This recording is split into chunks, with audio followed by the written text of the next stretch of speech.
to be, but we killed him. I need to do that tomorrow. I need to remember. Oh, we got the tail! Yes! Nice, hit them all! Let's go! Levi, can you create account on Kick? Hey man.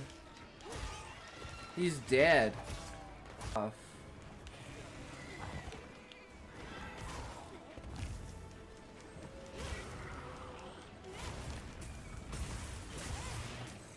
There we go. Now he's dead.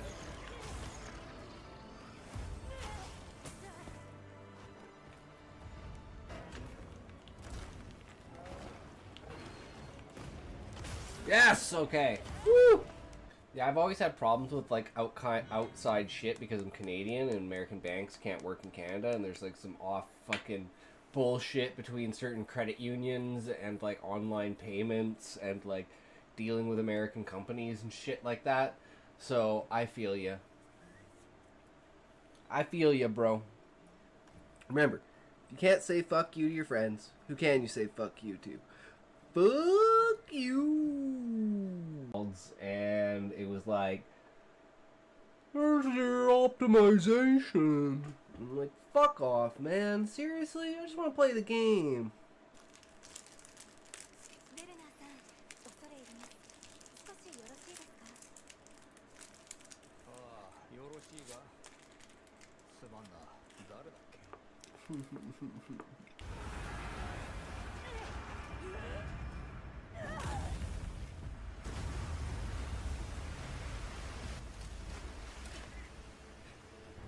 You should have like 4 or 5 places to jump. Mounts seem a little weak. And you don't have earplugs anymore. Like, not having earplugs is brutal. Ooh, nice. Can I get another one? Yes! Oh, happy. If only you knew.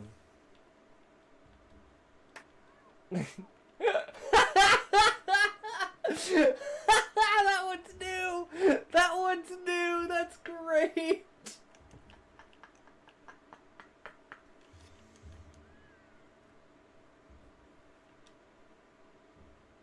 Here we go.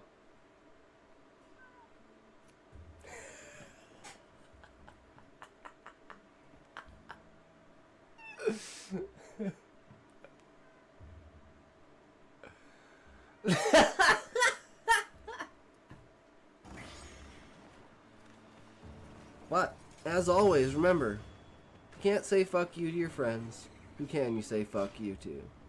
Fuck you. I am gonna say, I don't know if this is just because I don't have, like, skills or anything, but the weapons just feel like...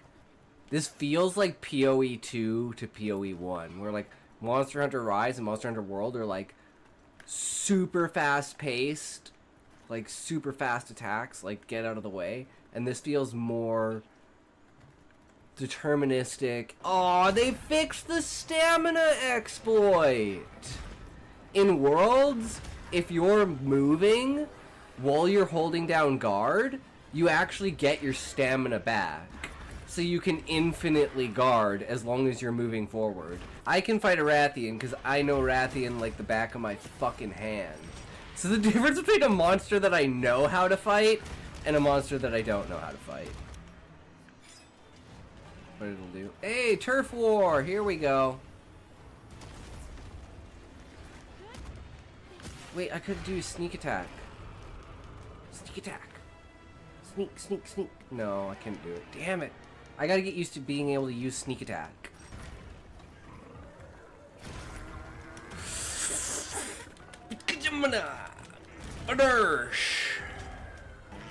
Looks angry. You know who's angry? I'm fucking angry. No, I'm actually having a fucking blast. You get it? Blast?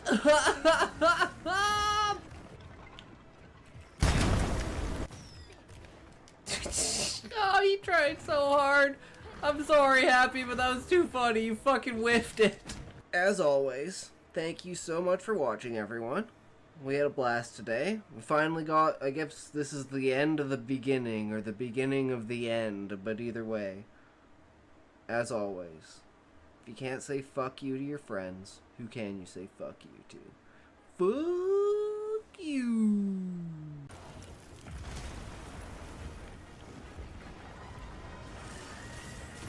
Ooh! We're like one frame away from getting it off, but we can't frickin' get the goddamn ability off. Hell yeah, I know how to fucking kick him right in the balls. Right in the dick! Okay, now we know how to charge it. Alright. Oh man, we didn't get the mount. That sucks. What the fuck? It's got like a... This is like a fucking Elden Ring boss. This is insane. Ooh, the damage is real. Damn, I shouldn't have done that because I wasn't powered up.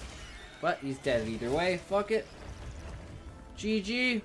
At least I fought it with the switch axe in the beta, so I'm kind of used to fighting it with the switch axe.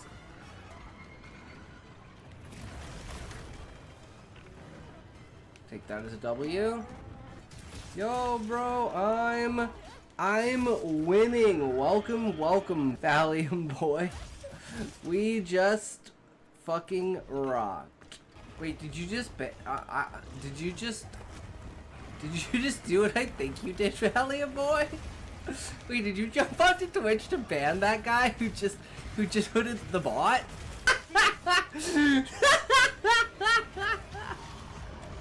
You fucking tried! You fucking tried! Oh my god! 1% to 148. Yeah, fucking the turnaround. Oh shit! I'm gonna die. As always, remember, if you can't say fuck you to your friends, who can you say fuck you to? Fuck you! Happy, were you flirting with that cat? New game plus thing, or like high rank thing, but Slay 10 high rank Balakchi! They are high rank. It's a mystery how they got it. Oh well, I know that they're high rank, which means maybe I need to actually be killing low rank. Yes! Okay, well we got it. See, I was just in high rank and I should have been in low rank. Was this one, right? Yeah.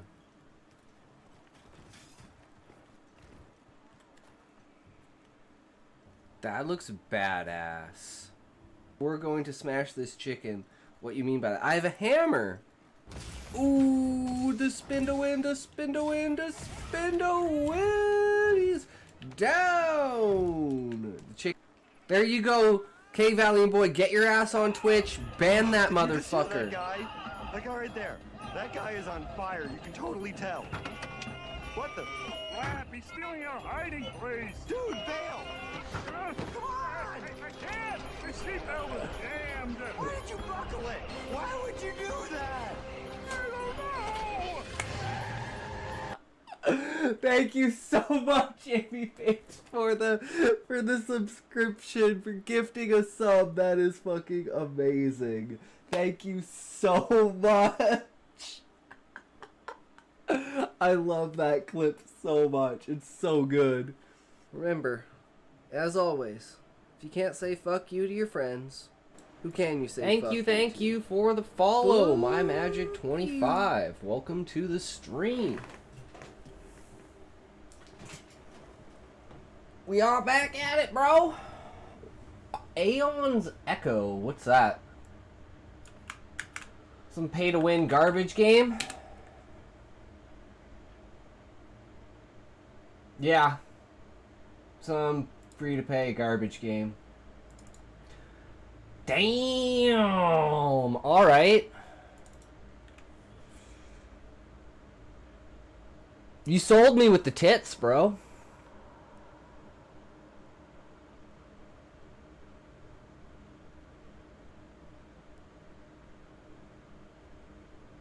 And it says it's free, too. Damn, I don't believe this shit. This shit ain't real, right? There's no way this shit real. I don't believe a big titty girl game is free. Nah. Something ain't right here. This ain't adding up. This ain't adding up at all. Play it. It's nice.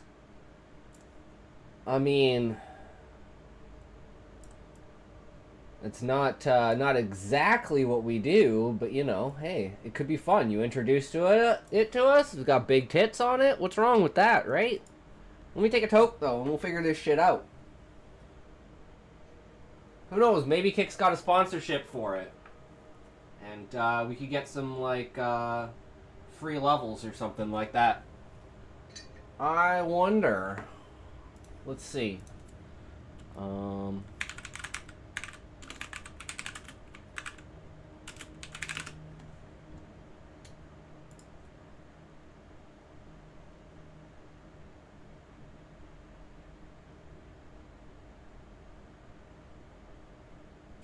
gonna bring you the best anime game.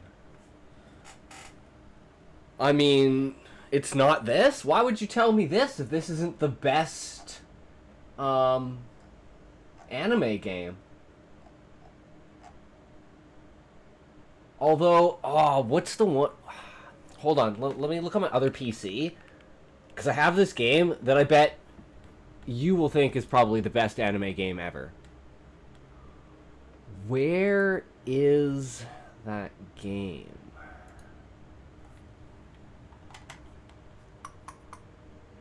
It is a game that I play daily. But do you have to do dailies, is the question. Where is it?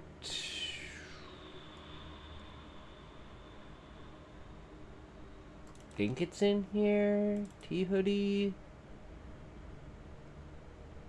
I don't think it's this one. Is it this one? Not that. Is it this one?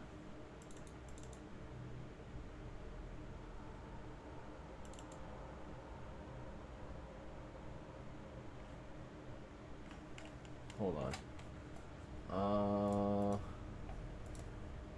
No, I actually don't want to type that into this PC. Let's not do that. Let's not do that.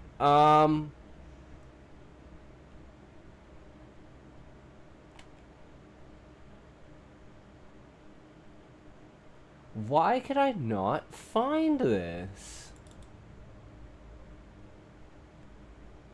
Oh, it's because it's under a different name. Okay.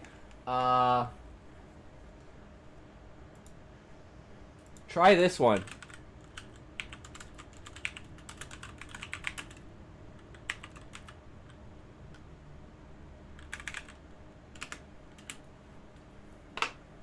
Whoops.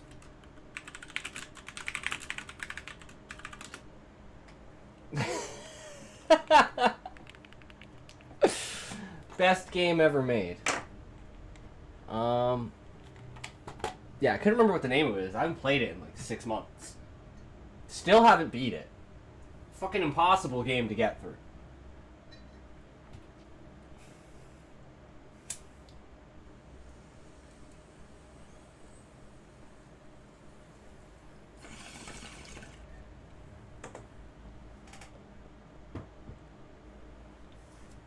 But this is a video game.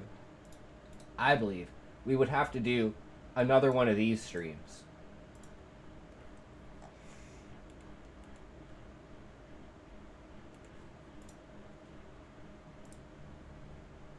Hey, about his power level.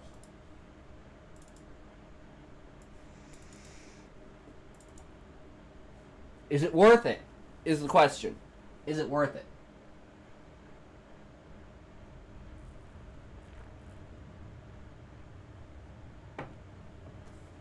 Or as we say, if we go here. No.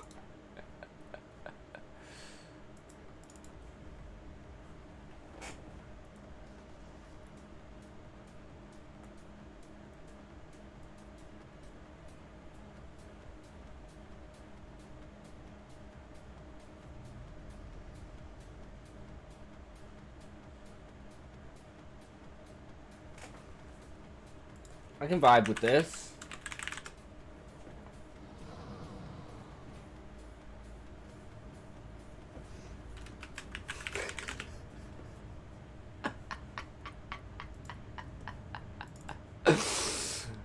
Yeah, it's definitely something we'd have to do for this. 100%.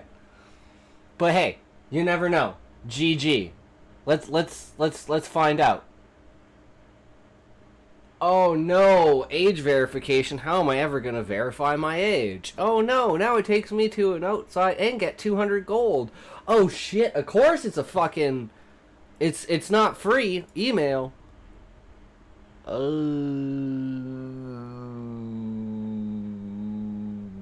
Let's put down the other one.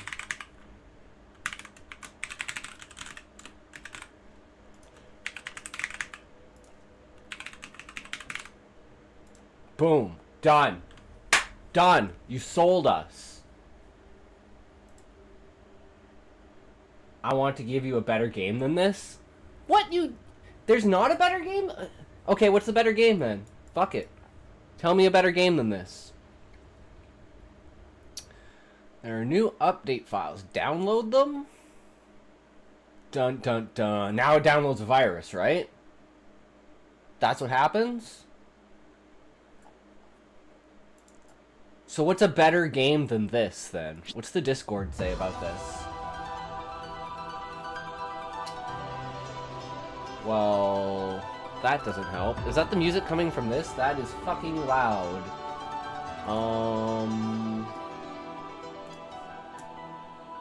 Where is... Okay. That's not this, right? No, this is freaking out, so not quite sure about that one. So you have a better game than this one. So what's the better game? And why is Discord not open? Discord should be open. Why are you not jumping over to Discord? Okay. I'm gonna check my email, I'm guessing, because it's gonna give me a email address, right? Right? That's the plan? Go back and again go to their Discord. Well, obviously solo leveling. Are you fucking kidding me? Like, with his bare fucking hands.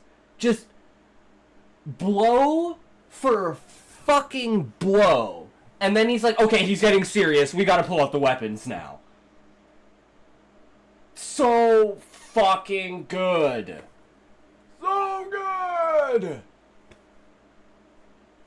It's like the power fantasy revved up to fucking 50. It's like if they really did a fight between Goro and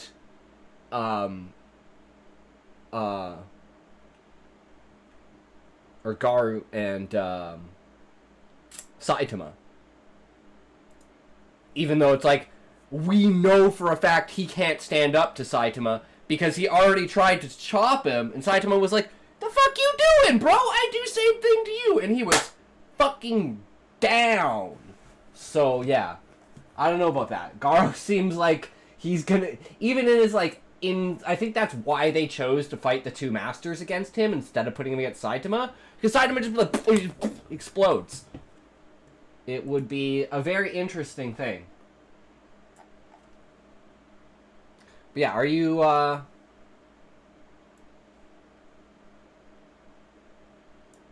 know it's, a little bit late on its thing, but you know, Alicization. Sword Art Online. Alicization.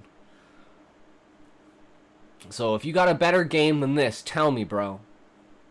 Tell me.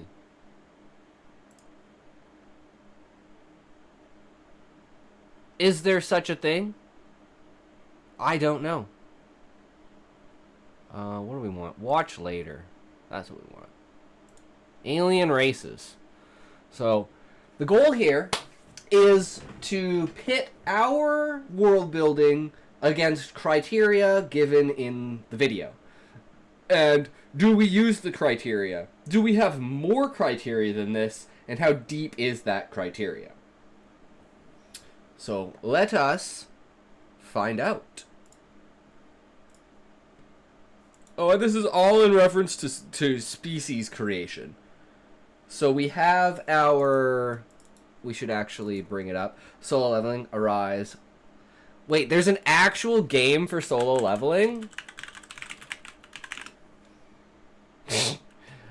Wow, really? Okay. Just let me highlight it.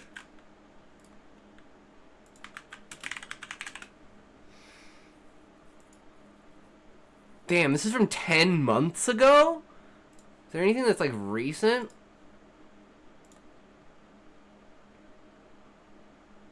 Yeah, he literally almost loses his fucking eye. That's such a good fucking scene. Because it was foreshadowing before when Kodo was going for his eye. And he was like, nah, bitch, fuck that.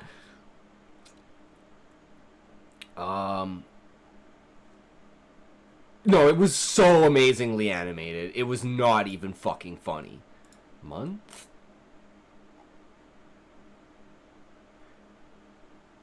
Did solo leveling copy Hunter x Hunter? Abso-fucking-lutely it did. 100% it did. But here's a more important question.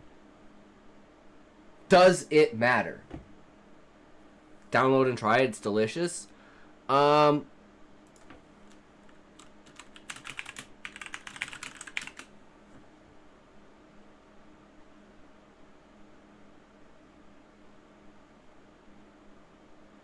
Okay, this was 1 month ago, but this is a half an hour video. This is a 22-minute video.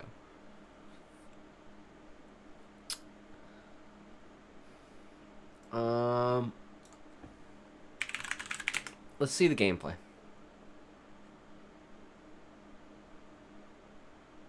Oh, hell, I have an idea. Let's ask the expert.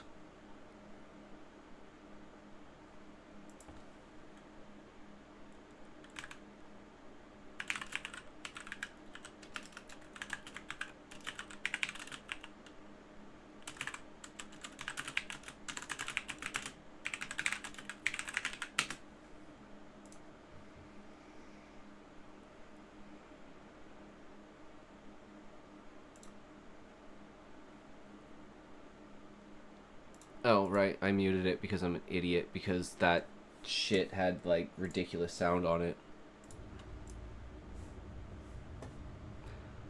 Solo Leveling Arise is a game based on the popular webtoon series Solo Leveling, and it is a gacha game. It is a gacha game! Which means that it features a game mechanic in which players can spend in-game currency or real money to obtain random items or characters, Fuck often gachas. through a gacha machine or similar mechanic. Whether or not Solo Leveling Arise is worth it is ultimately a matter of personal opinion. Some players may enjoy the game and find it engaging, while others may find it to be repetitive or lacking in depth. It's also possible that some players may be turned off by the gacha mechanics, which... Yup. And then he was gonna say more, but he got cut off. True.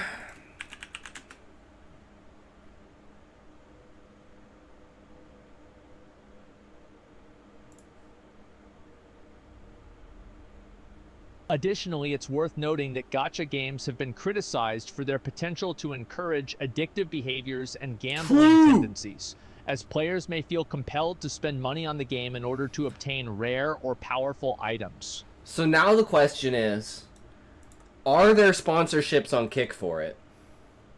Let's see if I can remember how to do this. Or no, I think they're on they're sponsorships on Stream Elements. I think that's what it is. It's like they're through Stream Elements. Or was it through Botrix? I know there's some form where they've like literally been like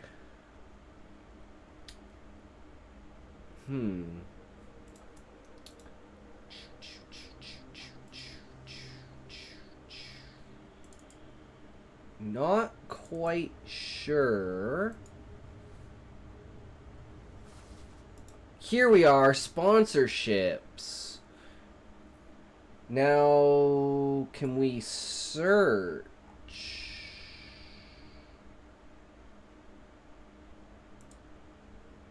Are these the only ones?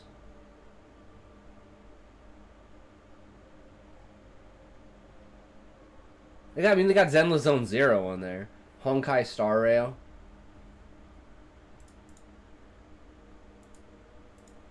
No, they seem to not have a sponsorship for solo leveling. Unfortunate. I'll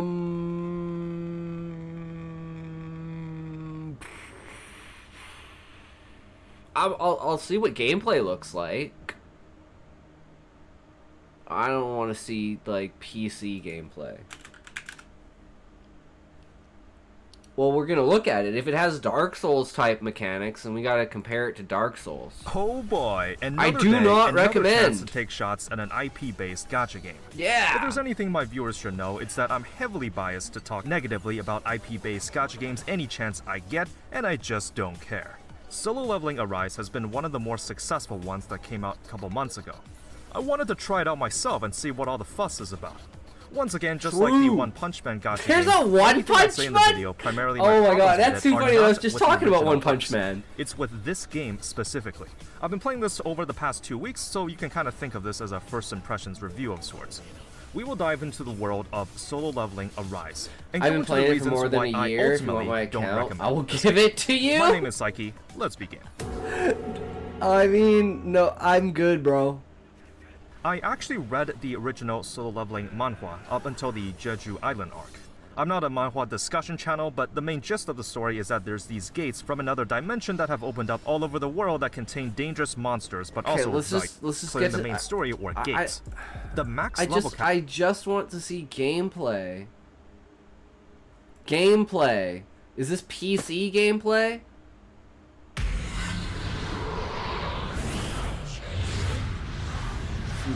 No, see, it's not. It's like he's on his phone. Where's is it even on PC?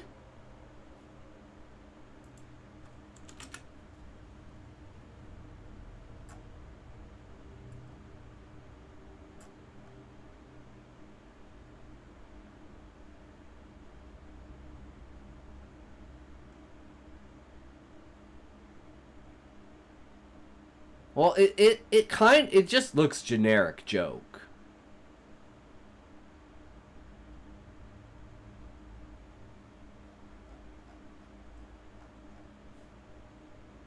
Good old gotcha game. Sorry, bro. I think I'm gonna have to say a giant fat no to that. Maybe some other day. I actually was like this one. This one actually had me more bricked up.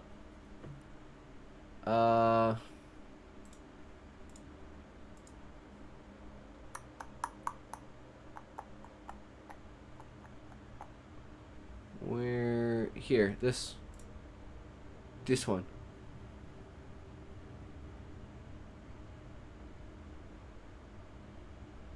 Cause this one at least is visually stimulating, right?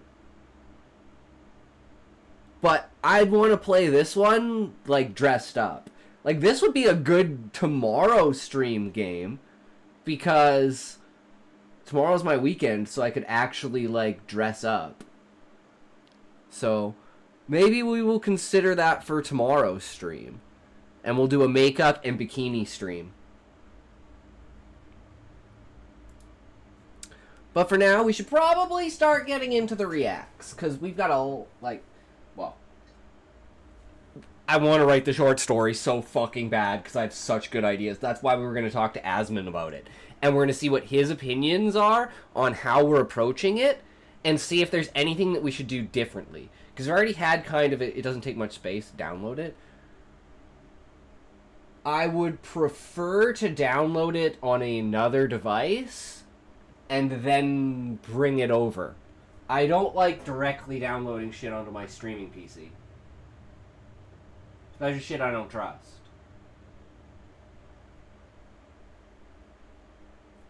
So if I can get it from my PC to my phone, to this PC, then should be fine. But I just don't want to click a download button on a game that's like that, because it's obviously... I play old school RuneScape, bro. I'm not... You may actually be cutting gems, but I'm not giving you my Zenites.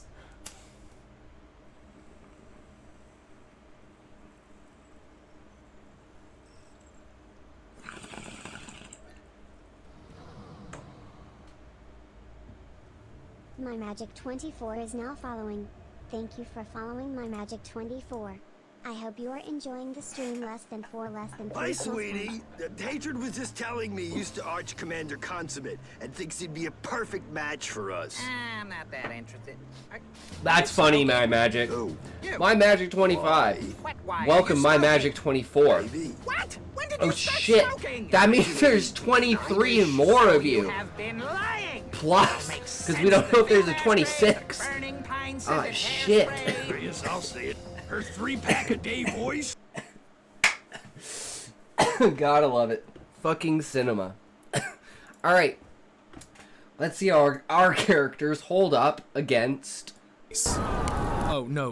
When we say race, what we really mean is species, in the sense of elves, dwarves, humans, demi-humans, dragonfolk, merfolk, treefolk, bluefolk, Louis Vuitton folk. Fantasy and sci-fi are full of fantastical races. But what things might you consider when world building them? Well, step into my office. We'll be splitting today's discussion into 7 parts. Is realism important? Where to start? Biological pressures, culture, the planet of hats, universal pressures, and race and theme. And today's video is brought to you by my amazing patrons. If you would like to see more of this kind of writing and world building content, then please do consider supporting me at the link down below. And as an added bonus, one new patron who signs up this month will win a signed copy of On Writing and World Building, which has super awesome fun tips about all of this. Thank you to all of you who have already gotten it. Firstly, realism. When it comes to world building, there is a lot of focus on realism, which is 100% a good thing to focus on, don't get me wrong, but it's not the most important thing when it comes to world building. Let me explain. J.R.R. Granddaddy of Fantasy Tolkien did a fantastic job world building Middle-earth, but his focus was not wholly on realism. The way Elvish evolved with 6 different languages branching off from a proto-language, each with numerous regional dialects, pronunciations, and variations in alphabetical script due to migration and time, is incredibly realistic. But, at the same time, there isn't really much of a realistic reason for elves, dwarves, and humans to have developed at different heights, or for elves to be better in everything, except maybe humility. But this isn't a criticism of Tolkien's world building, because it's part of his internally consistent mythology. The elves, dwarves, and humans were made that way by Eru and the Valar, the god and angels of sorts. And the reason that elves are better is not because they evolved under different environmental pressures, but because older things are more powerful in this world, and men didn't come into the world till ages after them.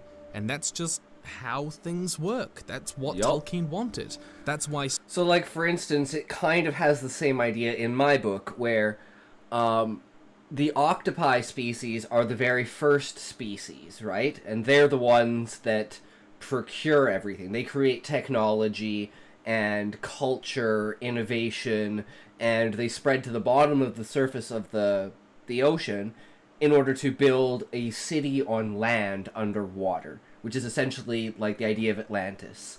And then, through their technological advancements, they eventually developed technologies and things that allowed them to go deeper into the world and detect other things. So they could launch satellites into orbit.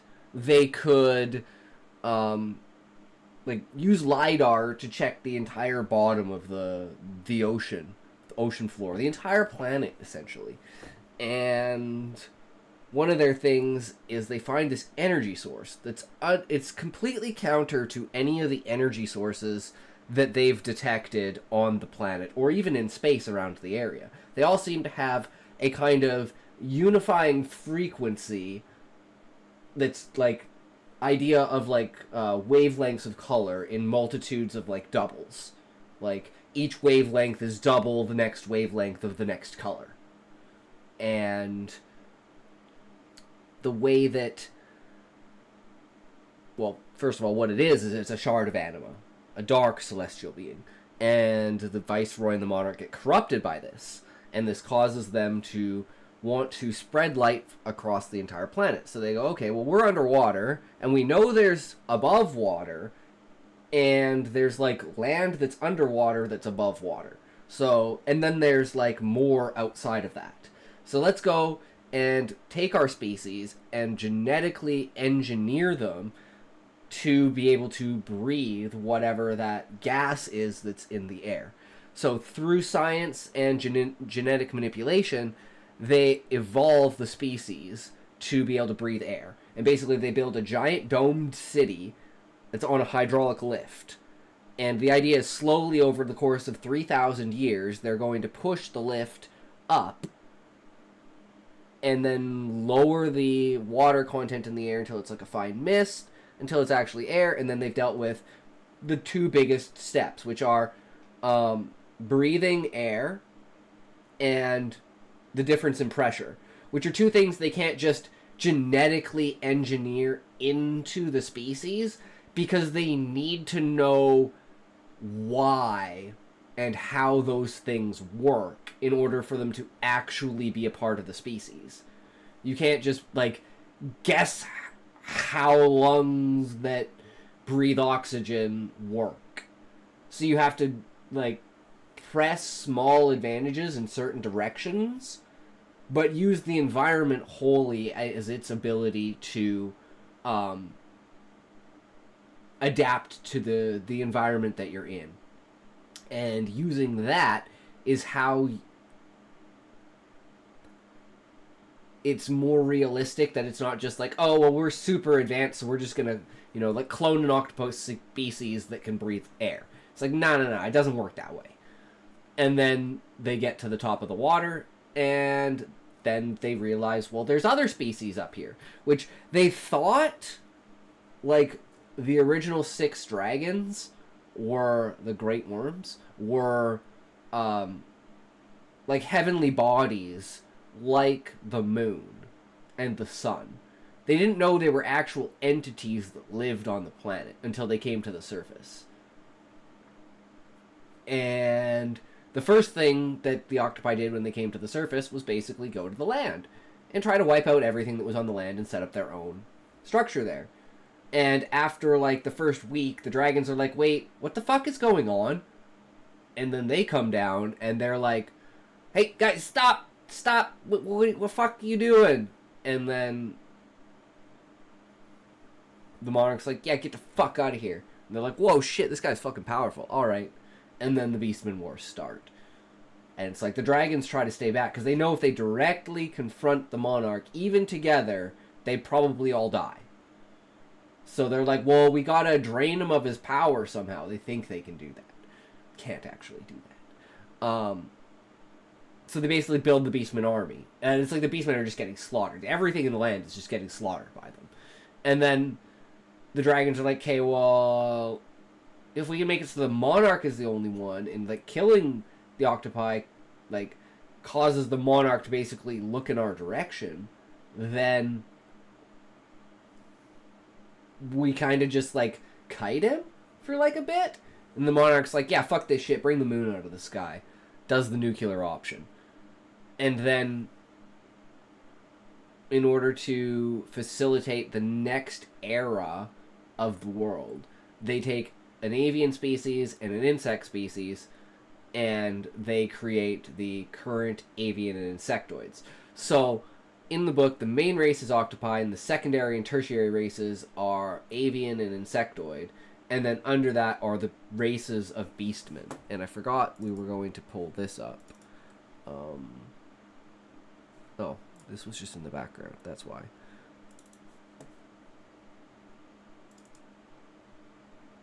Beastmen species. So we got the amphibians, the Sahagin, which are shark men, Dalugan, which are dolphin men, Farugan, which are frogmen, and the Tardigan, which are tortoise men. Then we have the mammals, which are the phenomal, foxmen, betamal, rabbit men. They're kind of like kangaroos. They're more like kangaroos than rabbits, but they have fur like rabbits. So we're just going to call them rabbits because, like, basically kangaroos are just giant fucking rabbits, right? Galamal, or the goatmen, they're basically like the Dalmal people, and then the Gunnamol, who are the penguin men, who are kind of like, they don't really show up. They're like, they're very, very north near where Shiva is, but they stick to themselves and they're protected mystically by the Mughals. And they're the species that interact the most with the Mughals. And the Mughals show up randomly as like fairies, kind of like tricksters and pranksters that kind of try to fuck with people. And then the Cactuars are like the knowledge bearers of the world. They have like literally the catalog of history, and they're like scholars. And then the Kate Sith are like kind of their own idea of adventurers, where they're like, there's very few of them, they kind of live forever, and they can go in and out of the soulscape, basically like materializing and dematerializing. And they're originally from the soulscape, but they're made physical by the manifestation of magic. Hey Chase, how's it going? Welcome, welcome. Today we are doing some interesting things. And then the Tonberries are like, they're like the very, very aggressive, like, don't fuck with us, super territorial beastmen. And they're like the warmongerers, essentially. And then dragons are the original species, which are like super intelligent. At least the worms. Because what happens with this is, if we go to, where is timeline? It's in timeline.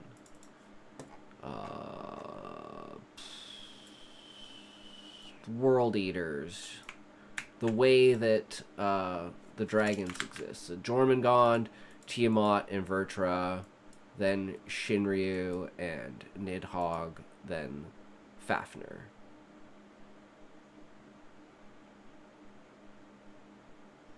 And then Fafnir plus Nidhogg, Fafnir plus Vertra, Fafnir plus Tiamat,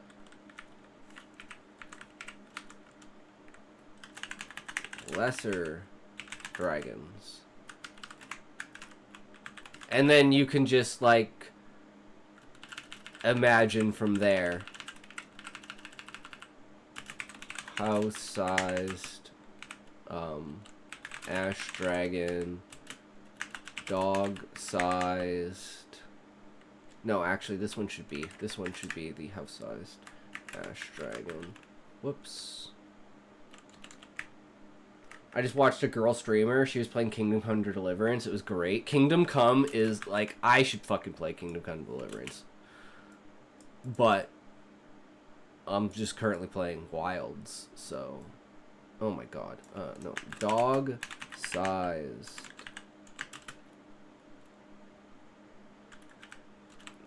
dragon. Oh, no, this is like, a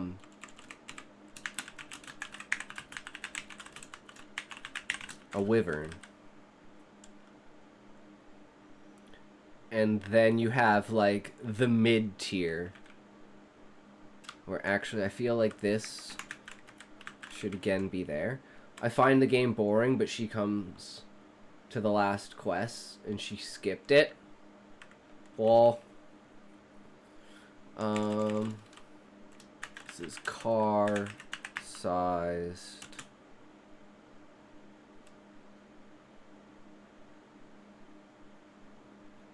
Vern.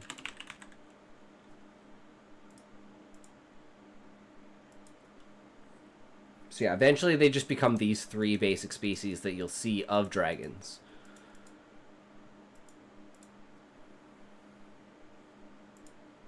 But that's just due to insane amounts of inbreeding.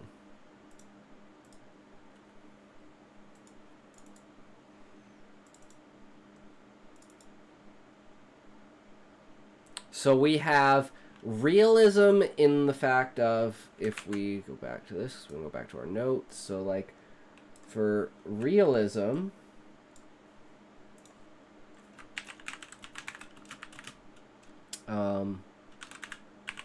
octopi origins and methods of air breathing.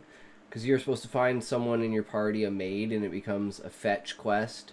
Didn't like it, and I was like, that's a boys' quest. Girls don't like it. And methods of air breathing. How the octopi bred and raised avian and insectoid species to be the front line of the army, basically the vanguard.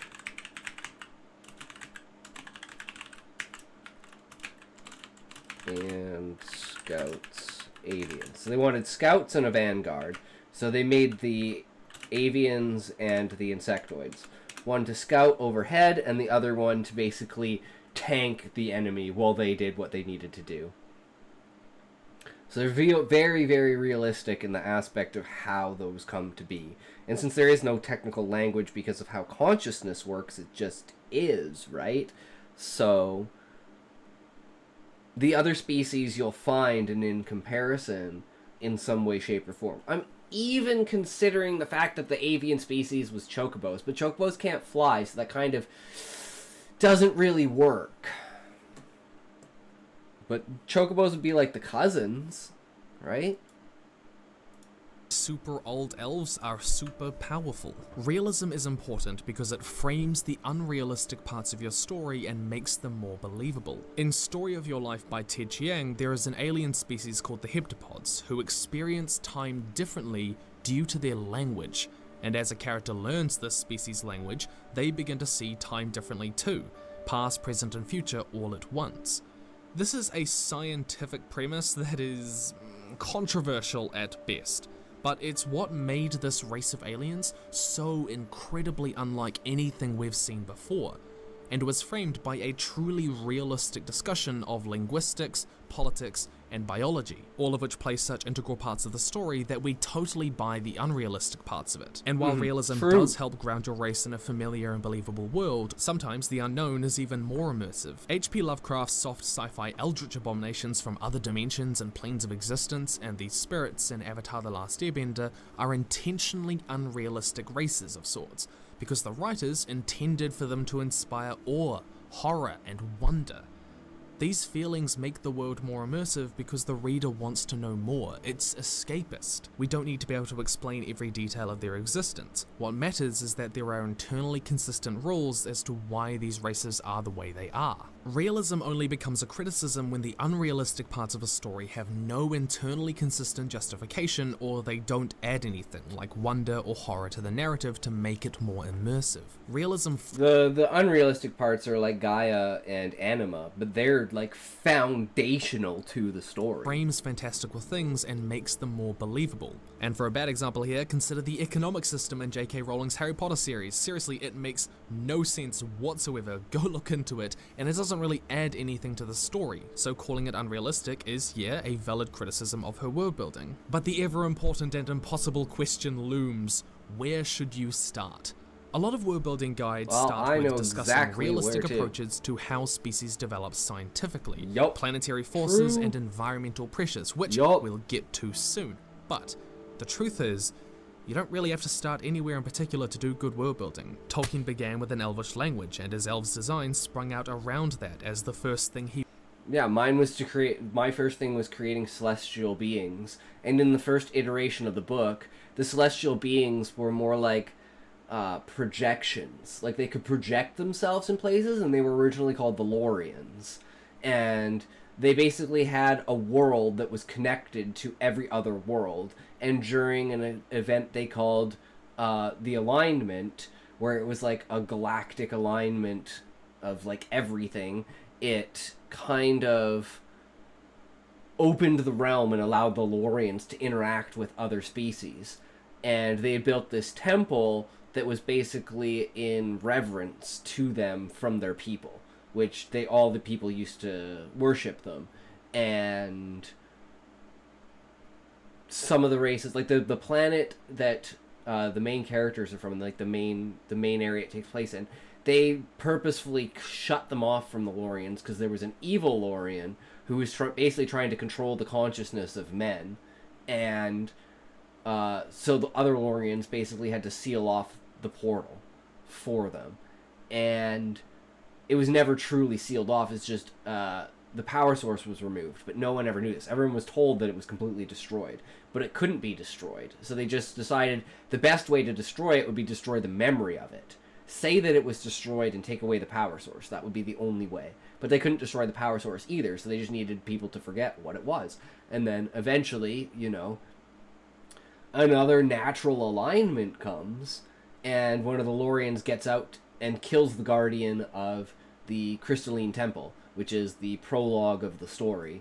And then that causes this darkness to start spreading across all of the worlds, because he's basically unleashing himself as this like dark projection of existence in order to smote out every type of consciousness. And then it evolved into the story that I have now, over like 15 years. He really cared about. Te Chiang began with theme. He wanted to explore free will and determinism and wanted to create a race of... Oh, and my thing is like consciousness. Consciousness is fundamental. Consciousness is the only thing that actually really matters. And how do you console consciousness with different levels of intelligence across different types of species? And that was one of the foundations aliens that experience time differently to us. But we're going to start where I feel most authors do, which is with a vague cultural idea. The high gown wearing elf, the honorable warrior race, the super advanced energy weapon aliens, the dark brooding elf, the bug-like hive mind race, the bow-wielding wood creatures, the usually short steampunk techno-geniuses of the day who usually live underground, the whiter-than-usual snow elves, the super-advanced, often near-ethereal precursor civilization, the sea-faring elves. Why there's so many damn elves? As generic author from the early 2000s said, there are no new stories to tell and also no more elves to create, or something like that. And these are the sort of templates that you would have seen before, once, twice, a dozen times, but a lot of writers still want to world build with them, and that's okay. And it's like, if you look at the like interpretation of kind of what the species are, like the octopi are kind of like elves, because they're like the most intelligent and highest up, and then the avians are like dwarves, in the fact that they came next, and they were, you know, instead of being like underground, they were more aerial. And then men would be insectoids, which came last. Then would that make hobbits beastmen? Who knows? They could be Kate Sith. Overlap with these templates is almost inevitable, and that is fine. Even having a similar group of races to, say, Tolkien doesn't mean you can't be original. The Elder Scrolls has high elves, wood elves, so many damn elves, blood elves, men and dwarves, but there is so much more lore to them that is unique and original, that it does feel like a unique world. When creating races, you can go so much deeper than just a cultural template, so you can still be original. And while it's true that fantasy and sci-fi elves can be anything you want them to be, whether starting with a cultural template, theme, abilities, or otherwise that you want to that's pretty good, because I mean this is what my avian species looks like. At least the female avian species, or like a general idea of the female species. So you got wings, very, very thin, long neck. Lots of like blues and yellows on like the beak and the eyes around the neck and just everything there. Very sleek, stylish with tits and a tail. Curvy and fun.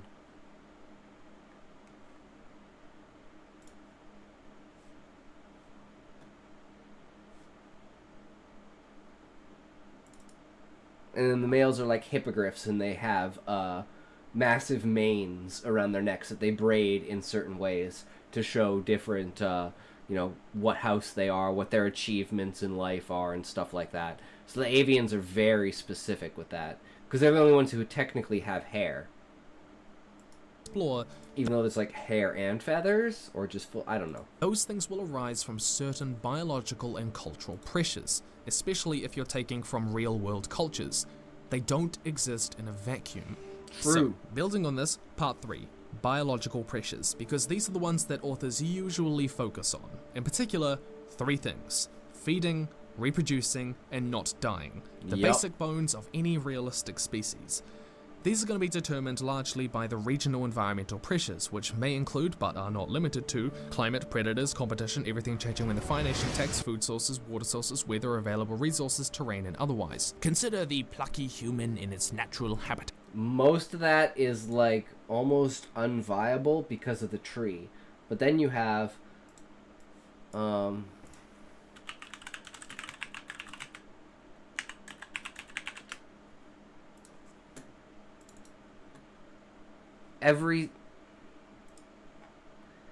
everything we could ever want.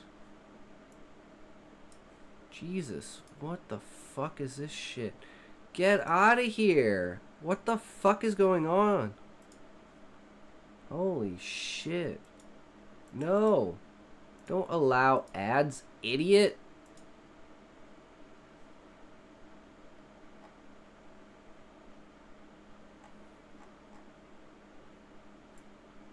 Oh yeah, 195. That's it.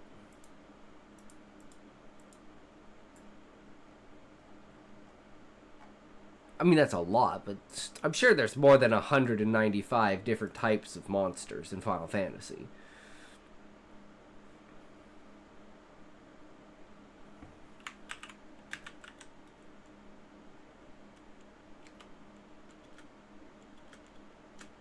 Where's Coral? Coral isn't even on here.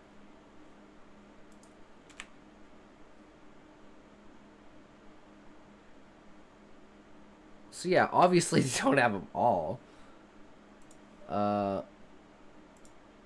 just go with the Final Fantasy 60, because that should be the most recent, right?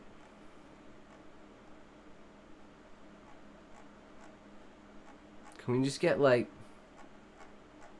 No shit. This is just gonna be like there's no like small list like that.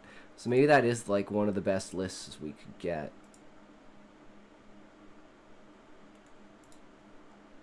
It's nice and concise, no pictures, no bullshit, and then we can just add to it, right? Like, it's got Ochu. It just doesn't have Coral. It does have Mandragora. It's not in alphabetical order. No, it doesn't have Mandragora either. Because, like, the 2 example I was going to use were Diorite, which I don't think it has on here either, and Mandragora.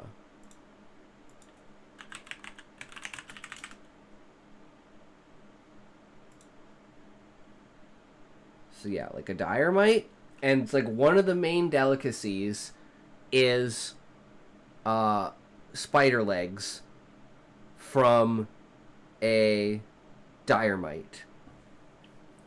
The legs are edible, the body is not.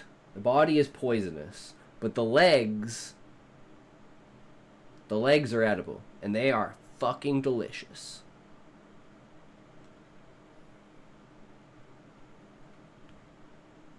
And then Mandragora.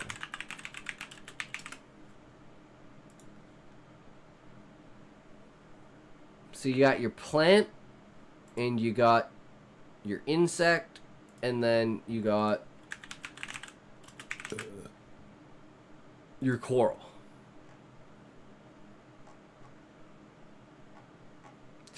Take your pick of whichever type of coral you want to go for. Mine is the easiest one I like to go for is, yeah, this. It's nice, it's easy, it's basic, it's simple.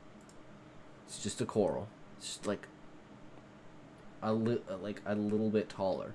Maybe even like a Dalmo.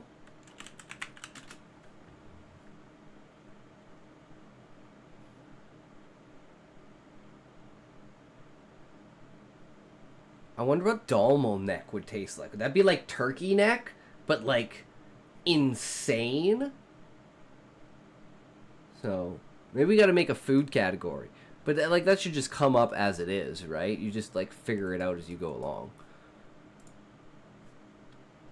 But like food is another really, really big one, and it's like the avians were originally carnivorous because they were like the apex predator that hunted other birds in the sky, and then the insectoids were,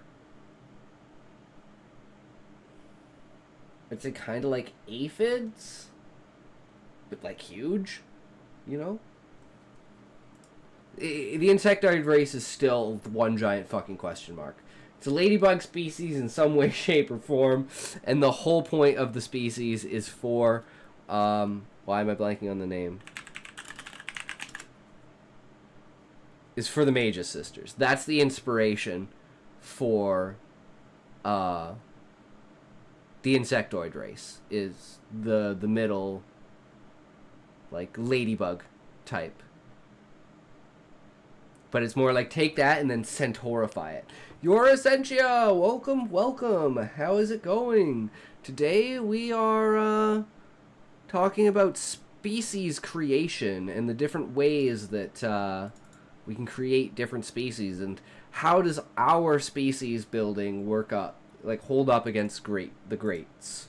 And so far we've pretty much nailed it. As plants became harder to find, humans developed the ability to eat meat, changing its bone structure and organs. Recent mating rituals also involve the male providing pointless gemstones to the female. Oh, and one of the things that I was thinking of, because they were talking about procreation, is that, okay, so the way that the octopi species work is that they have their back 3 legs on each side, like braided together, kind of, and then that's like their legs, and then their heads with like are basically like down, as if their heads were like a beard, and then their eyes are like up here and their mouth is kind of on the back of their head, and then their other 2 arms are just their arms, but they have like extendable suckers on the ends of like what would be basically their hands, and they also have them along the side of their arms, and the way that they equip armor and stuff is sticking them to the suckers, because they don't have a body essentially, or like a waist to hold their armor on, so it's just like 2 thicker plates for each leg and then 2 thinner plates for each arm, and then kind of like a helmet going around, and then maybe something to protect the body. But the main point is that either the left or the right, I don't know, I think it should be the left side of each octopi, like the left leg is slightly smaller than the right leg, because the left leg, as we both know, contains one of the legs, which would be the reproductive organ. So I was thinking it would be hilarious, because then they'd have, like, it would be like a foot fetish kind of thing, because they literally mate through their feet. What do you think about that kind of idea? Because I thought that would be hilarious. So it's literally like exactly the same, except the arm is woven into their foot, so it's like it kind of just like comes out, just like it normally would. So it's like the same kind of evolution, but in a different spot on the body almost. And I'm just wondering how that would play. I think that would be hilarious to do. And then have like a footsie sex scene or something like that, where they're like, fertilizing the eggs. And it's just kind of like I don't know, some sort of like, I'm thinking like a bird dance thing, you know? Well, the octopus has 1 penis arm, which it can bite, and it grows back. Yeah, exactly, right? So it's like maybe they can like detach it at some point in time, but who knows? I just thought that would be really fucking hilarious. And it's like the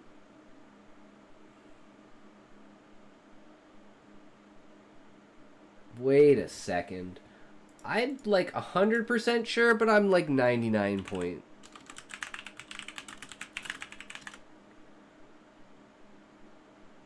Okay, yeah, no.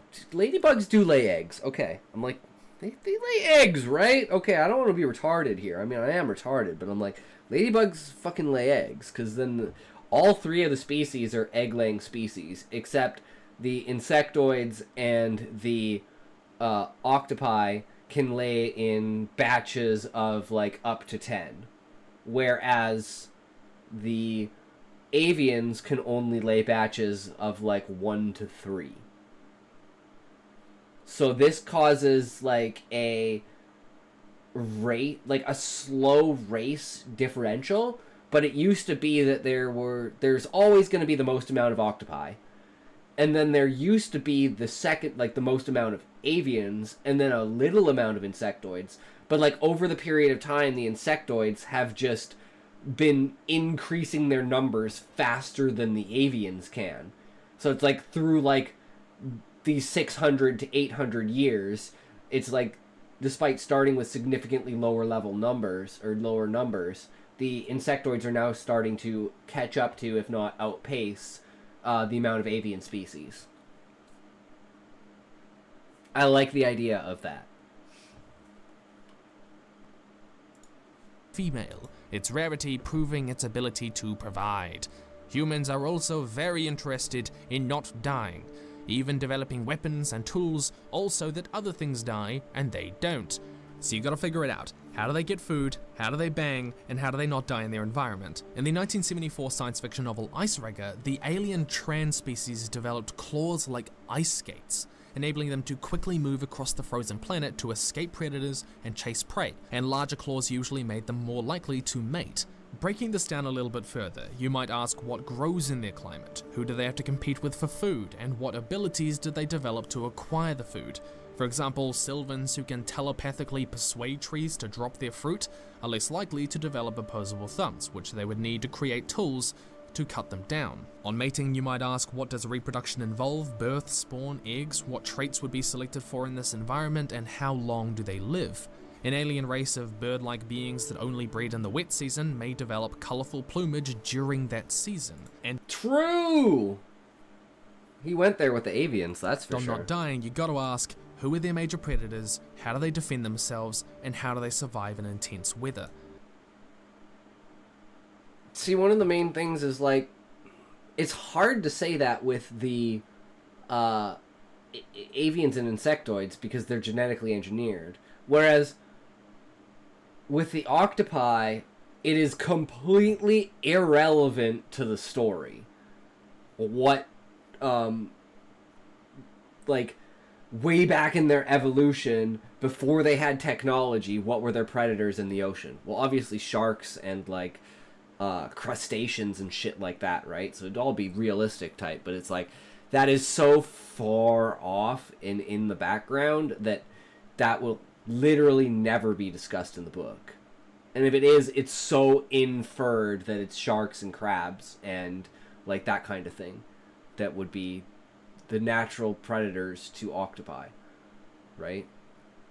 Like anything that's poisonous, like lurking spiderfish, who knows?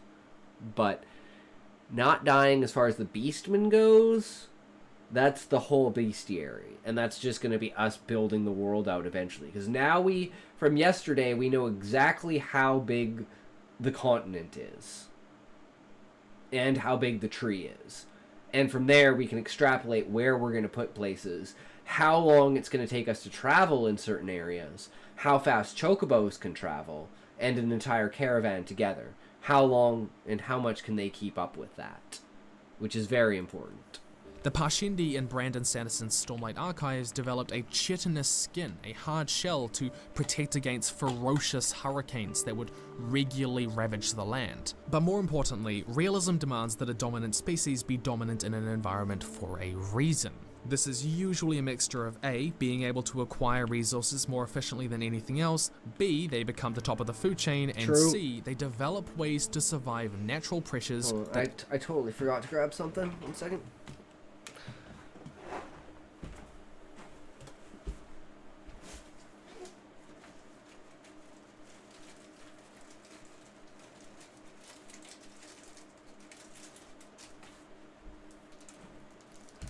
Me my sugar.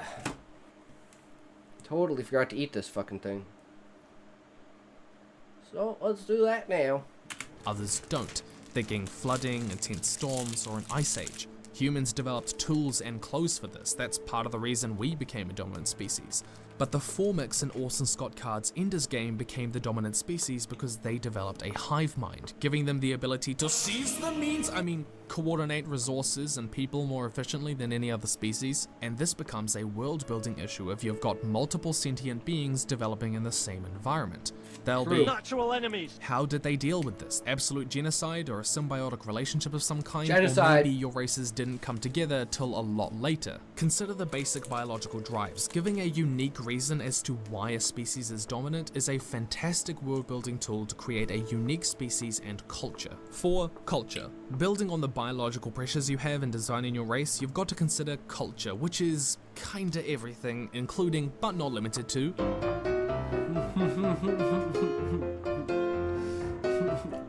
and we are going to go through all of these things in exorbitant HFM detail that you know and love in my new 67-part series. Okay, no.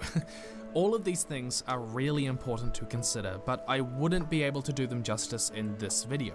Keep them in mind, but we're going to focus on how biological pressures affect culture and the Planet of Hats. Firstly, it's no secret that biological pressures do affect culture. For example, it's not uncommon for resources or natural forces that are important to a way of life in a particular environment to show up in the religion. The Khajiit of elsewhere revere the moons Massa and Secunda religiously because it dictates their birth cycles, and they use moon sugar in religious experiences. And while this is valuable, this line of thinking often falls into a common mistake of simplistic world building, where everything on this list is determined by those biological pressures very directly. For example, the Wraith in Stargate Atlantis seem to have no cultural traditions beyond those associated with their survival instinct to feed vampirically on other life forms, and the class system never seems to have changed in thousands of years. What about their art forms, their philosophies? How have those changed across time? Or consider elves that don't have any kind of architecture except natural tree houses because they can enchant trees, and they only live in forests because that's how they first developed, never coming up with the new kinds of architecture or expanding geographically despite having the ability. Well, it's kind of like they grew up in the tree and they turn the tree into what they need, but as soon as they leave the tree, everything goes up in smoke.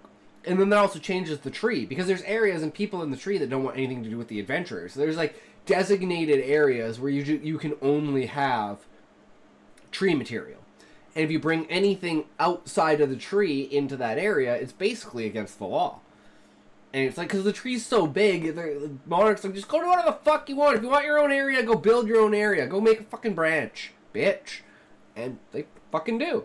So it's like, that's where the fanaticism comes from, is this idea of echo chambers, where anyone who doesn't want to, or doesn't have the intelligence or the stature to go up against someone else's idea to idea, they just segregate themselves off and kind of think of their own things. And eventually this is kind of like, I don't want to say it, but building a Reddit out of the tree, where these fanatics are like, conspiracy theories, you know, Beastman sympathizers, freaking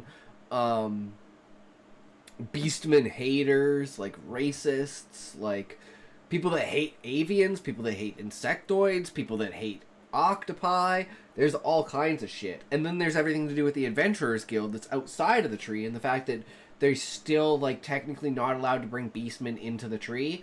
It's like they haven't voted it in yet. They've been trying to vote for it, and now this viceroy is trying to change people's opinions about it because he's like, we know you don't really care, you're just being stupid, so we're going to prove it to you by showing you that you've been stupid this whole time.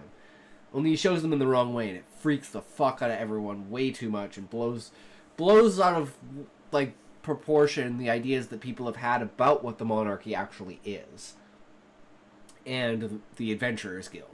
And that causes a huge pull attention. And that's the reason why once Garuda gets taken over, the people are like, nah, fuck it, Monarch. If you're on our side, get rid of the adventurers. And the Monarch's like, sorry guys, get the fuck out the tree. It's what they want. I mean, I don't agree, but it's fucking what they want. And, alright, get out.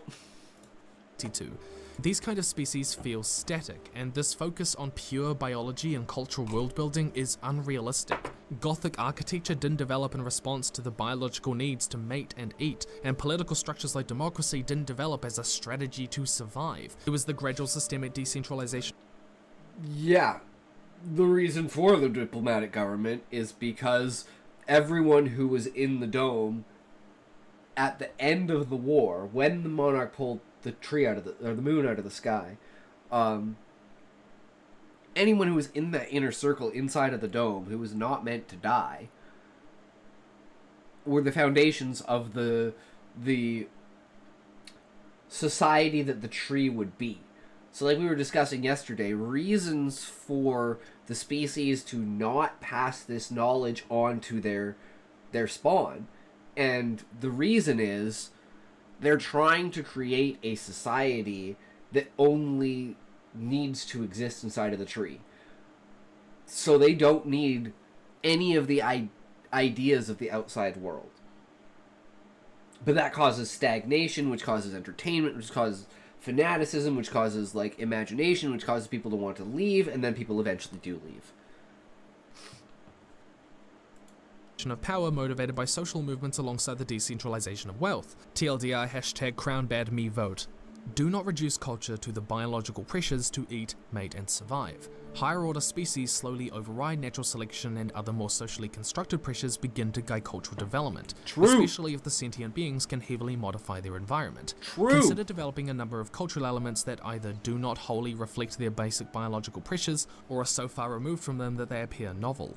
And cultural evolution is a powerful force. One part of culture will influence another. Philosophies will... Well, and that's kind of like the decentralization of each of the species and like segregation, like soft, like democratic segregation is like basically what's happening in the tree. And the Viceroy is trying to stop it. He's trying to bring everyone together. But because everyone is so on this train of segregation, it causes him to become the enemy. And then it's like, well, the Viceroy and the Monarch on the same team now. And then it brings into other questions about, like, is there, like, technically behind the scenes a civil war inside the monarchy? And are the things they're not showing us that they should be? Will inspire political movements, which can inspire changes in class systems, which Yep. cause changes in economic structure, which Yep. cause changes in where people live. In Ian Banks' Consider Phlebas, the ethics of criminal punishment change drastically once a post-scarcity society is established. Yep, true. And the establishment of... That's literally what happens. Because there's, like, there are criminals, but the means by which they commit crimes is, like, lack of entertainment, and just like it's not like, oh man, my life is fucked, so I might as well just, you know, go kill someone because I'm already fucked anyways.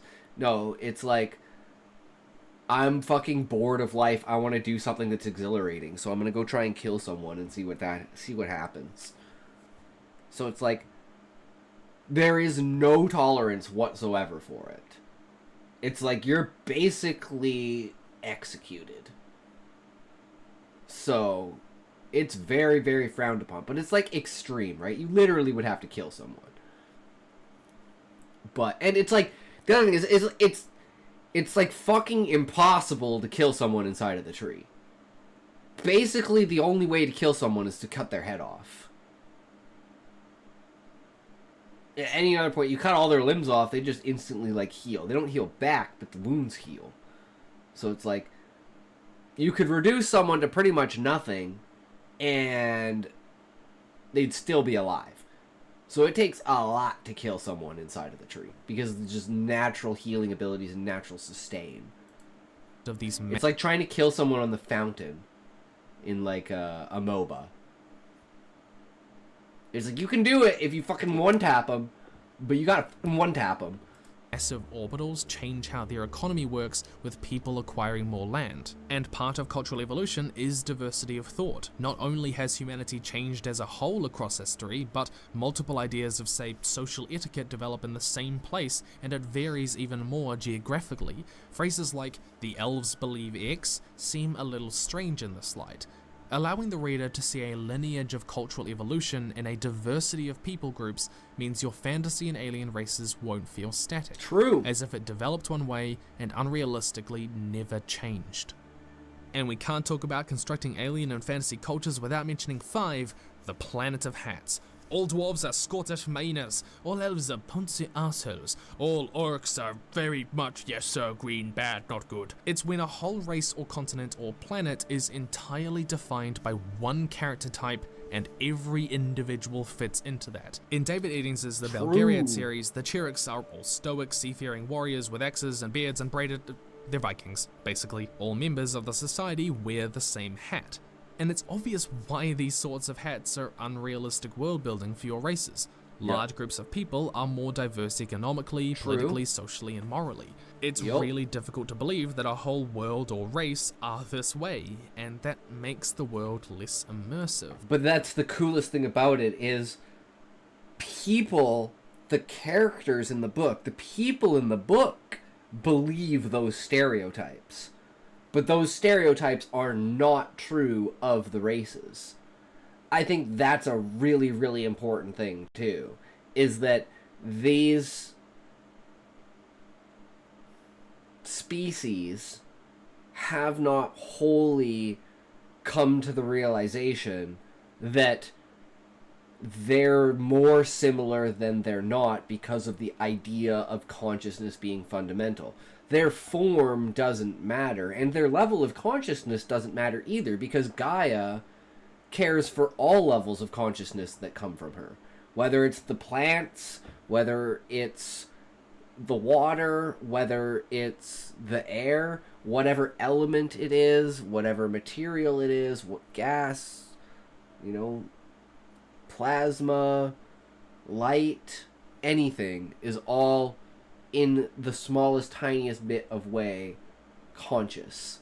And that consciousness is like universal, galactic, technically like solar and planetary, but solar only works in aspects of black holes like Anima, and Anima is a very, very specific rogue black hole with like a very specific idea behind its creation. And whereas the sun is not like, it's the embodiment of consciousness, but it doesn't have like a vessel in order to conjure its consciousness. It just is the embodiment of consciousness. Just like the crystalline tree is the embodiment and crystallization of consciousness, because in its primal form, that's essentially what it is a crystal. And it just resonates with the solar, galactic, and universal consciousnesses that are just basically broken down into each lower down level until you hit the point of basically infinite zero from infinite like maximum. But the races themselves, small parts of them, like the fanatics and stuff, they're extremely racist. They're extremely crazy. And the things they believe about the world are not the way that the world is. And like seeing that through Husai's eyes, and how he even like contemplates, like during the inauguration, how he's like, wait, is the Viceroy gonna call these people out on their bullshit? And then he does, and Husai's like, I need to get the fuck out of politics, man. Let's just go on an adventure, guys. Let's just leave the tree and go on a fucking adventure. And then that's literally what fucking happens. But it's like, and then for, like, that's kind of how it starts out for him, where he's like, he's just tired of this shit. And then eventually it gets to the point of he's making progress in the direction that he's never made before, with the last like 50 years of trying to figure out who the fuck he is and what the fuck he is. And now he's finally like taken the first step in that direction, which is towards the Viceroy. But there's kind of a problem. It's not like cultural identity isn't a thing. Groups do share traits. That's what a culture is, especially when they grow up in the same social environment. This gives rise to stereotypes. The fact that we imagine Spartans as all warriors has some basis in their cultural history, but that doesn't make the stereotype accurate. Cultures have stereotypes, but individuals don't usually fit the stereotype completely. This is why how you represent your races in your story is perhaps the bigger question.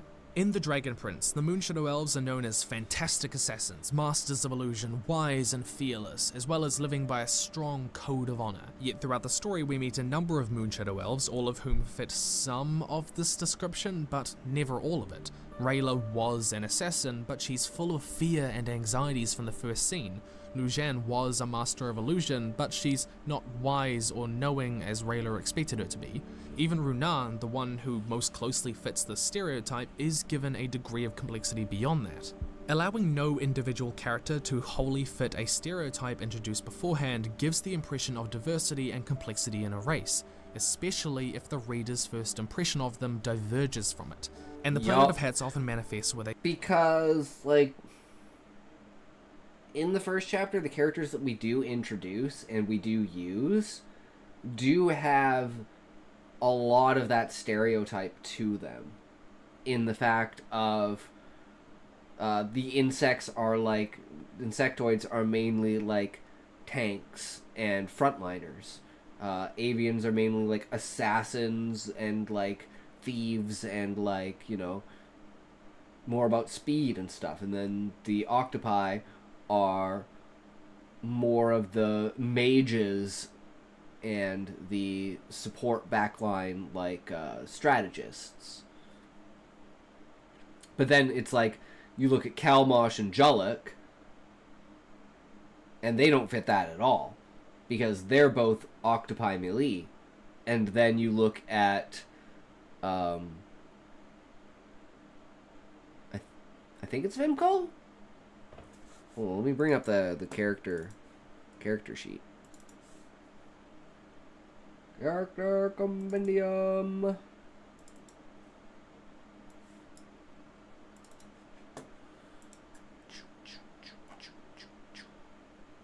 Okay, main character.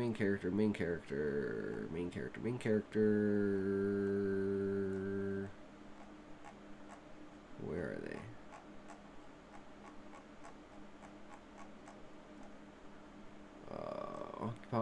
Octopi.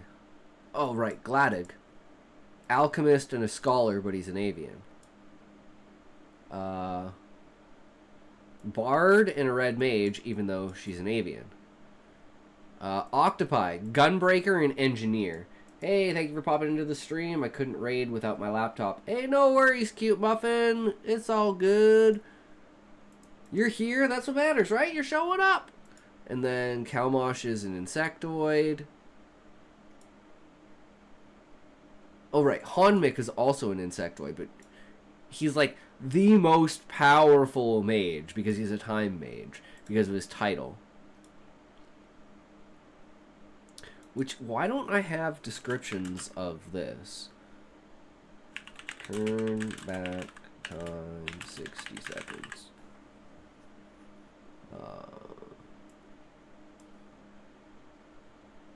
Insectoid, but he's a doom mage. So yeah, even in the characters we introduce at the very beginning, they're still diverse from those like stereotypical categorizations. But there are characters that do fall under that category as well.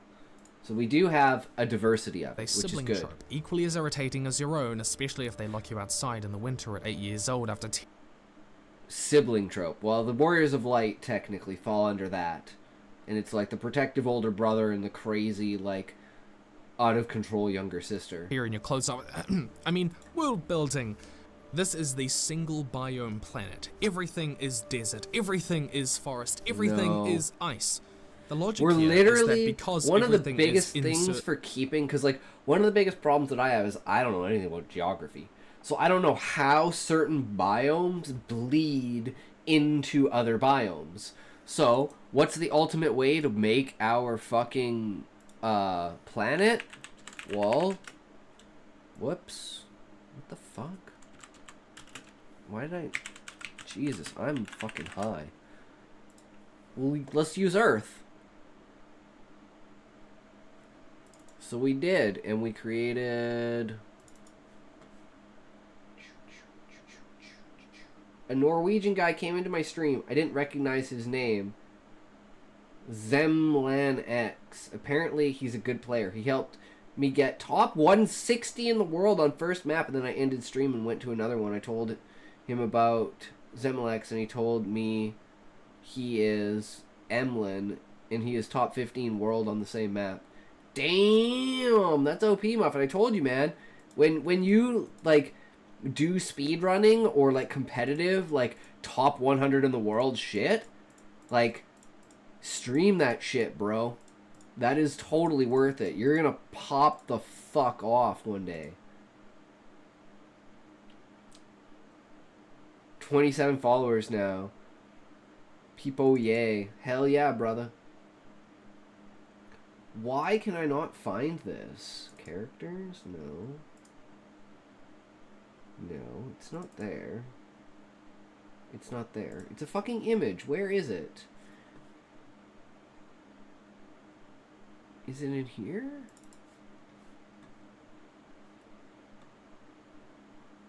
Where is my map? Oh, here it is. This should be in here. FFN maps. Okay, here we go.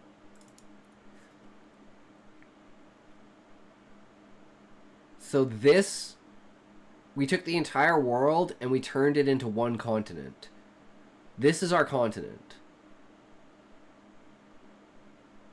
So whatever these biomes are in any of these areas, all we do is look to those biomes and figure out how things work. And then modify it like a little bit because the landscape's completely fucked up, right? It's like these are all giant mountain ranges where the continents collided. And then these little holes are like little circle areas of hidden areas in the middle of it. Essentially, where it's like one of them is the Kate Sith, one of them is the Mughals, and one of them is the Cactuar. But that's how we're keeping like the world itself stable. I'm just happy about him being Norwegian. I love anyone Norwegian. On the holidays, I might start the story after getting bored of the new season in ranked. I didn't see any reason not to stream it. Yeah, brother. But landscape here, all of the planet's inhabitants Appreciate take on it. some sort of character that reflects this. In fantasy, races often only live in one environment, elves in forest, dwarves underground. Now, it's not entirely impossible that... I mean, inside of a tree?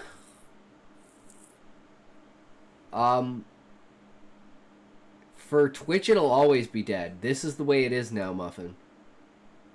It's not going back.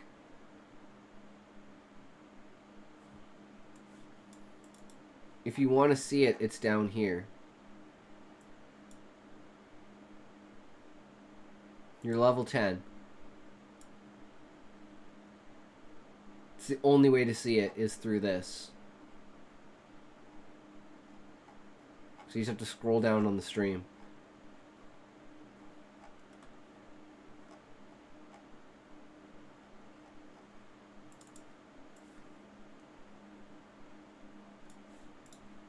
such a planet could exist. Orson Scott Card does this beautifully in Lusitania in Speaker of the Dead, so that's not unrealistic world building by itself. But, once again, culture is more complex than the most basic environmental. Wait, is that the leaderboard? I'm not in first? No, you're not in first. That is the leaderboard.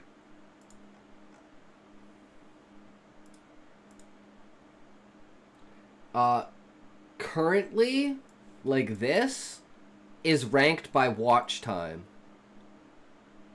So you don't have as much watch time as Levi does. And you can go to your profile here and look at what your watch time is. And it's like, I should really get rid of bot ricks and stream elements because that they're bullshit. But Yeah, you can do watch time. That'll work. 5 hours and 5 minutes. I don't know if that's accurate, because if I look at mine, 12 days, 2 hours, 31 minutes. I don't know. But if I go watch time, 0 seconds, whereas here it says I'm at 12 days. So this is what I would recommend going for. And then you can check the rewards for the things as well. 100,000 points. I don't know what to do with 100,000 points, man.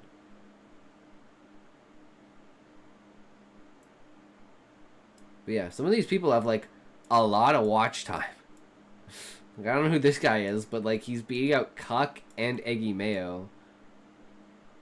I rarely watch on laptop, so I won't be checking. Yeah, I don't know how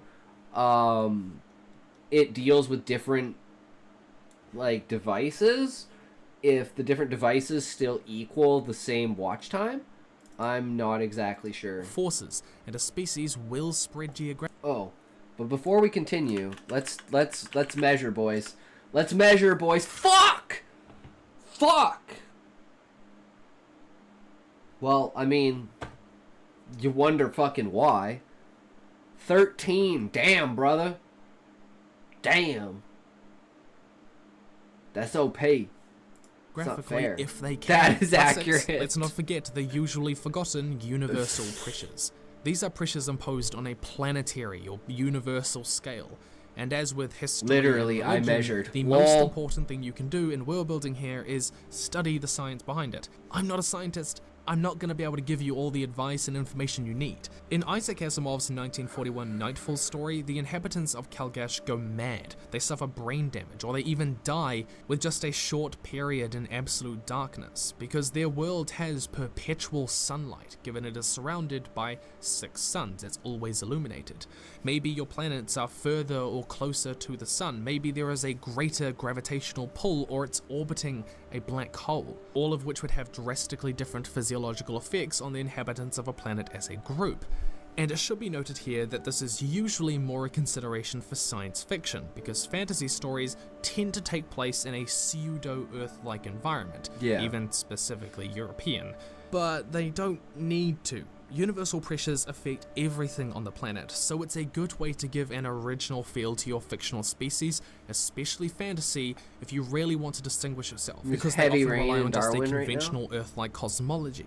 And universal pressures will also affect culture. Dave Duncan's West of January features a planet that takes centuries to rotate, causing half the planet to be constantly freezing to death.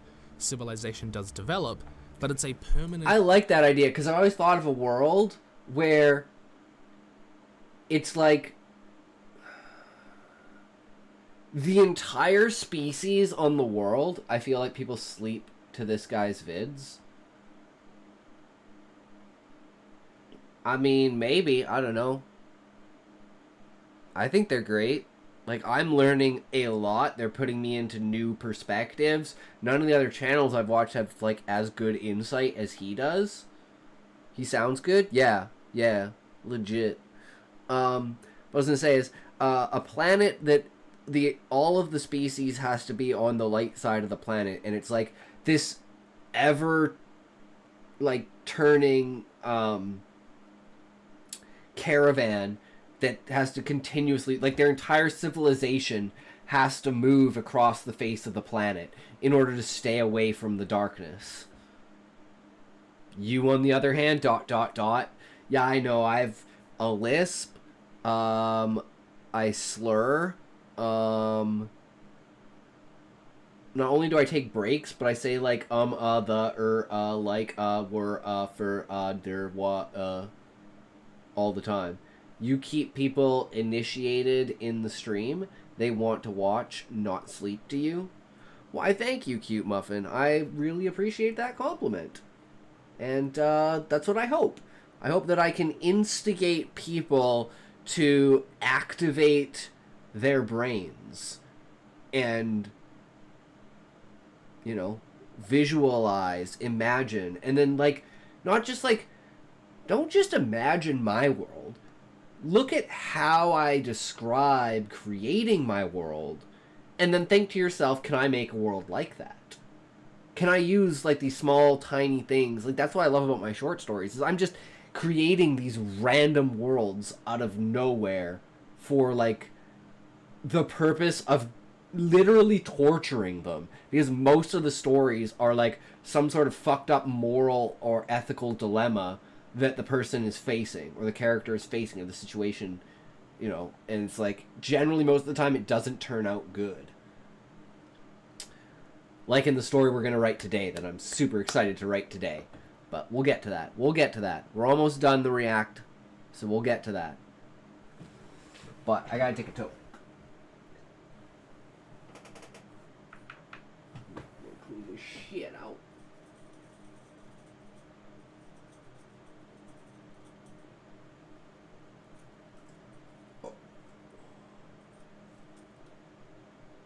Because remember, chat makes the stream, but only like a small percentage of people interact with the chat.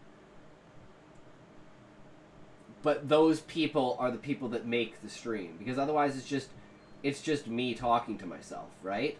It's like having someone to interact with and engage with and ask questions or have ideas is like, can you get affiliate if you stop every stream as soon as the average V count reaches the affiliate amount? I do not know, Muffin. I tried, I'm not gonna lie, I tried to game the system as much as I fucking could, and as soon as I stopped trying to game the system, I got affiliate. So, I don't know. But, like, because, like, I would do that, right? I'd be like, I wouldn't end the stream if I had 6 viewers. I would immediately end the stream if I had 2 viewers. And it was over 3 hours. And then I just said, fuck it, I'm just going to do whatever. Maybe it has stream time in the past month. See, I don't know, because if you look at it, like, for instance, if I bring mine up, right, in my analytics, let's go in here and let's do some investigation. So if I go into the analytics and I go into the overview, right, it says I have streamed for 134 hours, right? But then if you go to, is it on home?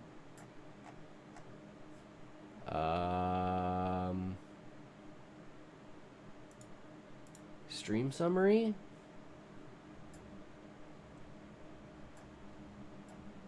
No. It's somewhere here. Oh, there it is. Average view count. In 144.81 hours. Your viewers also have good taste by the looks of things. We talking analytics again? Yes, we are. 134 all time. See, it says average viewers per 144.81 hours. But it only says I've streamed 134 hours. Even adding today's stream, that's still 13. Yeah, that's 9 hours short or long, and that's not like that's counting hours I didn't stream. I didn't stream for like 20 hours, 21 hours, 23 hours every day. The your viewers also watch tab showed my channel. Yes, you are also on my favorites list. Where is it? Is it in community? Is it on home?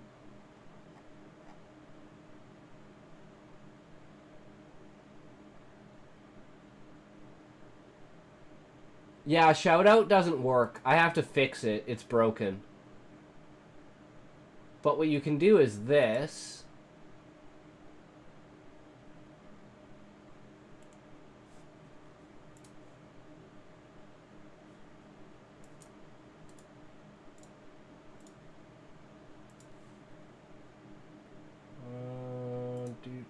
Can I go back? How do I get out of here? Exit. There. At the moment, that's the best way we can do a shout out. Is just go to the channel and then take it and copy and paste it. I just use Stream Manager, that's it. I do know my way around the creator dashboard. Yeah, I'm still flying with my thumbs up in the air, guys. I have no fucking idea what I'm doing half the time.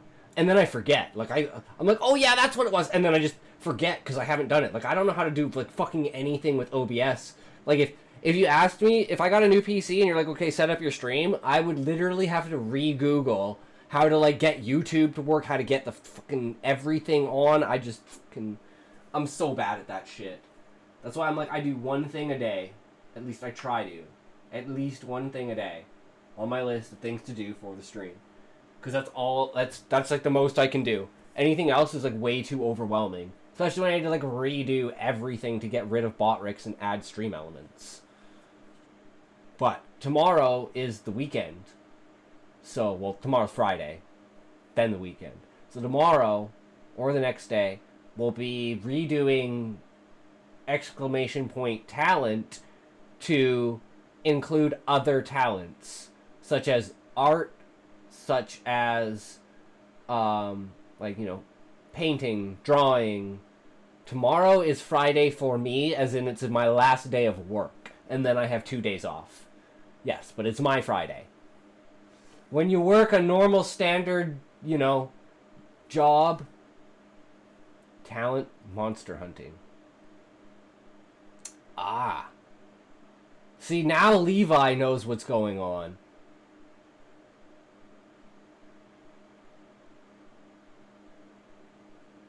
%6 off. Okay.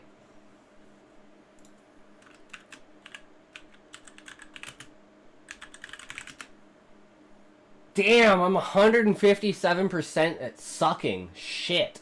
I probably should have reworded that to, like, failing, not sucking. I mean, test it, right? They say I'm good, but... I mean, what? Nomadic society, forced to migrate every few decades. And finally, let's talk about race and theme. Fantasy and science fiction have long been used to explore social issues at a distance, with alien or fantasy races often being used as a stand-in for groups in our own society, either exposing the flaws of that group or making their concerns more palatable and allowing us to see it through a different lens. The alien prawns in Neil Blomkamp's District 9 are... Where is it? I did that.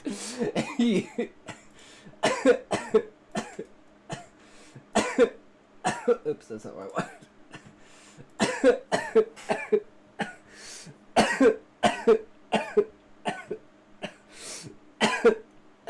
You're a great sucker. That's the pinned message in the stream now.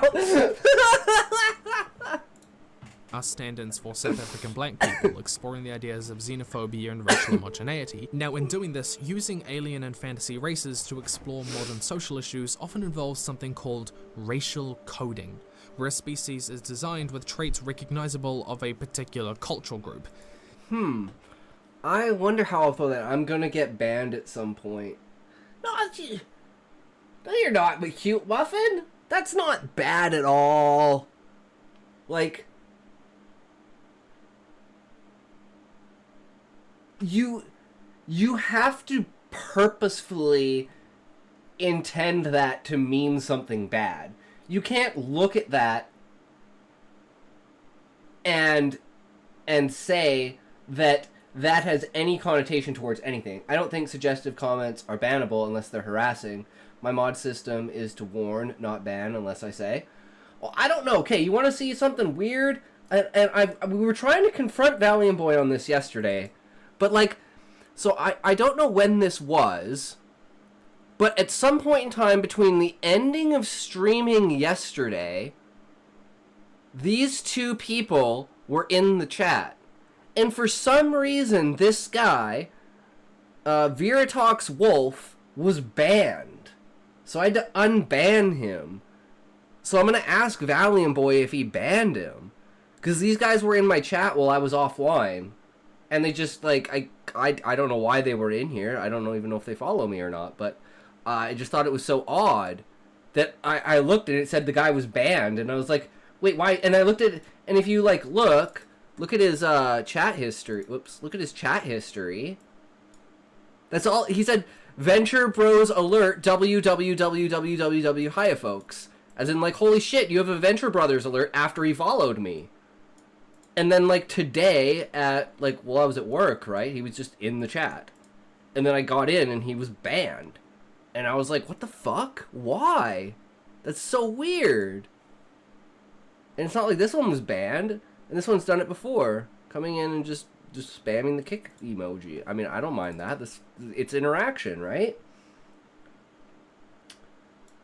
But why would automod ban it? Like, I don't have any settings for automod on Kick or on Twitch. Like, I literally turned them off. Valium might be a bit of a loose cannon. I don't know.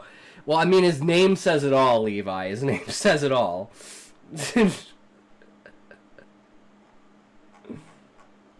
But like I said, I gave him...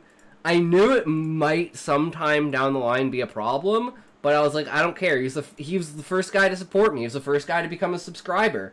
He was literally here every day. He's always been supporting me. I'm like, here you go. Have the power of the stream, whatever it is.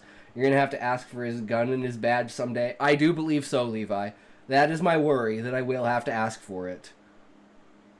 He will have to retire as mod. And I don't think that's a language barrier thing. I think that's a him thing. So if you're lurking there, Valium boy, start streaming. Then you won't have to worry about it because you won't be in my chat. You'll be streaming.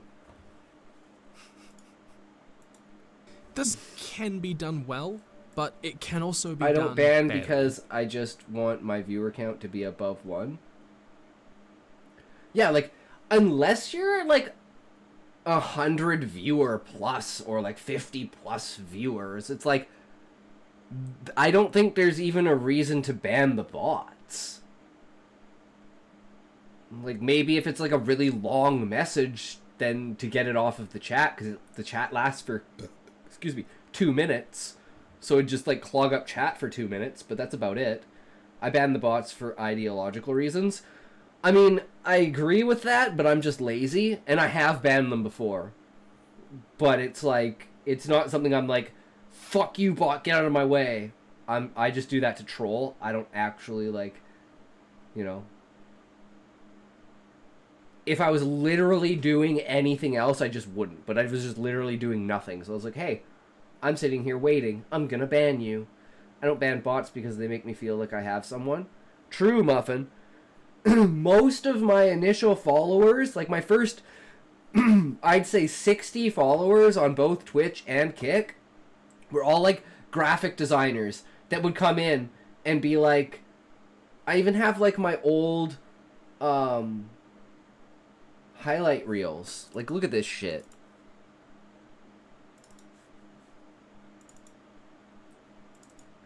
Let's go back to...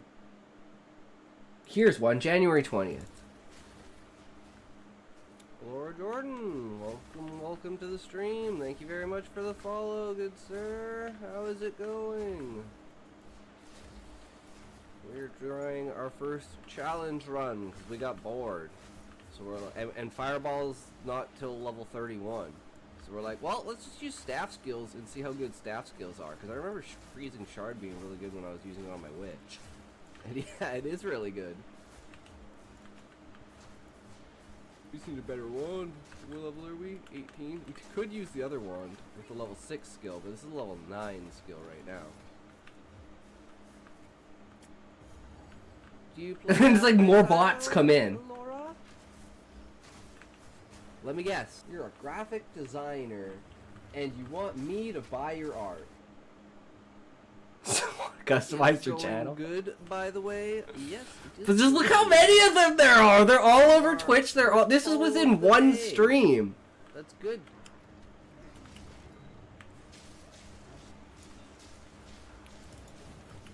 But it's like, yeah, they used to be in here all the fucking time.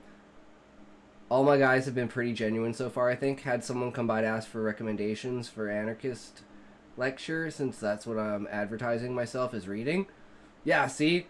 But it's like, I was in, like, Path of Exile, right? And I wasn't even doing, like, I didn't start doing the writing stuff until beginning of February, maybe the very, very end of January. But, like, I was basically playing PoE 1, waiting for PoE, like PoE 2.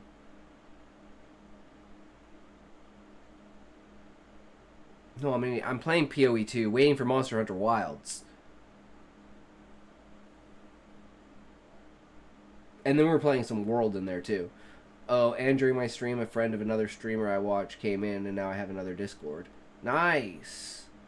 So that's another thing, is, like, interacting with the community and getting, like, other people who watch other streamers in that category. When, like, find, like, what I'd say, Muffin, is, like, what I try to do is I try to find a streamer who ends when I start. Find a streamer that ends around when you start, and then get into their community, get to know them, and interact with them, and then once they go offline, that community will then go to you. That was me until time zones changed. I'm gonna say hi to others and have a shower, be back in a bit. Alright, Muffin, sounds good. Yeah, the time zone, like, daylight saving shit kind of ruffled a little feather with that, but it is what it is. That's why I try to be as consistent as possible.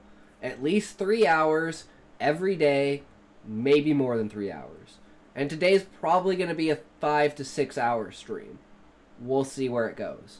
Because we're not even done the reacting part, and we're doing something interesting. Today's quote is a bit bulky, but the maintenance and preservation of a private property based exchange economy requires as its sociological presupposition the existence of a voluntarily acknowledged natural elite.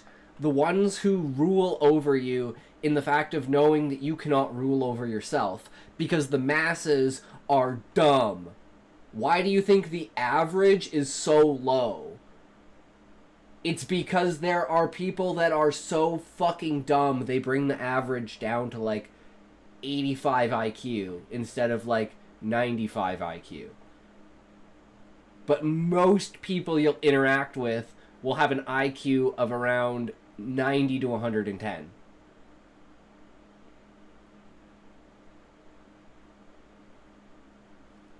But yeah, I honestly believe in the idea of an elite, because of the fact that I know no matter how smart I think I am, no matter how much knowledge I want to acquire, I'm just a high fucking idiot. And you put me in any position of actual, like, authority or responsibility, and I just crack. He's arguing for a system of private courts where the judgment of local authorities is dependent on a general public trust in their competence and wisdom. Yeah, exactly. It's like, we trust you guys enough to deliberate yourself that we don't need to have a checks and balances system. Because we just trust you to do the right thing.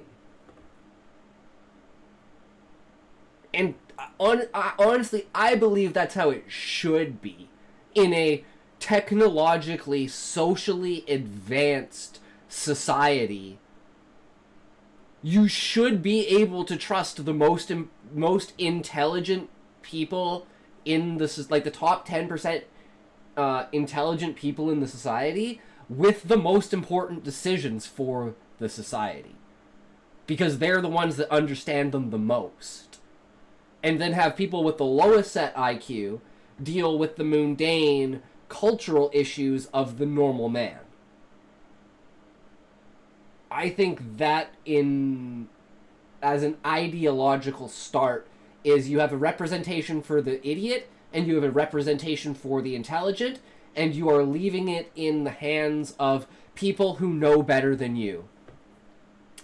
He's also got done arguing that democratization is a cause of great and inevitable social and economic decline.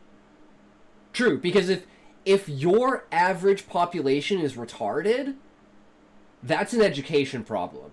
That's not a species problem. That's an education problem. That's teaching people how to, like, not teaching people learned helplessness. Like, allowing people to suffer on their own in order to gain the knowledge that they need from things. It's also a democratization, makes people more retarded.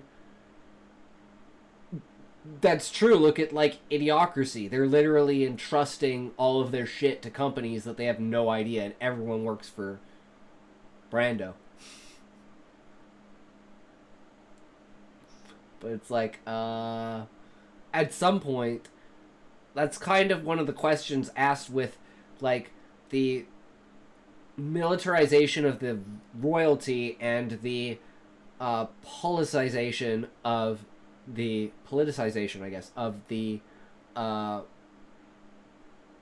female octopi, and giving the hands of the power in the hands of those two separate groups, and those groups basically make all of the decisions.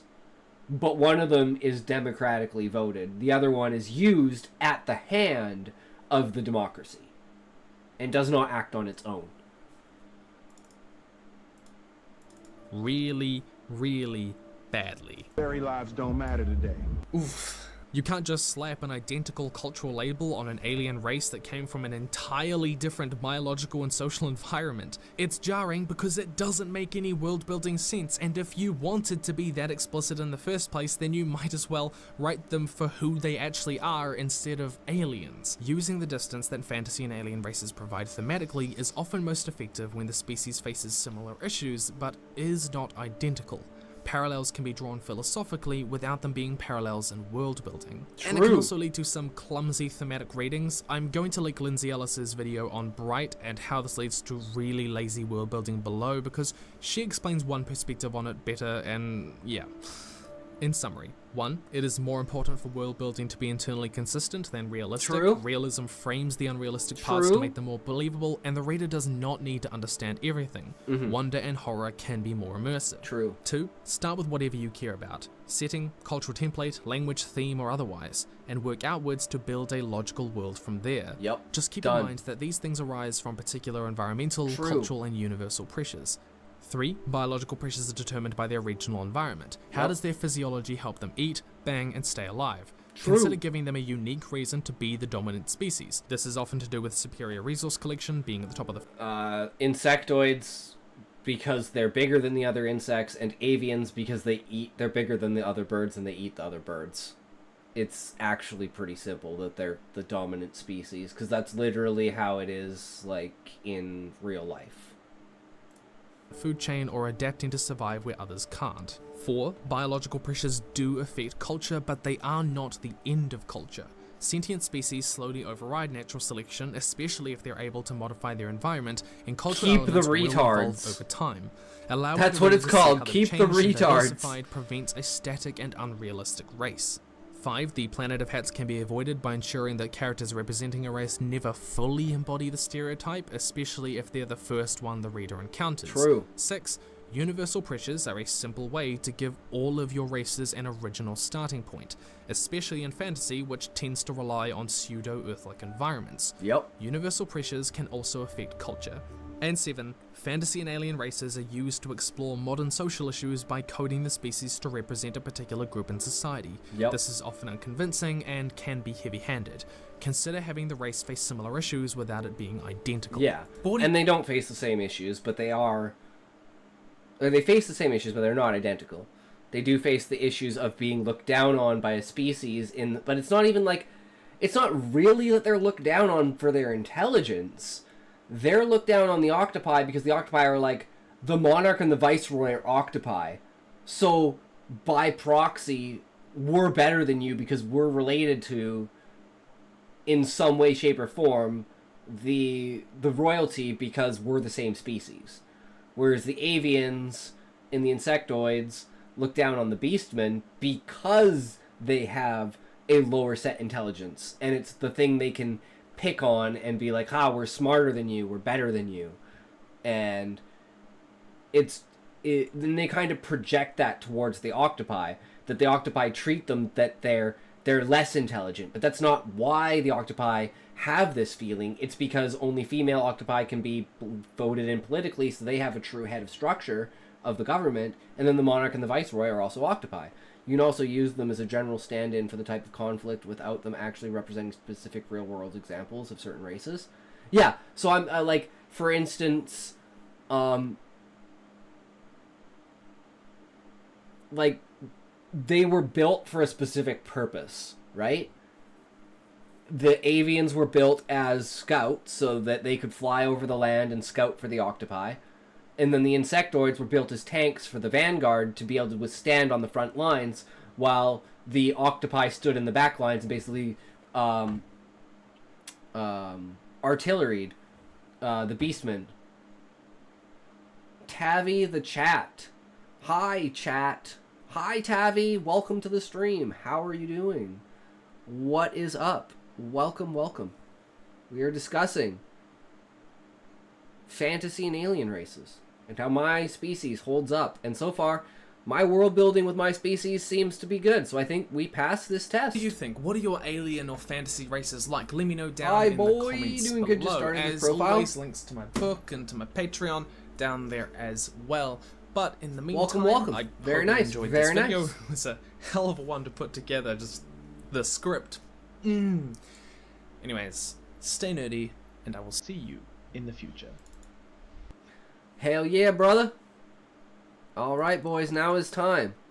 Now is time. I have questions. How do I edit my profile?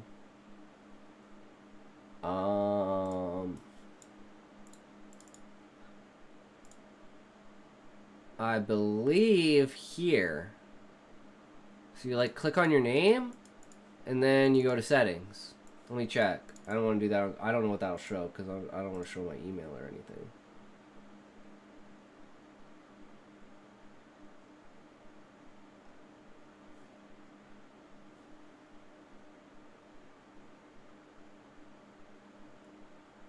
Yeah, and then from there you can change your avatar, you can change your banner, you can change your offline banner, you can change your username, your email, your bio. Which is actually odd because I changed my Twitch bio, but I never changed my Kick bio. I should go in here and steal my Twitch bio.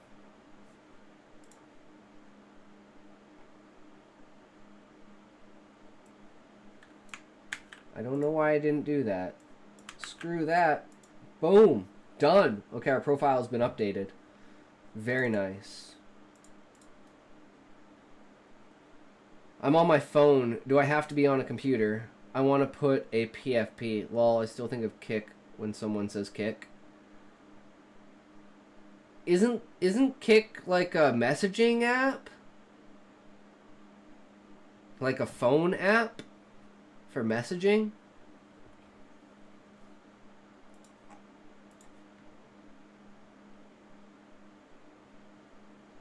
Never used that shit.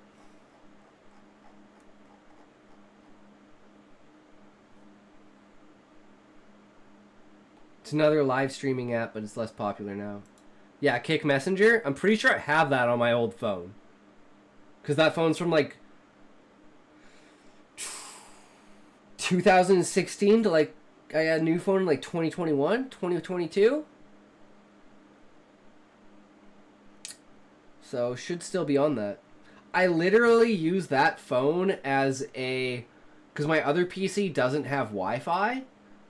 Like it doesn't have a Wi-Fi thing in it. So I use my other phone as a, like pseudo Wi-Fi for my other PC. So I basically put it on hotspot tether, like USB tether, and then I just take the Wi-Fi and put it to my PC.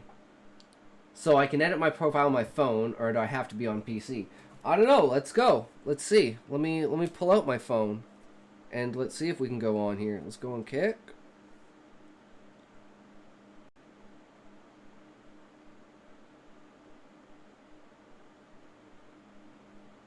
I assume it works on phone.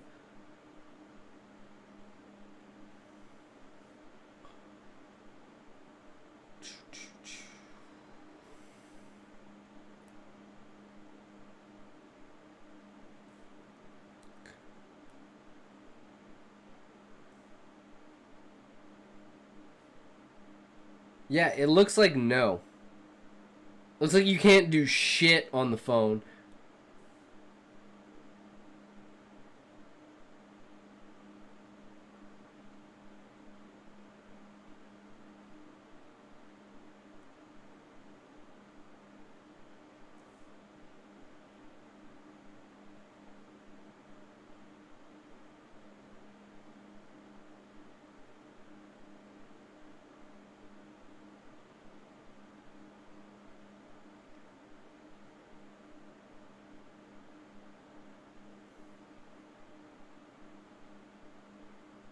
Really? Tabby the chat. Level 1. Yay! You leveled up to level 1!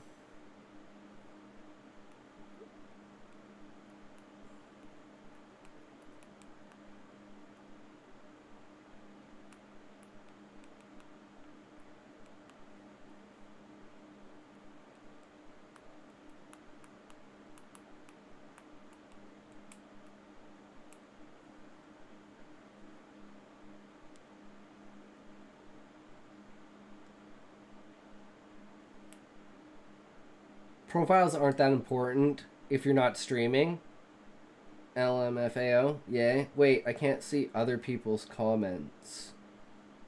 Eggy Bayo! Welcome, welcome! How is it going? Indeed, I am retarded. Thank you. I'm trying to figure something out, though.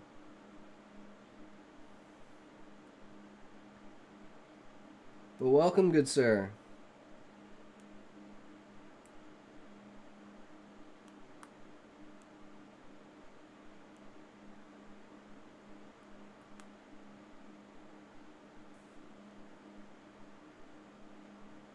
Yeah, you can't do it on phone. I just googled it. You can't do it on the phone. It's impossible. It don't exist. Phone is just there for you to for it to be accessible to the phone. It's not actually there to facilitate anything. I can come over here to chat too. Twitch chat. It's a shared chat overlay on the stream.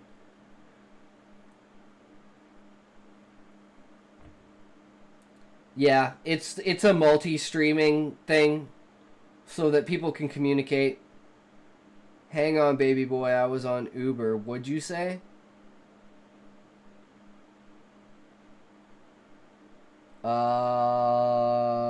It's split between different platforms. So if you look at the beginning of each of the messages, it says if it shows an image of either Twitch or Kick. You can't see us in chat because we're over on Twitch. True. Yeah, and then Levi streams on Twitch and Kick. So he also has an account on Kick. So he's over there as well.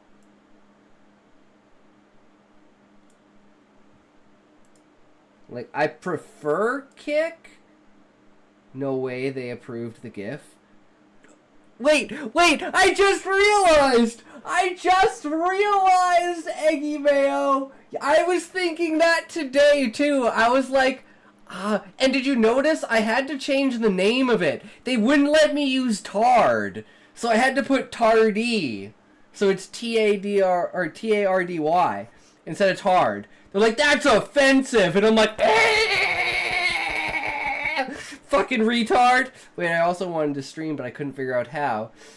Can you stream on your phone, or you have to be on computer? Lol, tardy for to party. Gives it a whole new meaning. I fucking love it. I have no idea if you can. You should be able to. I don't know if I don't have the options because I'm already live. Hell yeah, brother. I can't believe.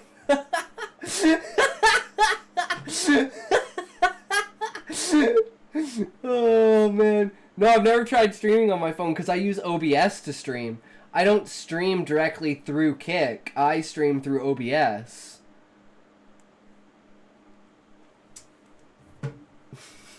so fucking beautiful, Levi. It's so beautiful. OBS is the recording software that most people use. And that's what you have, like, your different, like, screens and your different overlays and everything, so I can, like, change the scene. And then I've got, like, Kick, Twitch, and then this is YouTube. And then I record everything locally, just in case. Do you have to download it or something? OBS. And do you not use OBS, Levi? Or am I just misinterpreting that? Oh, hey, we use the same multi-streaming plugin? Oh, yeah, I know. It's just the OBS multi-stream, right? Multiple layouts. Except what's really weird about it is you have to set YouTube as, like, your main stream source because you can't set it in here. At least I couldn't get it to. So I had to, like, redo everything because I originally had Kick as this one. And then I had YouTube and Twitch in here, but YouTube wouldn't connect. So I had to put YouTube here and then Kick and Twitch up there. But it doesn't really matter. So it's like the YouTube stream is always like a couple seconds longer. I set it there just fine. For YouTube? You stream on... Wait, you have YouTube too, Levi? What's your YouTube? This reminds me when we would redo our MySpace pages. Oh my god, Tavi.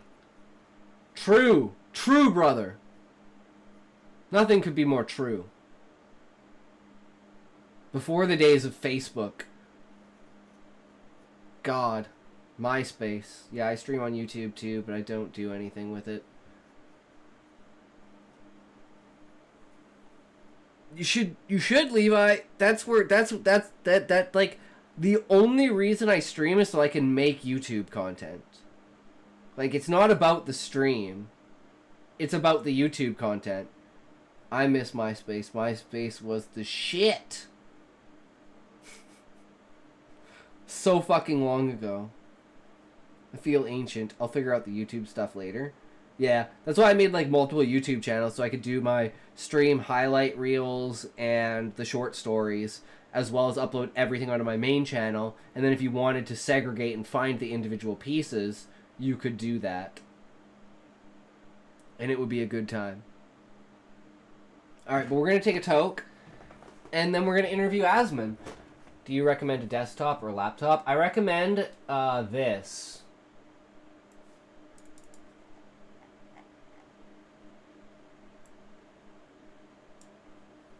Get a Starforge, bro. Get a Starforge. Best PCs in the universe. Super affordable. Ship anywhere in the world. Ship within a month. This one's like $1,500 US, so it was like 2,300, 2,400 Canadian. And yeah, so we got like the Ryzen 76X, cause fuck NVIDIA and Intel. We got a 78 graphics card, and what's the other one? Oh, probably the RAM. 16 gigabyte to 8 gigabytes. So it's like not amazing, chat. I'm doing good for a level 1 Magikarp. I recommend desktop since you'll be streaming from the same place every time. True. But yeah, I'd recommend a Starforge if, like, you don't know anything about PCs. Because I don't know anything about PCs. I've built a PC once and I wasn't the one who built it. I got my friend to build it. I only have a laptop. Will that do? I mean, it depends. My other PC is kind of shit. And I was streaming on that and I couldn't even get, like, Final Fantasy 11 to work. Which is a PS2 game, essentially. A laptop works, but it can be CPU intensive. Very much so. Ugh. So I would say if you're going to invest, make the jump and buy like the cheapest Starforge.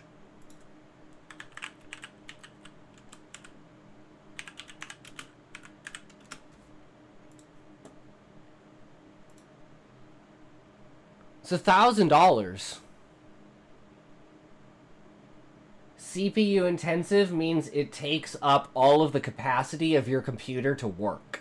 So it will lag and frame drop consistently, as well as the more things that you do, the more often that will happen. But yeah, it's only $1,000. And it's like, look at what you get for $1,000. Look, you could play Black Myth Wukong at 39 FPS.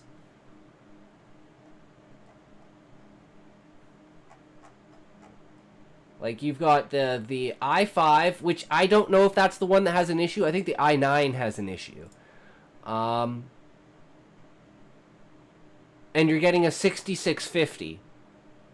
Like, super boosted 6650. That's like a 3060. You're getting like a 3060 for $1,000. Like, that's really, really, really good. Oh, Starforge PCs are in, bro. Absolutely in. Look at this beast. Like, if you want, here, I'll show you mine. I'll show you mine if you show me yours.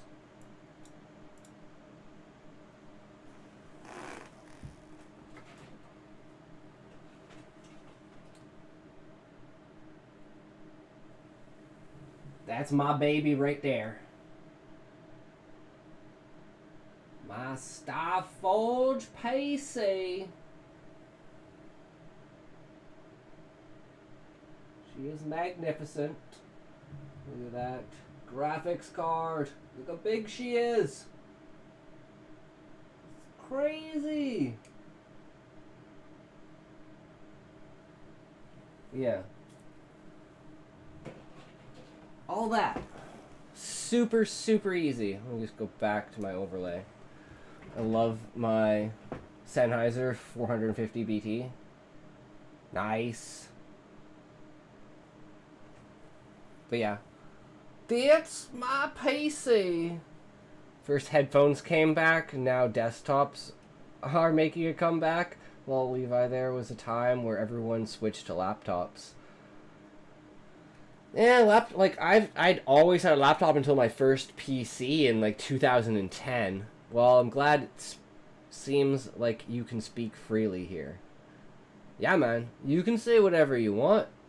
We are very open-minded people, and we will just try to change your mind if we don't like the way that your mind is. And if we can't change your mind, then we can just agree to disagree. Not like on TikTok, so restricted.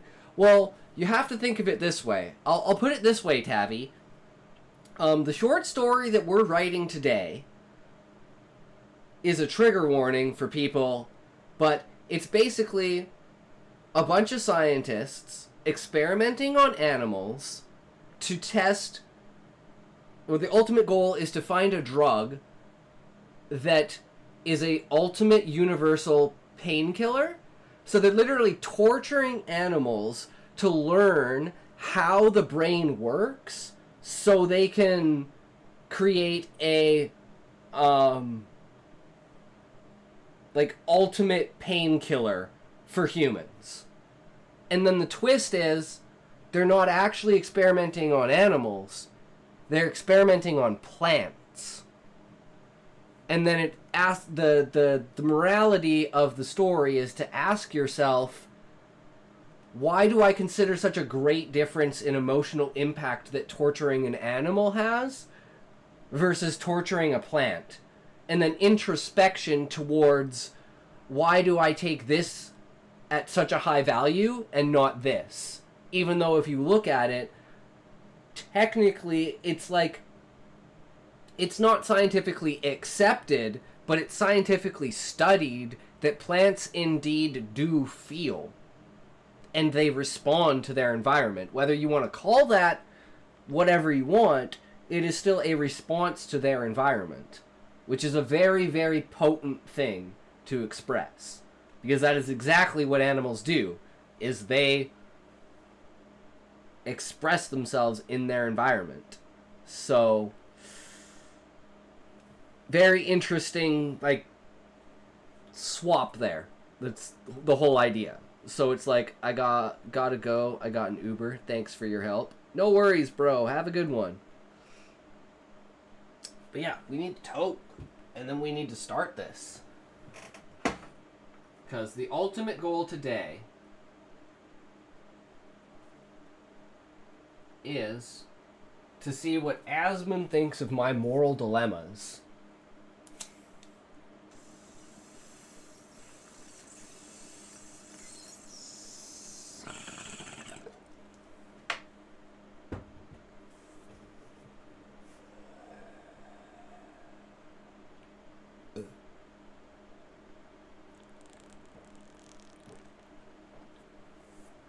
All right.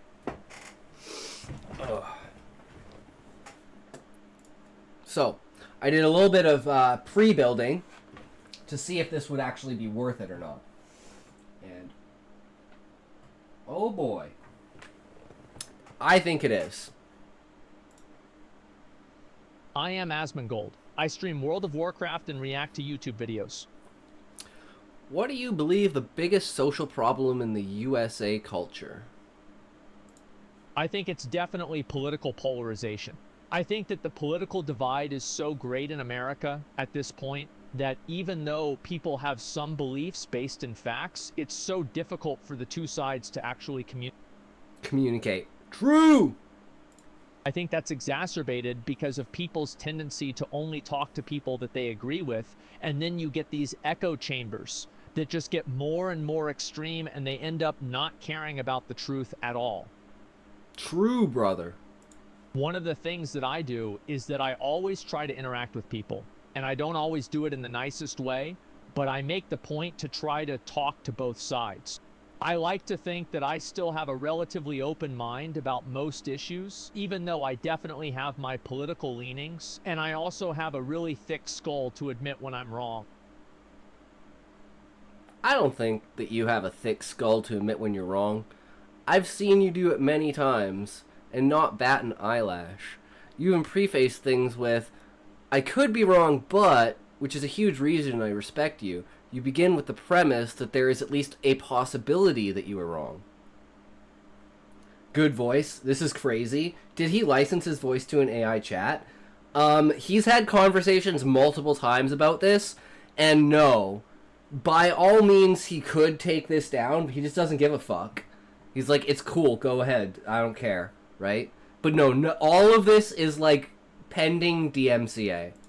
That's nice of you, man. And yeah, I try to at least give that as a qualifier instead of just claiming that everything I say is irrefutable, which is something I used to do way more when I was younger.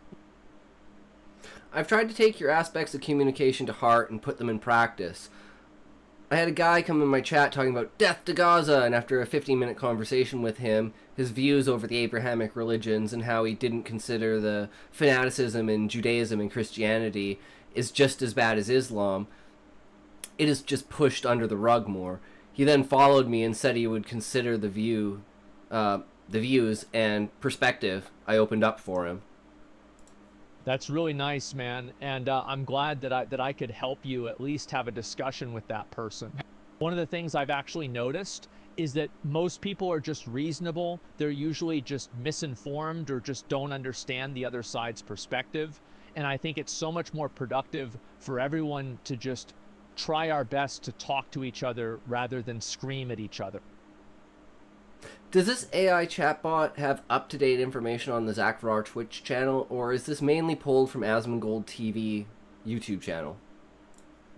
The AI is mainly pulling information from Asmongold TV, but it can access other sources and information, so it has at least some knowledge of the Zachvar channel. This is what I assumed. Thank you for your candid response. Of course, man, I didn't write the AI, but I do my best to understand how it works and how to get it to output what I want it to. If you want to know something specific, let me know. I'm a writer. Would you be able to assess a short story I wrote?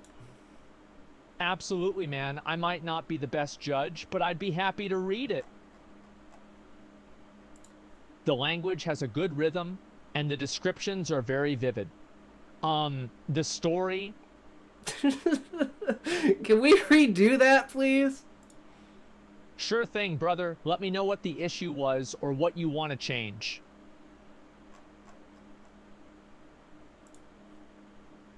There are a few different ways to interpret this story. One interpretation is that it is about sacrifice and how people are willing to do extreme things in the name of something greater than themselves.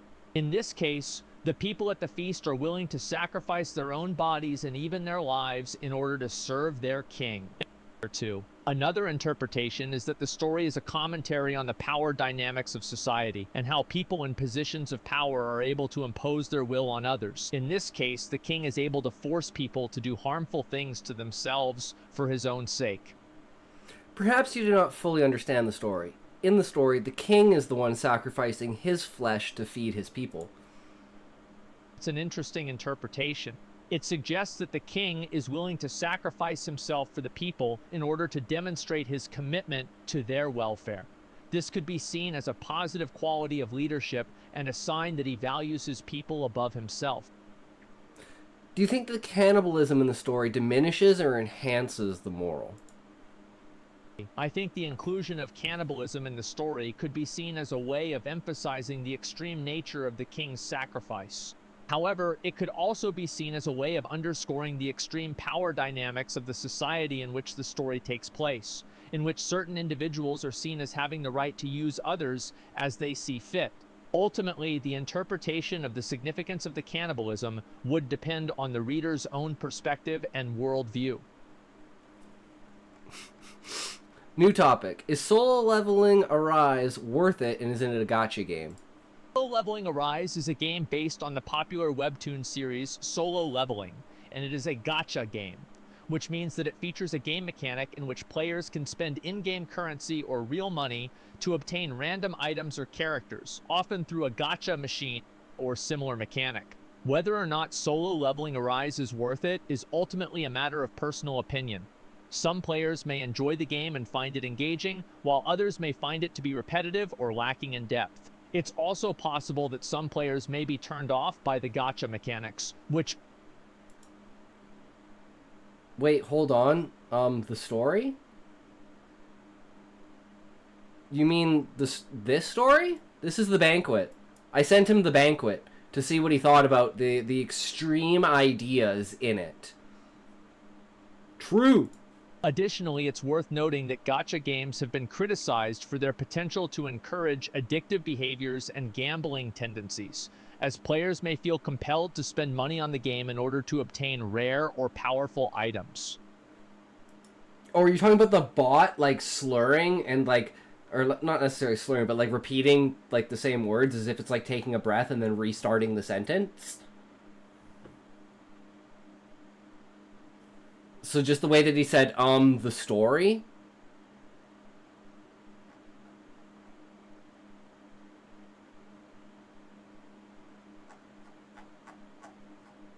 See, what I think happened here is that it was like, it was trying to output something that's not in the parameters, which is like, it doesn't know how Asmon would actually respond to this story. So it just stops typing instead of putting bullshit. Same thing I think happened here as well. Because it doesn't feel like it hit a word limit. It just ended whatever it was going to say like it wasn't important. It was like, oh, I had a secondary thought, but that's not important. So, now what we're going to do is we're going to input our story idea and see what he thinks about it. And then we're going to do the outline and we're going to write the story. And it's going to be fucking great. Actually, I can put this back on. I totally forgot about it. Okay, so. An idea for a story. Does this count as parasocial? Yes. 100%. Yes, it does.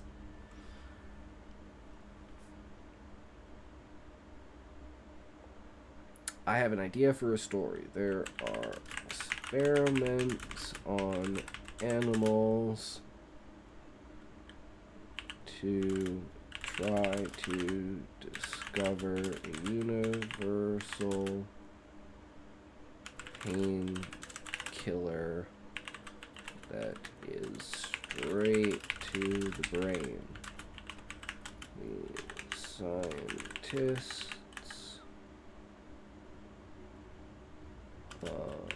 torture animals to learn from the pain they are suffering.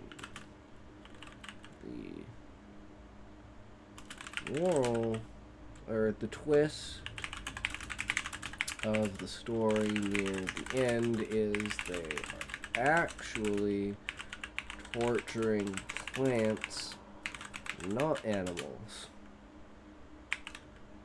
This brings the reader from a trigger state, from the thought of torturing an animal, but their relief when they discover it is actually a plant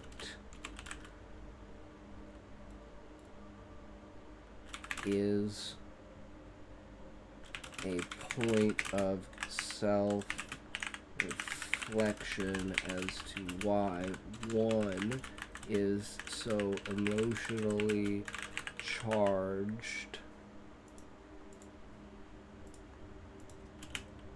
and the other is not. Do you think this is a good social experiment story?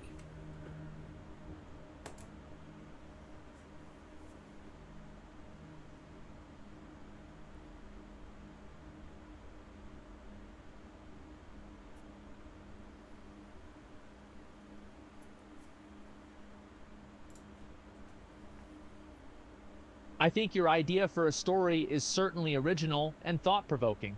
The twist ending of the experiment involving plants rather than animals could certainly have an impact on the reader's emotions and perspective, as it challenges their initial assumption and invites them to consider their own biases and moral values. One possible consideration, however, is that some readers may find it difficult to connect emotionally with plants, as they do not have the same level of perceived sentience and ability to experience pain and suffering as animals do. True. I love how he prefaced it with that. The consideration. That's like so Asmon. I love it. 'Cause that's another point too, is that like there are two questions to ask. Is this ingrained in us because we feel the same pain and we can physically see that happen to animals and understand their pain, so that causes a deeper connection? Whereas if plants can feel pain, we are not privy to it and we do not notice it, and it is not part of our lives, so we have no innate effect to be connected to it.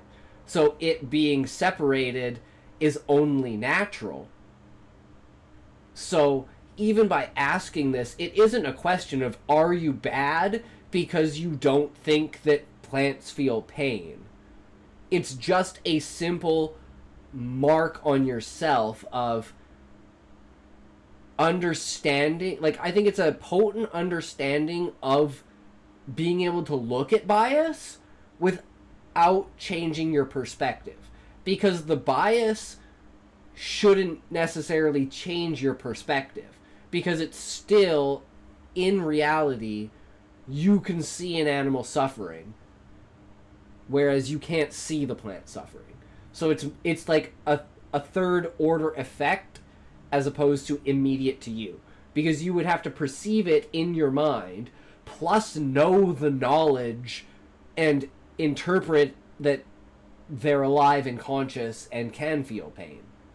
So it very much so is not about you're a bad person because you don't care that plants feel pain. It's, does you feeling bad for animals actually come at your heart's value, or is that an initial reaction due to sympathy because you feel the same way, like you can feel pain as well, so you can sympathize? Or is it a rational response to be so defensive of the harming of animals? Even more so to your own species, where some people say, yeah, I don't care what happens to humans, but don't ever touch my cat. And it just like instills in that this hierarchy that we put in intelligence and how things react. And that's how also for another reason is the things that go silently suffered.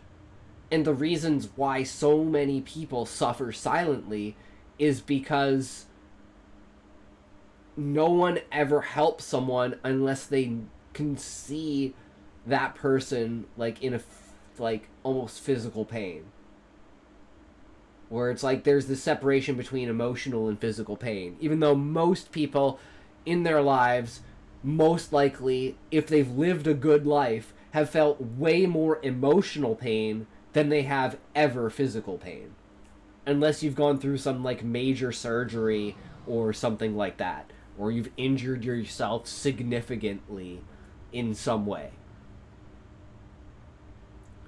But I absolutely love this response, and that's all we fucking need. So let's get on to the story.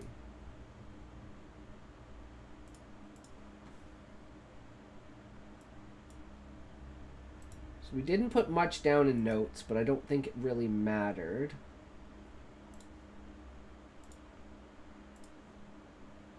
Let's just do this.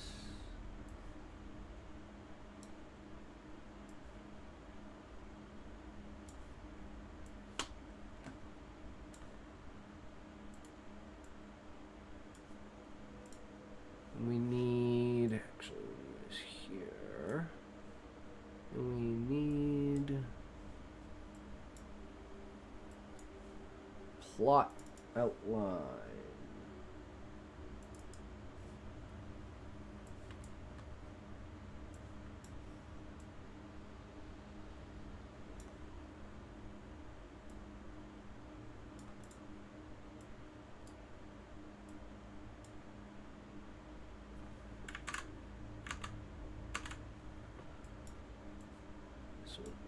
Here.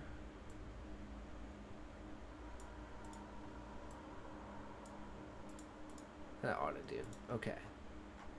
Let's go down to a blank slate. Does this one have senses? Yes, it does. Okay.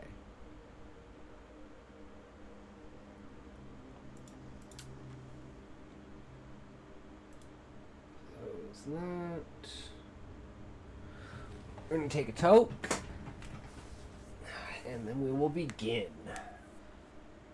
So again, if you guys want to write along, feel free. You know, you can follow the outline and create your own story.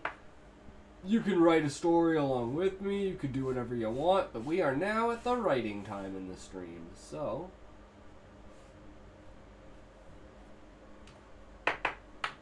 I try to make this as like interactive as possible, but this is like basically the downtime where I'm just like kind of explaining how plot points in the story work and how I'm going to craft this story around this idea and where the different points in the idea are going to flourish in the story.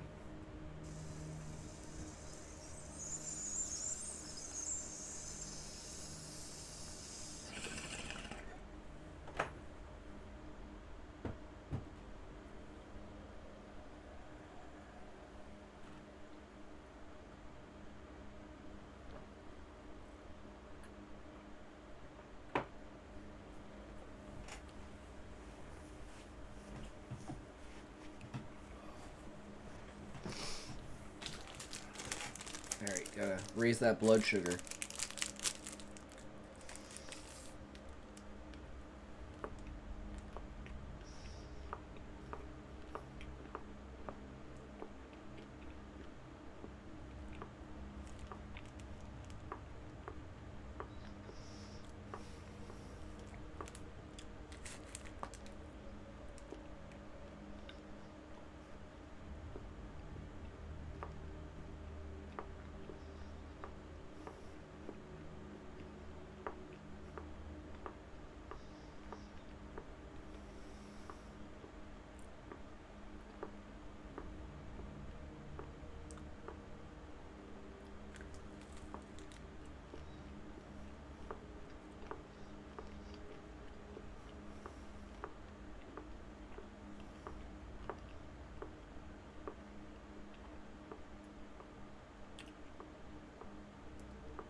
I'm crazy tired today, so I've call it here.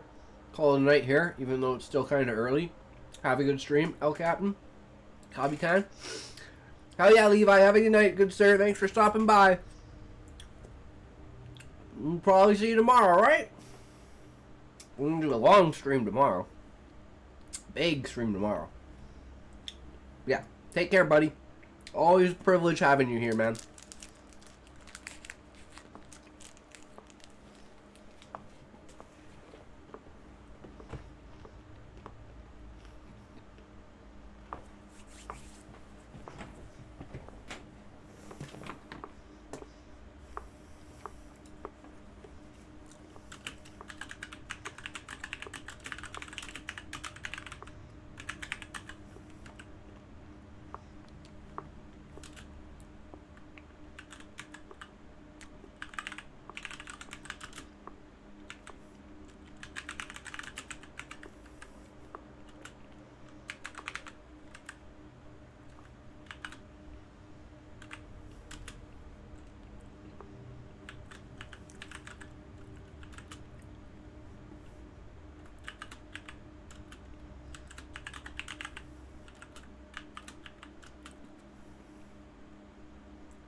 Okay, so scientists doing experiment. Location. Underground Science Lab. Time period 2030. Characters. Dr. Amon, Dr. Lester, Dr. Oligard, Dr. Mileside. That's supposed to be Mileside. Event. Scientists begin to ask the question whether this is ethical or not based on their discoveries. Senses. Sight. Limbs. Body. Feet. Head. Sound. Silent, then a murmur, then a scream. Smell. Maple, oak, willow, fern, yew. Fresh and burnt. Allergy, pollen, corn, peas, tomatoes, potatoes, lettuce. Touch. Cold, sturdy, broken, split, fallen. Taste. Humid, metallic, allergic, pollen, corn, peas, tomatoes, potatoes, lettuce. And then the goal is to discover a universal painkiller.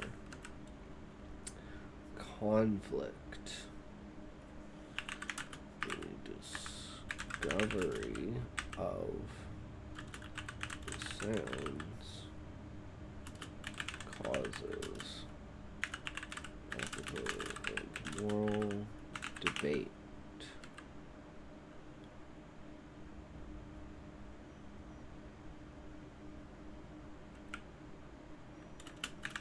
Causing or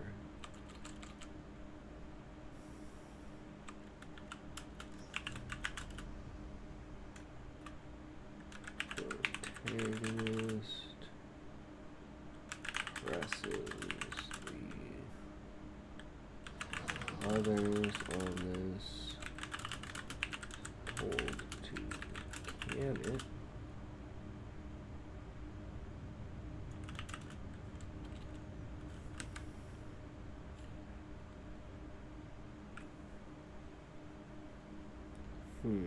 disaster. How do we look at the disaster?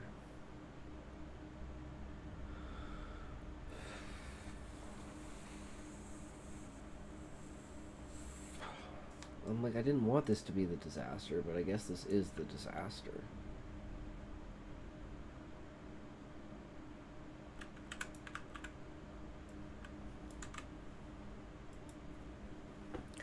It is what it is. Reaction. Tries to get his fellows on his side. Dilemma.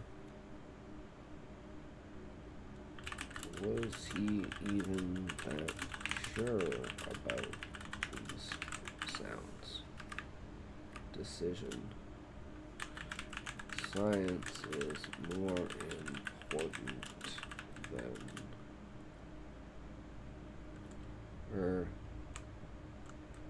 science is more important for the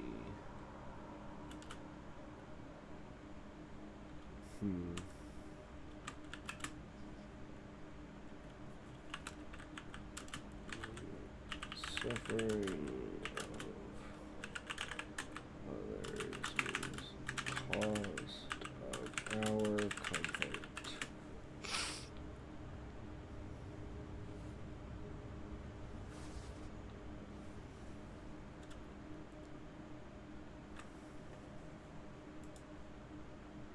Okay, intro.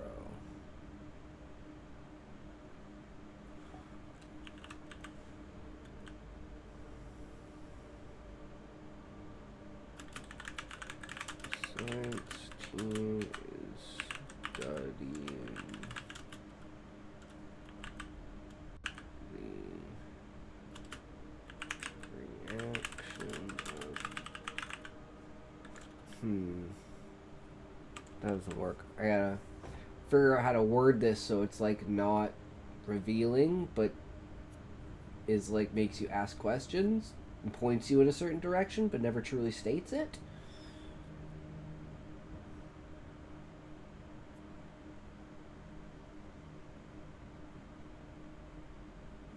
And we really want to downplay and like dehumanize and like separate the ideas. And only when the morals and ethics come into it later is it kind of explained then with the idea of where this, like, the research is going. So the research teams discovered. No, they haven't discovered. They're working on. Research team is finding a universal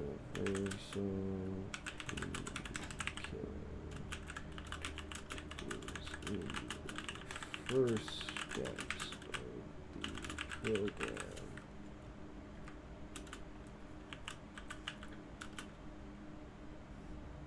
The specimens are dissected and tested for how they feel and react under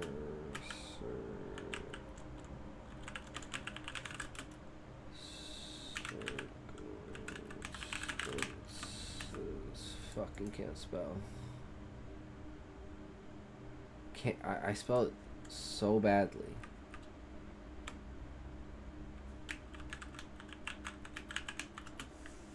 Cause I'm missing every time I miss the different letter. Circumstances. Jesus, struggle is real. We need to put in this for it. Well, at least spell it right, you fucking retard. Alright.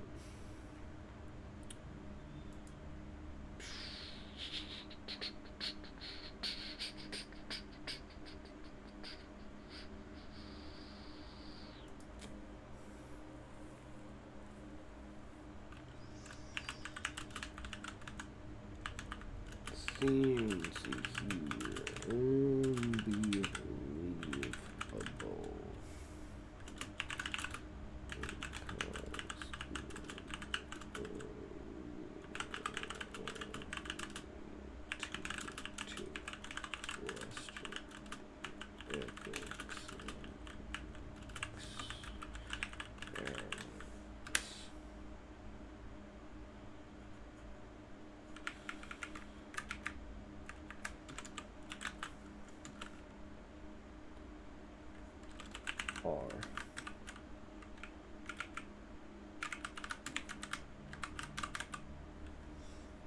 Whew.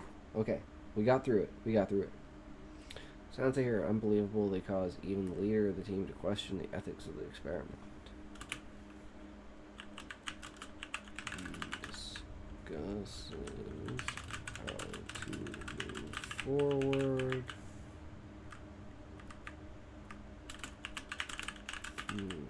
Decides that the research is more important to specimens' well-being. Dun dun dun. Okay, we have the plot.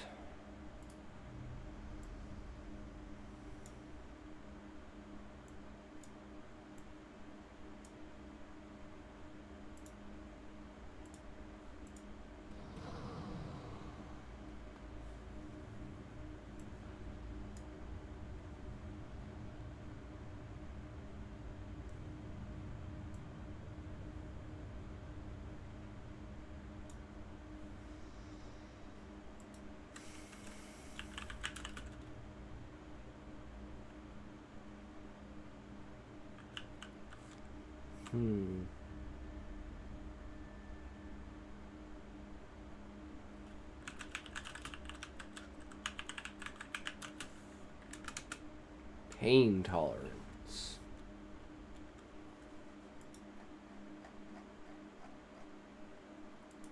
Okay, I'm gonna work everything we know into this. So we're actually just gonna go like this because this is gonna be easier.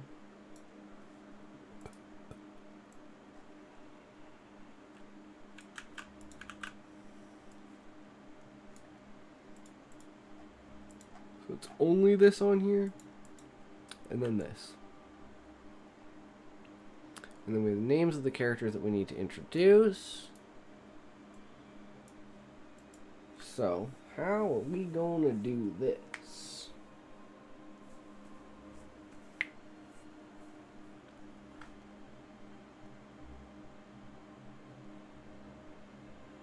Because the introduction for me is like one of the hardest parts. And we're trying to get it right this time. We're not just gonna like speed into it. We're gonna sit back and we're gonna think about it for a second. And think, what is this scene?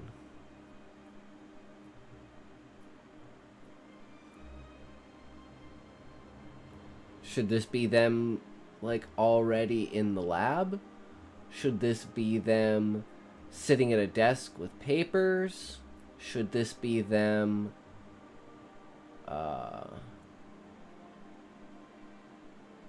maybe checking in on the, it's like, you know, just after, I guess, like, lunch break, the kind of idea, well, maybe not,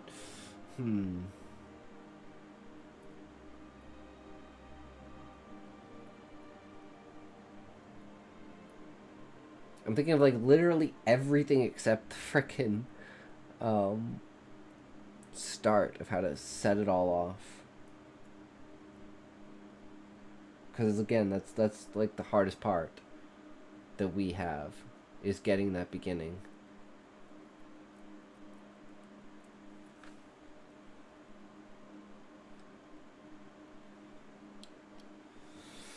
So I'm thinking maybe they're at a...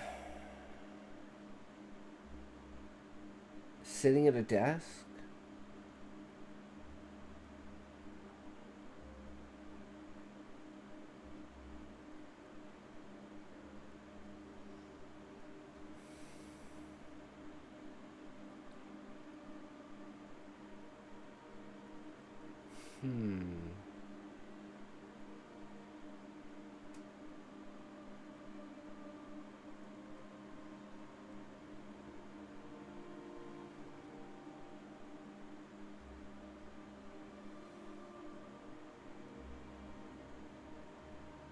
So I think they're going to be sitting at a table discussing the experiments.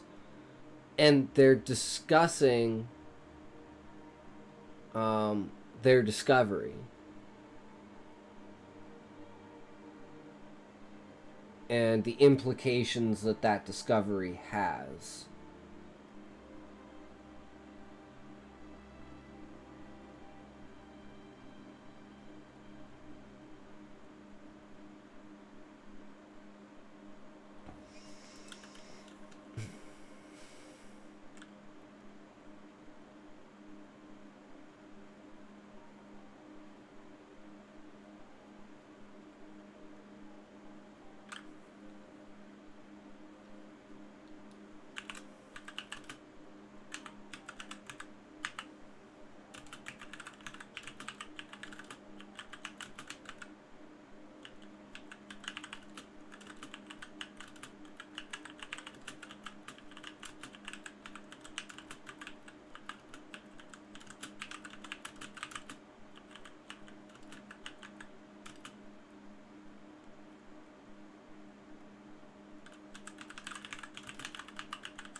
Hmm.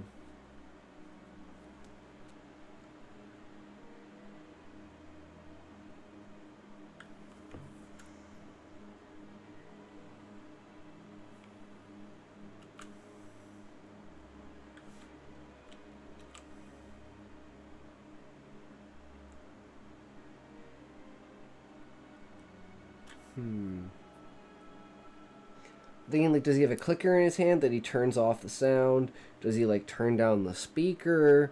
Like, how is this interaction going to work?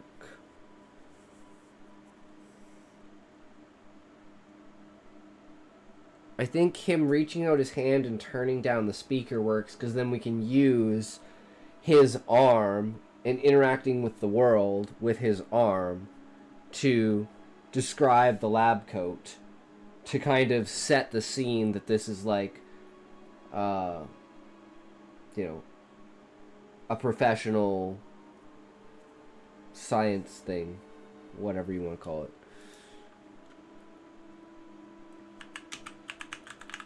Extended his arm across. He own. End of the story. Chandu 16. Welcome, bro. How's it going? I mean, won? He won. End of the story. Nice. You should do exclamation point T and see what your writing is. That's impressive. 145%. Whew. That's insane. That's some crazy good writing skills.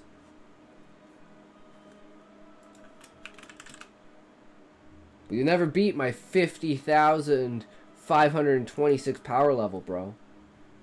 Or my 12 centimeter stalwart spectacle.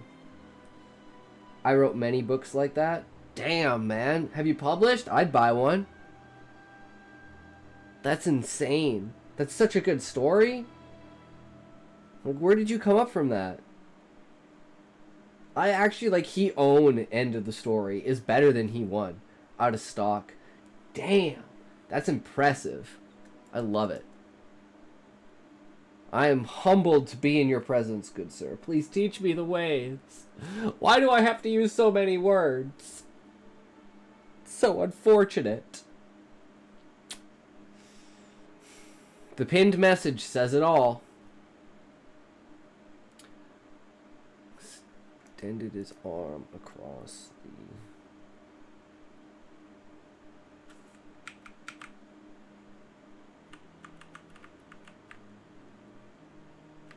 The table's not important, so we don't really need to describe the table. It's the sound and the mend that are important. That's what the story's about. It's not about the table. We don't really describe the table. We need to describe his arm. Send his arm across the table.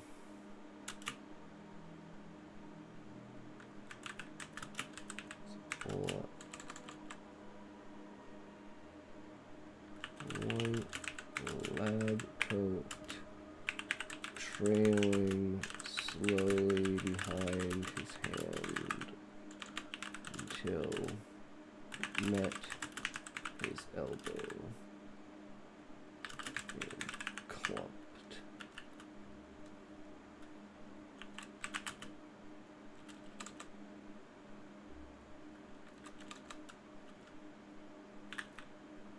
As his wrist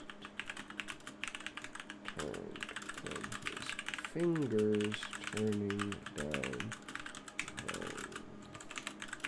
on the speaker. Using Notepad for writing. You must be a OP writer. I have lost things before from using programs online, and then just one day, it's just fucking gone. And it's like, okay, well, not doing that again. Why not just do it in VI or Vim? You will be even faster. What is VI or VIM? I do not know those acronyms, good sir. I am a mere pleb of short story enjoying writing. It is a text editor. Can you, like, download it locally? Is it free.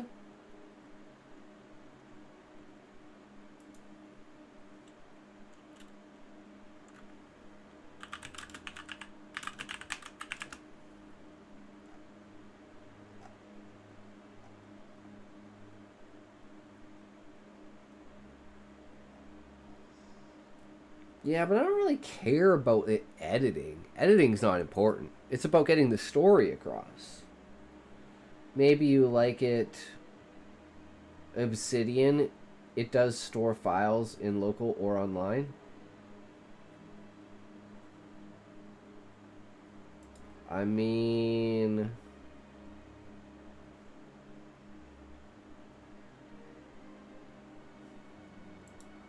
I just trust Notepad. I'm not Ryder, just talking stuff. Yeah, no worries, bro. I've never heard of this before, though. But I will check it out. I just couldn't find anything but an actual... Yeah, this doesn't have an actual link to, like, what it is. Vim text editor. Here we go. This is what I was looking for. Free and open source. Screen-based text editor. Improved clone of build. Okay.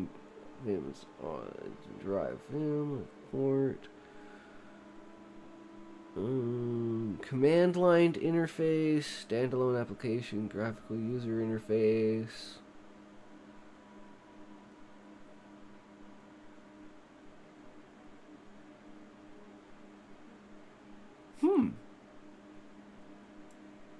That's interesting.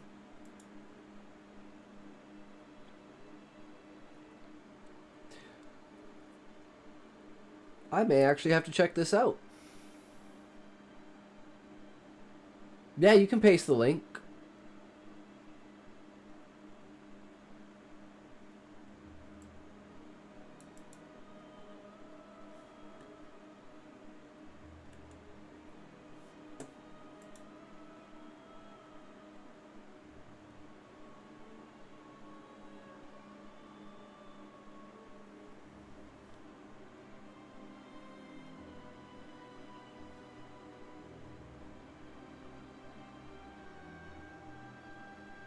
What's signed?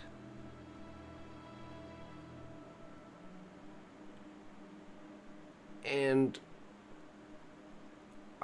this is the package is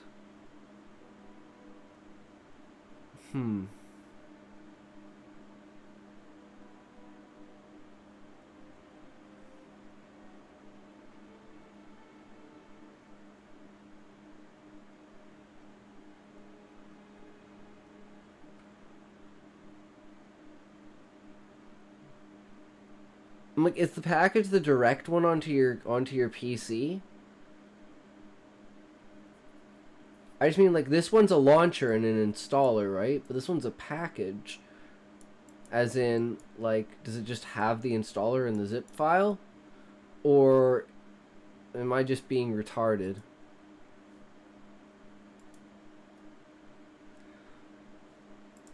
When you download the software, no middlemen manipulate the file and send it to you.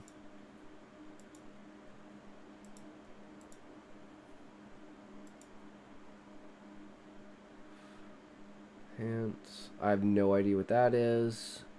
No idea. No idea. Sure.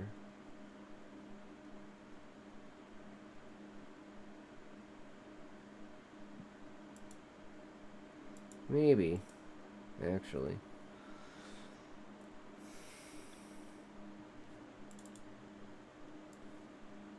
I'm intrigued. I will say that. I've been looking for something that's free, that goes just straight onto your PC, no strings attached, and has shit like this. So I can do like webs of stuff instead of doing image inside of image inside of image. It can actually do what I would need it to do.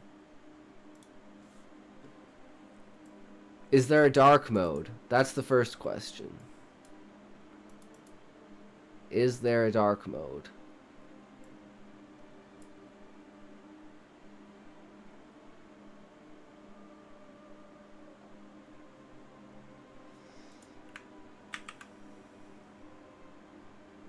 Wait, is Control F not find? Where's find?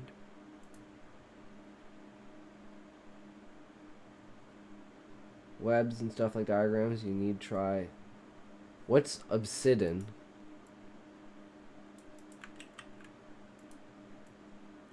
Well, it doesn't have like Control F is find. So how do you find like a word? Because that's kind of an important feature. Obsidian editor. To get this?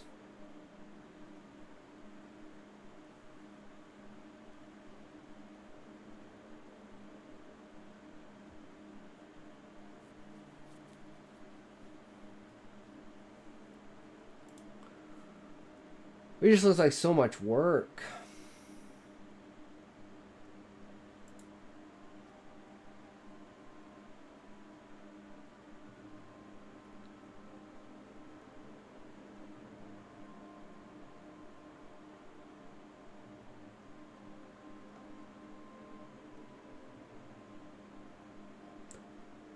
Yeah, it's used by programmers. His learning curve.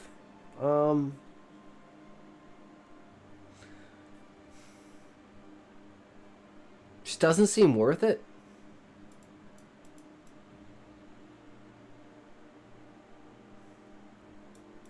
But I'm a lazy fuck. I'm a streamer, bro. The fuck is Obsidian? It is model-based editor. So you're saying it's like a skin?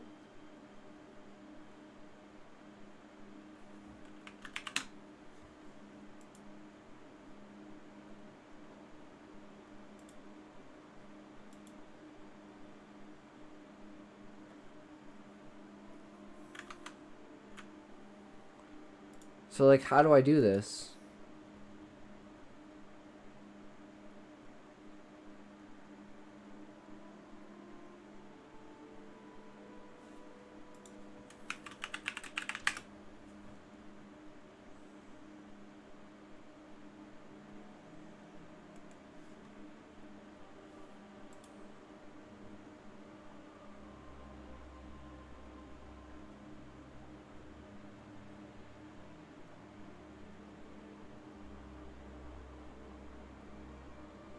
Interesting.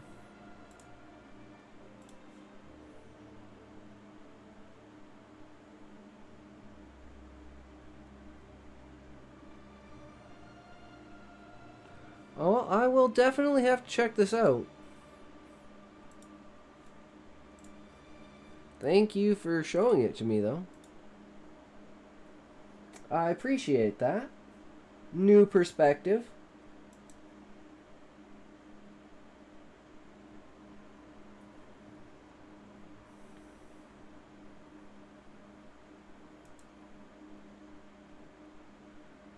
So he's interacting with the world, and we're saying that he has a white lab coat on. Sleeve. Trailing slowly behind his hand until it met his elbow and clumped as his wrist turned from his fingers.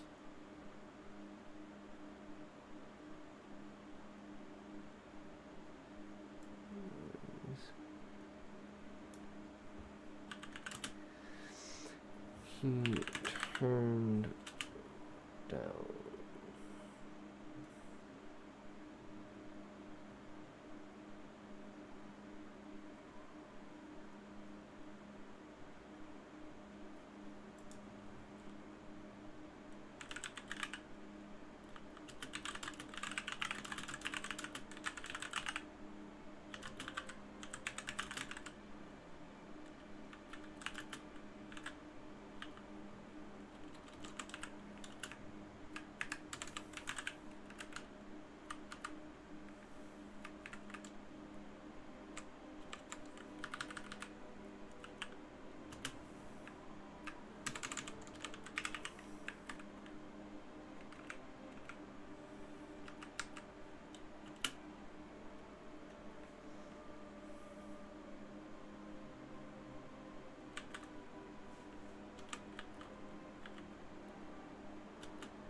Hmm.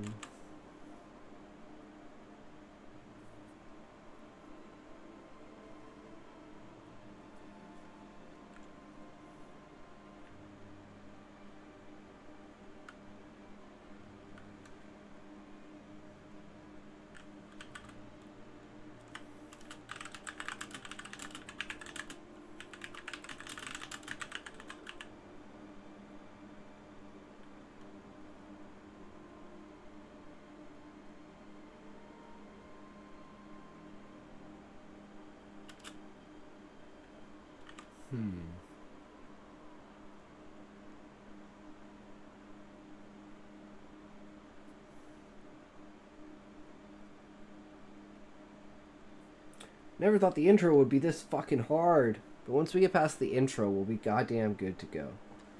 The intro is the hardest part. Intro is always the hardest part. So I would just kind of skip through it. But we're not going to do that. We're just going to chill. And we'll get through it. Eventually.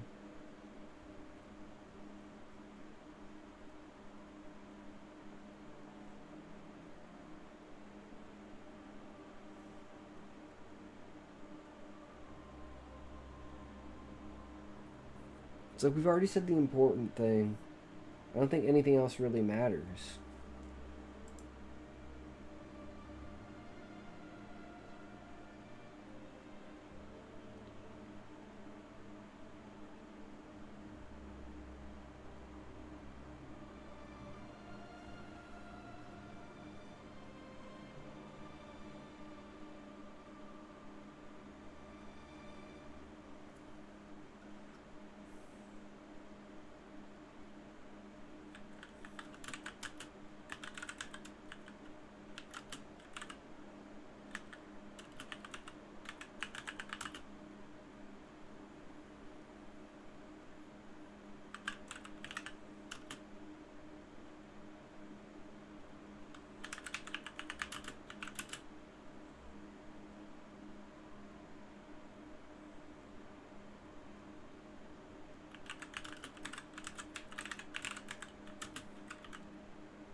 Valiant boy, welcome, welcome. How's it going, man? Welcome to the stream. So, I'm just Just, I'm sick as fuck. Again? Damn it, Valiant Boy. What are you doing? So, they actually approved this emote.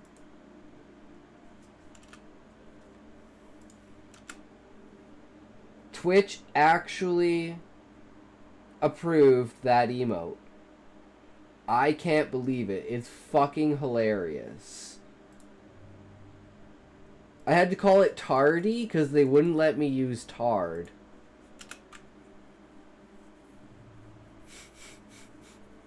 It's so fucking good.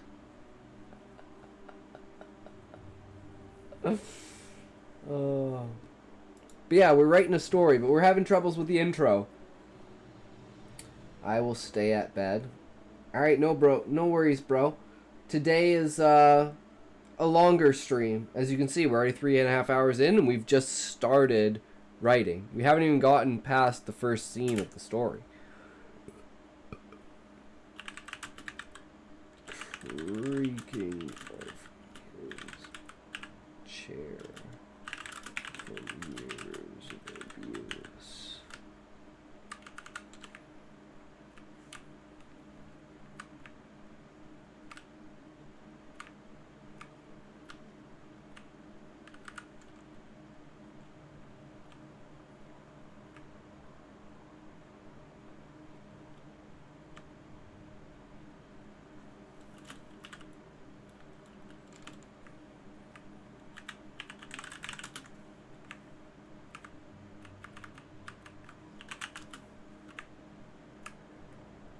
Okay, yeah, man.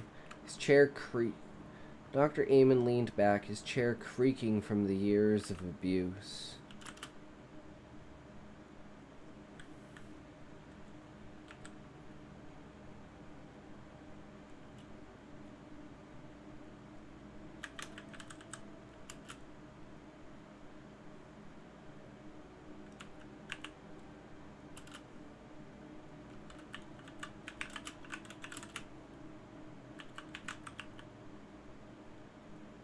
No.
Hmm.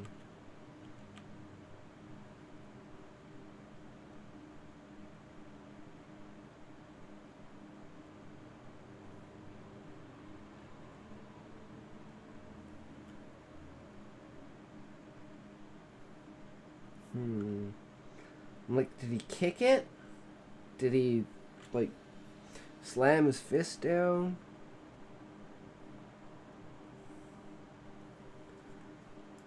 Or slammed his fist down?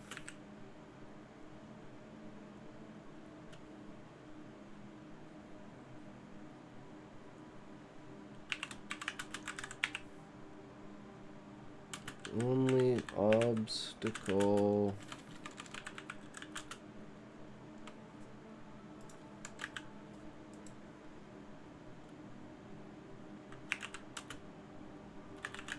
success outside perspective.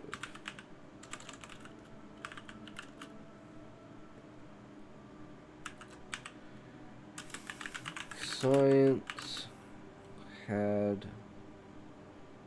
No, the last time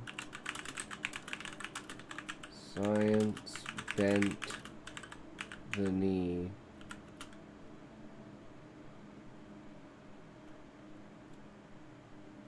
we had a monarchy.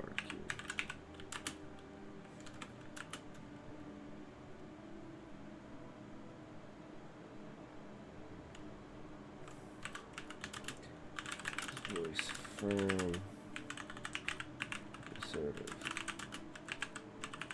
logic, continue.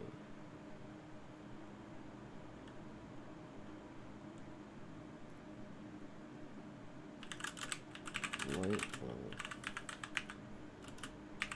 These findings.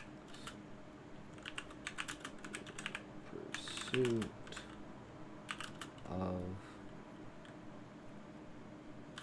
knowledge has a cost. Naomi Biz! Hello there, Talk. Hello, how's it going? Welcome, welcome. How are you? It is going well. We are writing a short story that may be very triggering, but it's kind of explained in the plot. Yeah. Doing great? That's awesome. Today we are finally writing the story idea that I had a couple days ago. It's kind of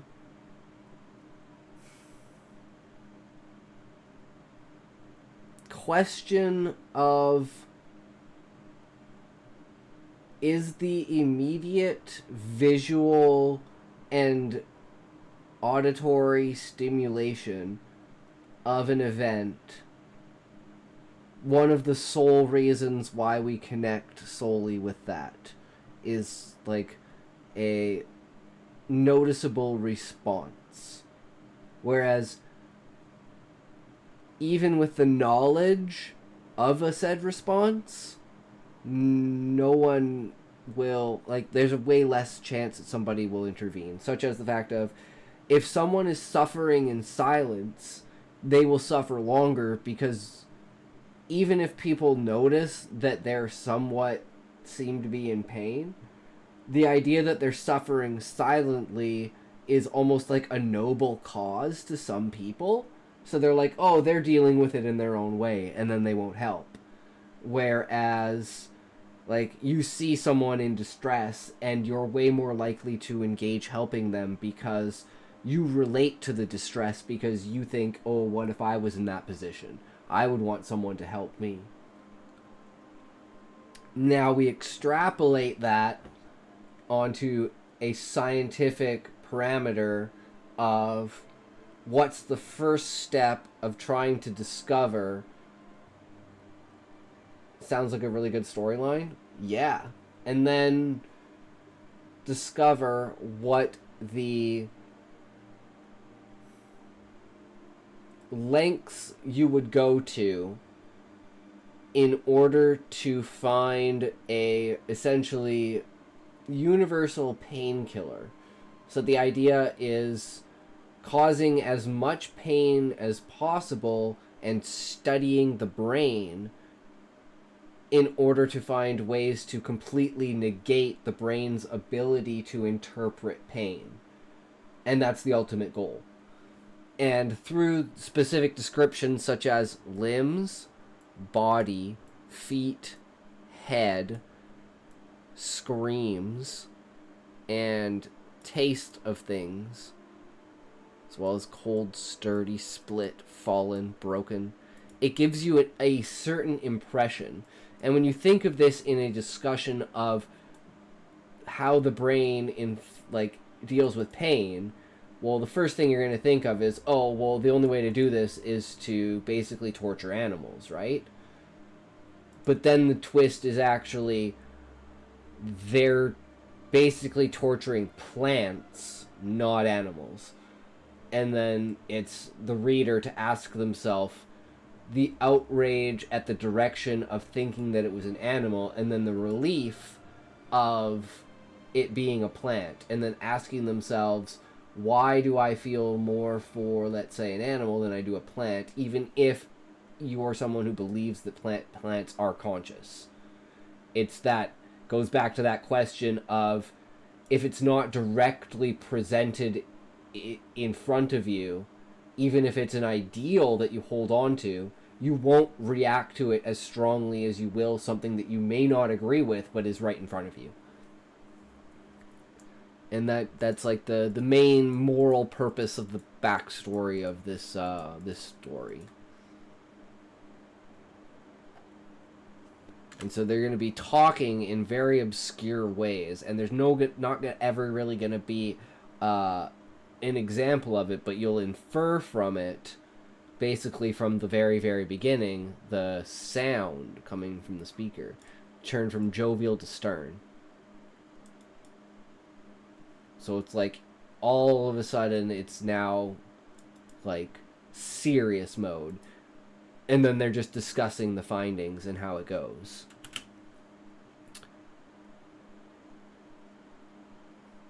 Pursuit of knowledge has a cost.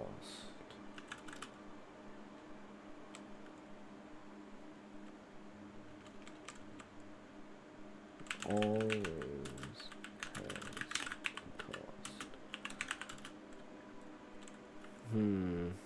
Trying to meld these two sentences together.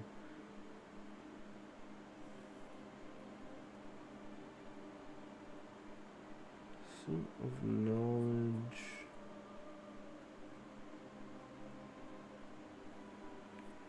The payment for.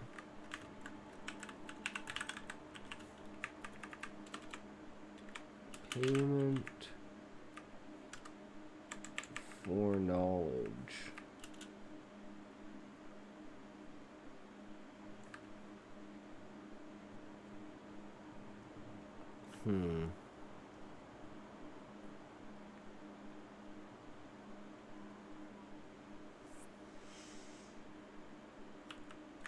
Is never what it appears.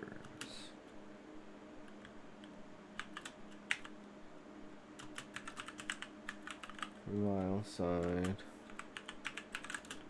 To chuckle.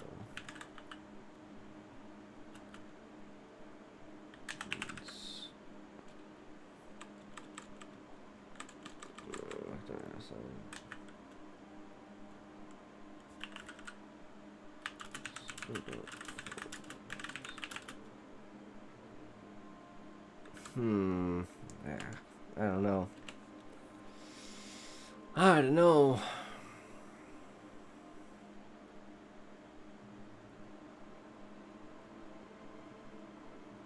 As soon as I get past the intro, though, then we can speed through it. It's getting the intro and getting all four of these characters to interact together.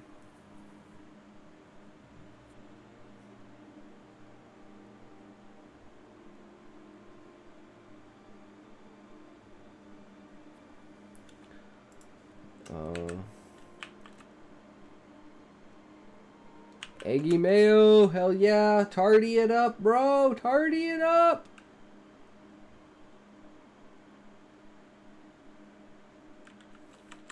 Maybe we just, like, new paragraph. Maybe that's all we need. Is, like, that kind of ends this scene. So, the sound coming from the speaker in the center of the table had all four of the men looking sidelong at each other, their faces gone from jovial to stern. Dr. Amon extended his arm across the table, his white lab coat sleeve trailing slowly behind his hand until it met his elbow with clumped and slowly behind his hand until it met his elbow and clumped as he placed his fingers on the speaker's volume nozzle, turning it off. Dr. Lester looked to his left, the look on his face acknowledging the elephant in the room. He folded his arms across his chest as he spoke, his wizened voice soured by the implications of these findings. Is the continuation of this research viable? Dr. Amon leaned back, his chair creaking from the years of abuse. If this is accepted by the public, then no. The table shook and the speaker fell over. Dr. Oligard slammed his fist down. The only obstacle to success is the outside perspective. The last time science bent the knee, we had a monarchy. His voice firm and assertive. The project would continue in light of these findings. Payment for knowledge is never what it appears.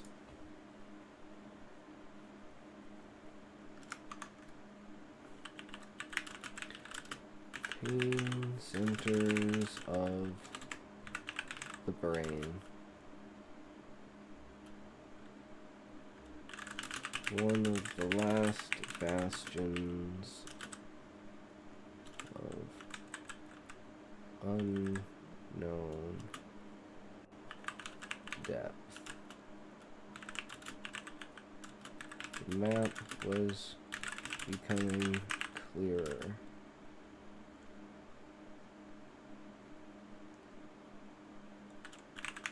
The more experiments that took place,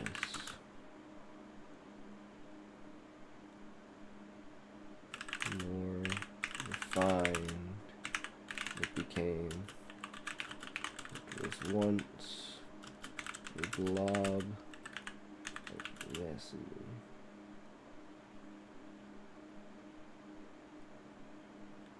What is now an intricate network of responsory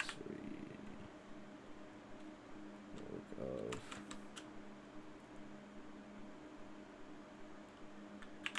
response sequences.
Just thinking how to describe this, like...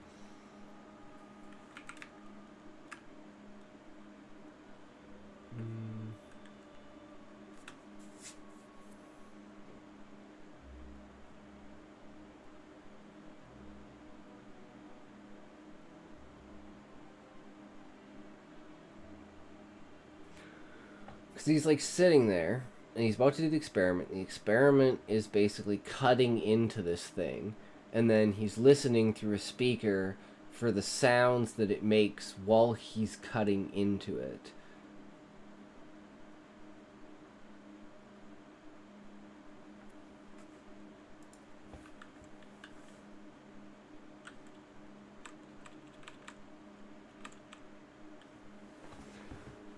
This is where I feel like I really am detrimented by the structure. But that's what we need to learn, is how to use the structure.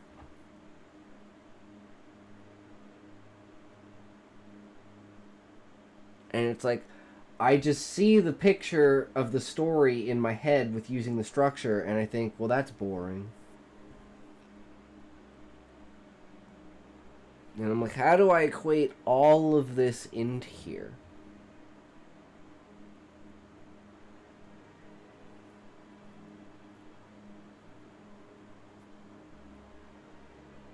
I mean, maybe we redo the intro scene?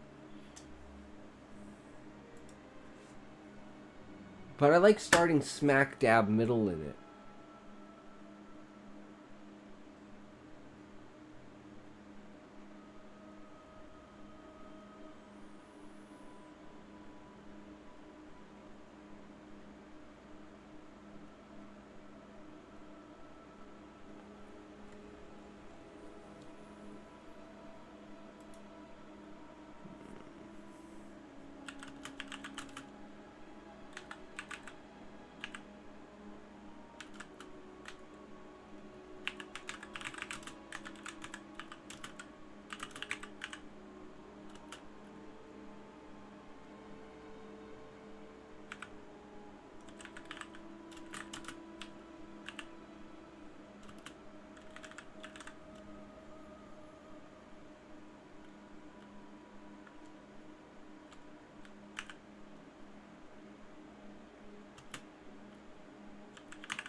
I need a toke, man. This is hard. This one's hard. Because I'm like, I have to use these specific things. We've already used limbs. And I think that works really well. Because I think this could totally trick someone. I think this could totally trick someone into thinking it's something that it's not. Just because of the wording. Which is like the whole point of it, right? So as long as we can nail that, I think we're good.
I'm literally rethinking the entire concept of the story in my head right now.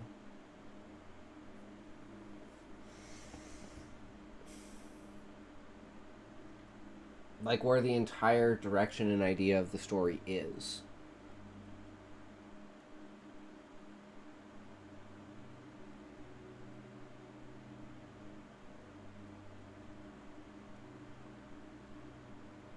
But I feel like we should just write it out.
Okay, I think that was why they were suspending their morals in experiments with such ghoulish and tragic methods.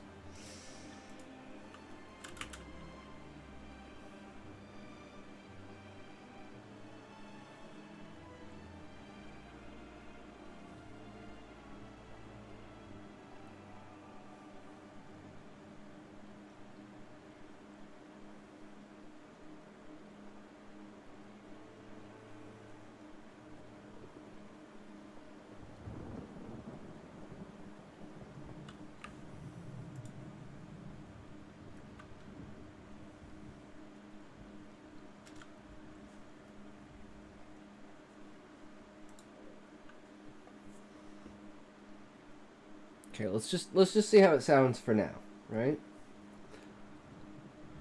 Sound coming from the speaker in the center of the table, and all four of the men looking sidelong at each other, their faces gone from jovial to stern.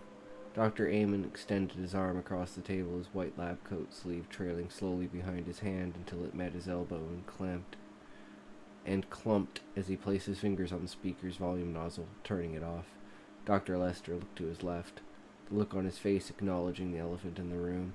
He folded his arms across his chest as he spoke, his wizened voice soured by the implications of these findings. Is the continuation of this research viable? Dr. Amon leaned back, his chair creaking from the years of abuse.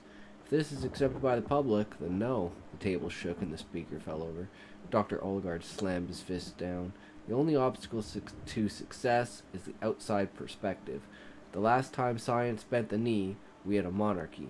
His voice firm and assertive. The project would continue in light of these findings. Payment for knowledge is never what it appears. The pain centers of the brain, the one of the last banyans of unknown depth. But the map was becoming clear. The more experiments that took place, the more refined it became. What was once a blob of messy dots was now an intricate network of response sequences. Dr. Amon began the test. The sharp, stinging sound of the blade pressed against him. With the plugs in his ears, all he could hear was the wailing. It did not match the assumed sound of the saw, more outspoken, feral, and undeterminably infrequent. He would have preferred the tinnitus to this.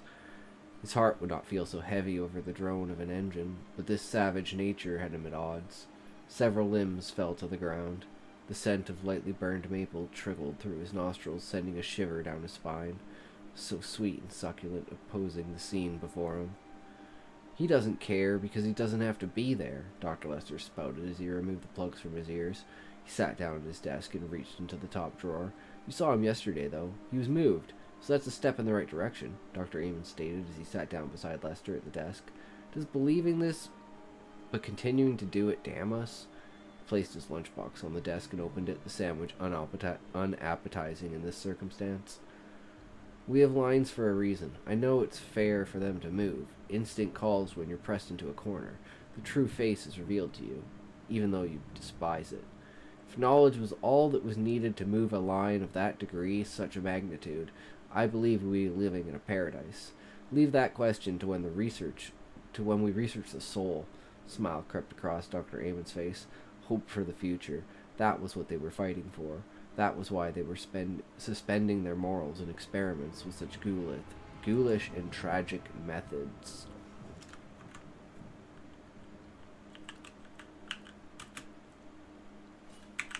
Heat of flames pressed against.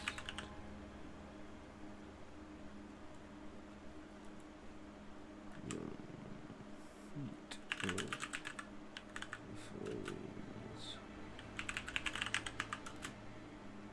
flames.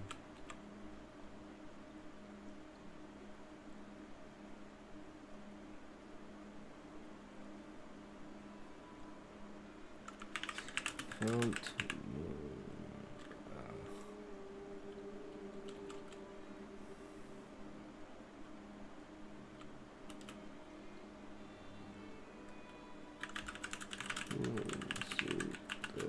Doctor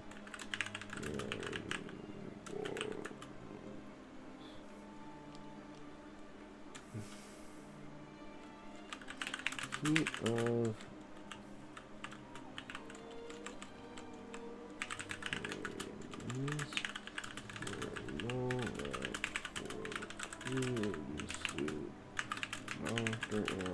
I was right the first time. I'm fucking retarded, okay? Calm down. Heat of the flames were no match for the cooling suit Dr. Aaron wore.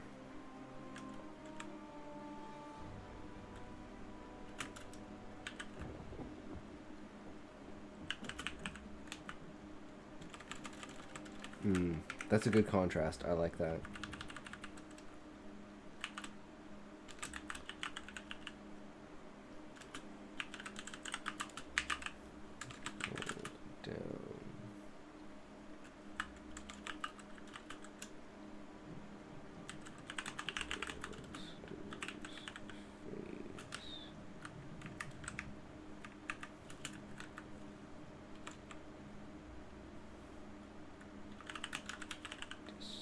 Despite heat of the flames being no match for the cooling suit.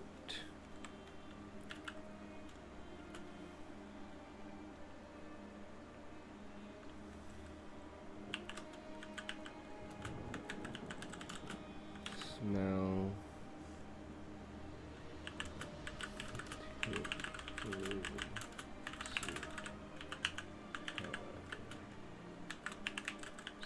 Stale, dark, crisp, undone.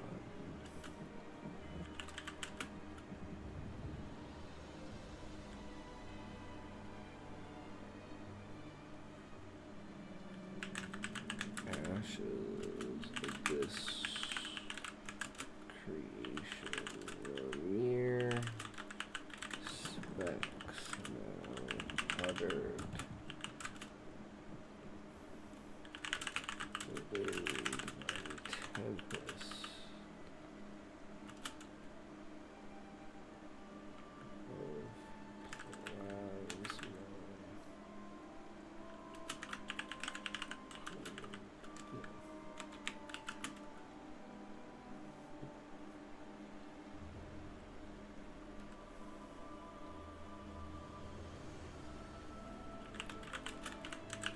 Silence and reminder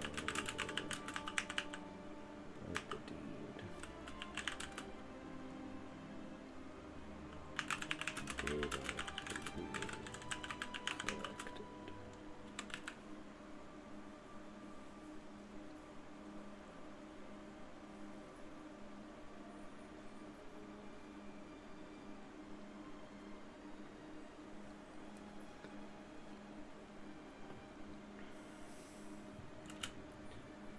Now I'm like, I want to end it here, but I don't know.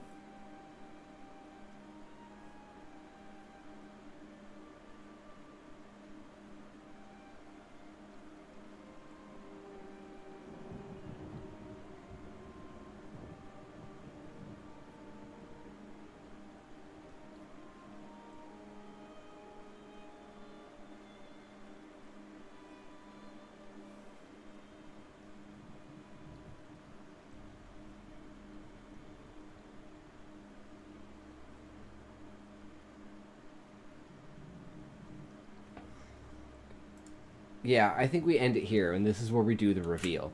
And then we just do, like, a poetic exit, like I was gonna do.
Hey, just woke up. Nice, Valiant boy. He would keep this lone treasure, a survivor of oblivion.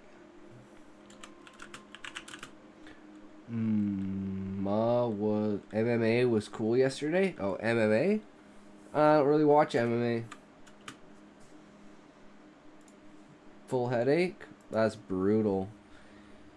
He lifted it from the broken body. He would keep his lone treasure, a survivor of oblivion.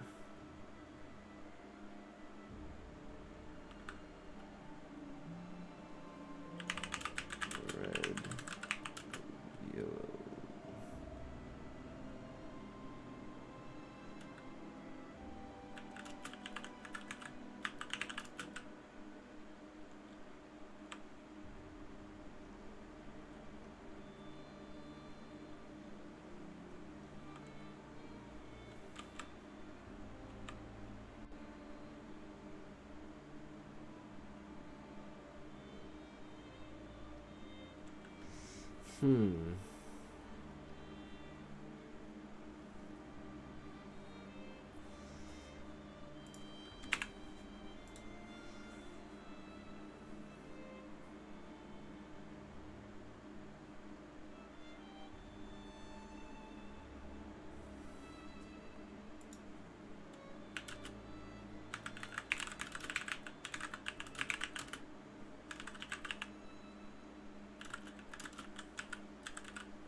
Love you and fuck you.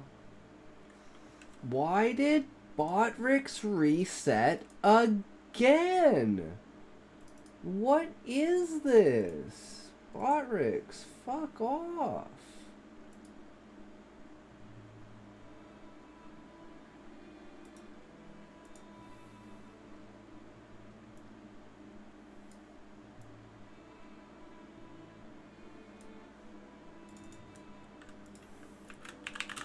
F. F F F F F F.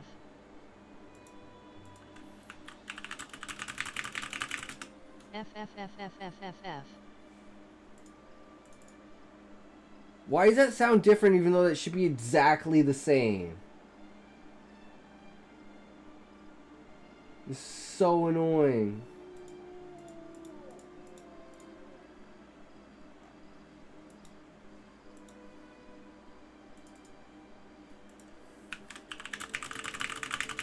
F F F F F F F F.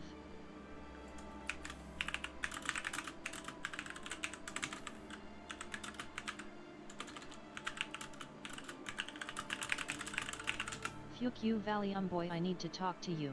Yeah, no, this bot seems so fucking weird. What is going on?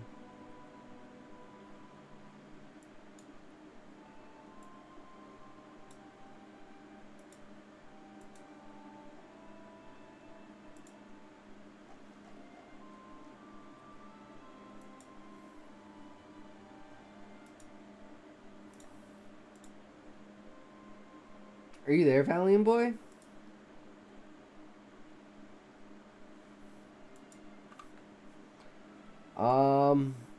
So I was just wondering.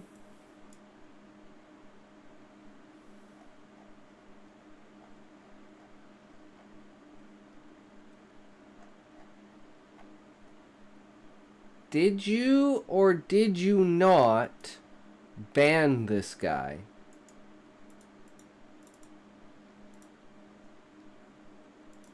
I don't know why it's not. Oh, there it is.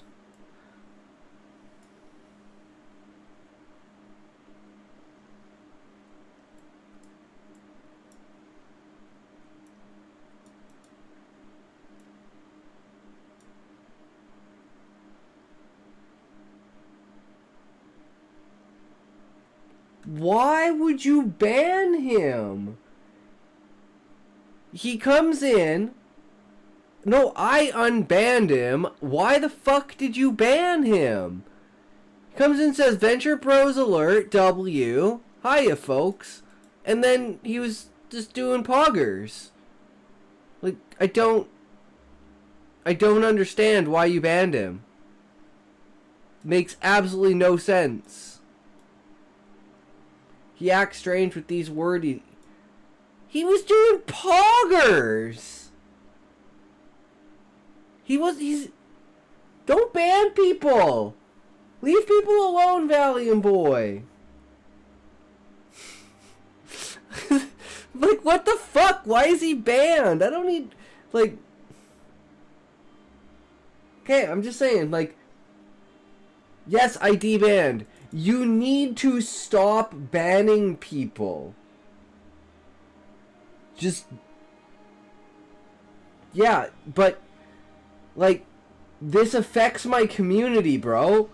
Like, people come in here and then they get randomly banned by you. It doesn't look good. So you need to stop. That's all I'm saying. Just stop banning people. If you want someone banned, talk to me and ask me, and then I'll ban them.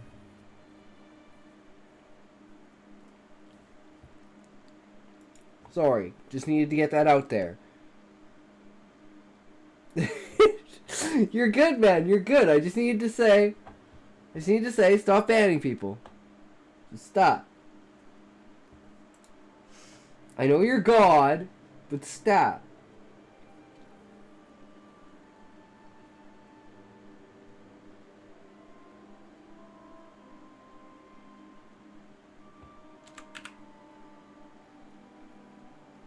No worries.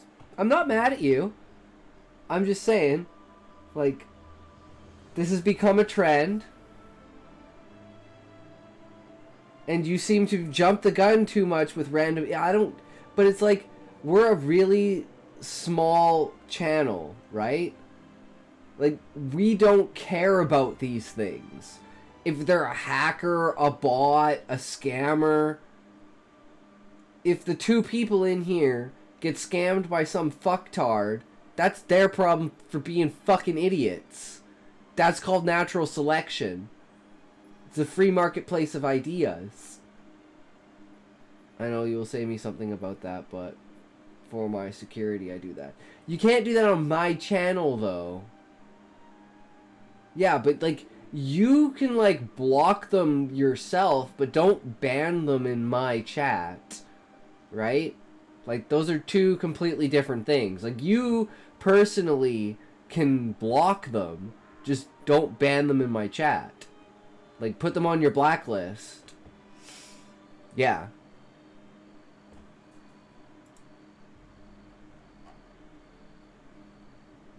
So the question is this the end of the story? Go ahead, Valiant Boy, I'm listening. And I do this because I love you. Remember that. I only do this because I love you. And I'm trying to teach you. Because you're important.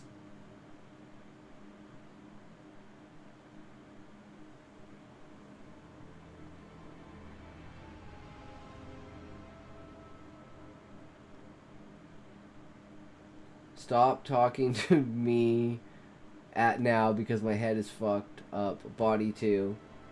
And I will don't hear you. Alright, sounds good, Valiant Boy. So you think this should be the end of the story? I will not be in my laptop like 5 minutes. Yeah, no worries, bro. Single bereft leaf. Don't talk to yourself, buddy. Wait, what? I'm a streamer. That's all. That's literally my job is to talk to myself. What? Of course I'm gonna talk to myself. Kick probs are done, I think. Hopefully.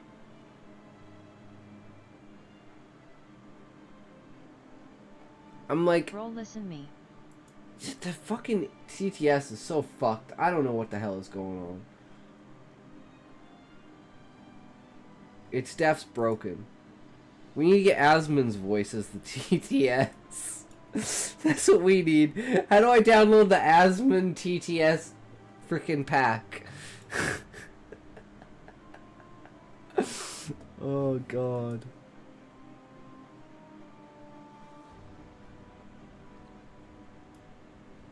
Okay, I have an idea. Guys, I have an idea. Like, I mean, if you talk to me, I will not be here, so you will talk to nobody XD. That's mean, Valiant Dip. That you're saying you're the only one in my stream. Oh. So I'm just not allowed to talk if you're not here? Is that how it works? Fuck. Well, then I guess I better not read the chat that you're gone. Why there's nobody today, Levi? Everyone went to bed early. Muffin's off doing his own thing. Levi went to bed because he was tired. Eggy Mayo was hanging out for a bit. I think he just popped in and then popped out. I mean, I don't expect everyone to be here every day. I'm amazed you guys have just been here like every fucking day. I mean, I'm always doing something different, so it's like there's no real enticement to come back unless you want to watch Monster Hunter at the end of the stream, which we probably aren't even going to get to because I'm probably going to end in like 5 or 10 minutes here. We're going to do one thing, though. We're going to take this, and we're going to go like this, and we're going to go back to our chat with Asmon, and we're going to throw this in here. Just get out of the bed at 12:15. So, I wrote that story, bro.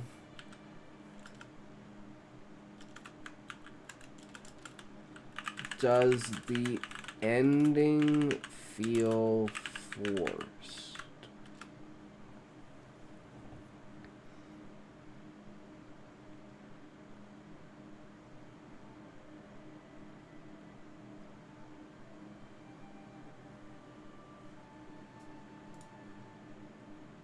The ending doesn't necessarily feel forced, but it might feel a bit abrupt.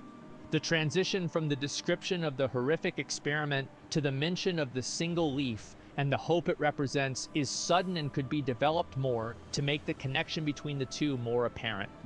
Maybe try to foreshadow the red and yellow leaf earlier in the story so that the connection is not jarring when it is actually included towards the end. Boom! That's a perfect fucking idea. See, that's why we do that shit, because I didn't really know what to do with it. Asmon is king, boys. Asmon is king.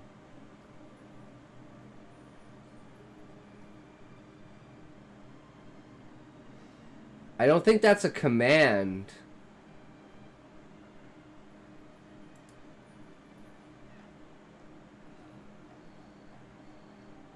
Nice. You're working your way up there, Valiant boy. Yes. You are level 10. Unfortunately, it doesn't really work on Twitch anymore, so you're kind of beating out Muffin, I think. Because I don't know if this thing updates or not. It's kind of fucked. I have no idea.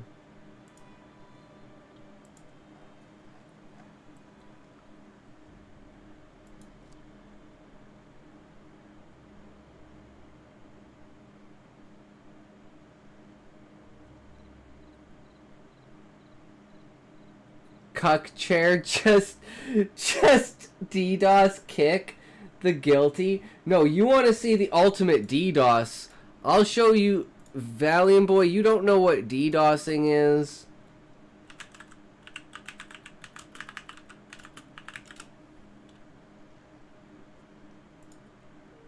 Ready, checking. Shield on for the pull. Yep. All right. Titans if you haven't. Taunted, Mary taunted. Taunt boss.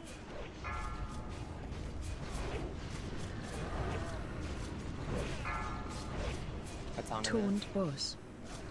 Okay, it's on. I'm taunting it. It's on Soda. Or Alcors. Keep trying to taunt here. It's on Ompi. I just DC'd. Keep playing. I DC'd as well. Gunner, can you take my position? I got. Okay, Gordon, you're taking my Mary position. I DC'd. Mary taunt. I'm taunting. I taunted. Oh, So BRB Listen to me. Gunner, stand on me. I'm jumping. I'm DCing as well. I'm logging back in. Wait, Valiant Boy, wait for it. Yep. Listen, I can see. I didn't have my POV. Nathan, you're dead. I can see. Am I? I was running out and I got snapped, teleported back to the boss, like a mile away and insta killed. Okay. So, because the first hearth they didn't call to leave, so I did. Yeah, they all died. That was a lot of fun. I mean, is it? Where's just like the clip of it? But yeah, the whole server got DDoSed, and they all died. OnlyFangs, rip. They gone skis, boys. They done fors. They done skis.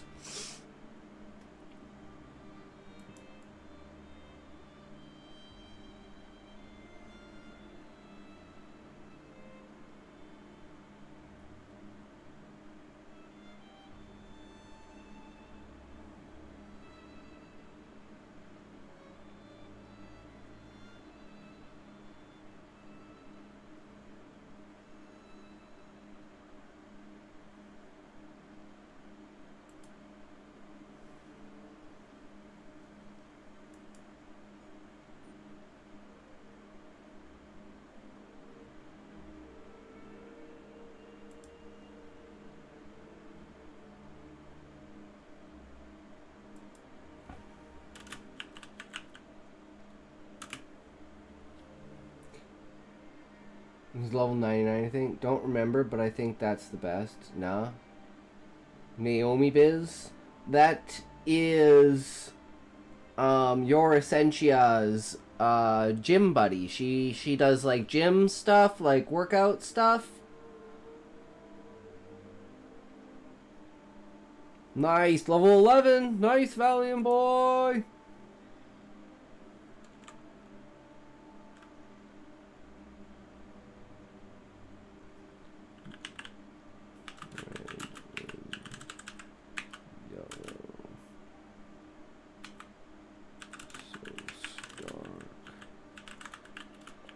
Again.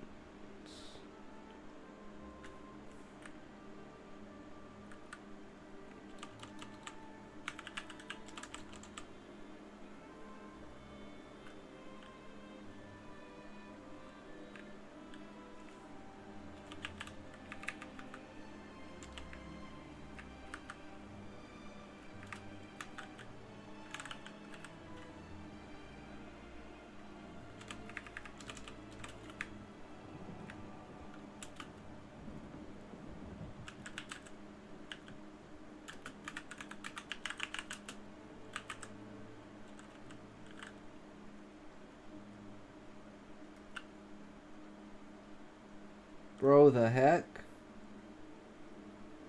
48th more on the stream? Wait, what do you mean?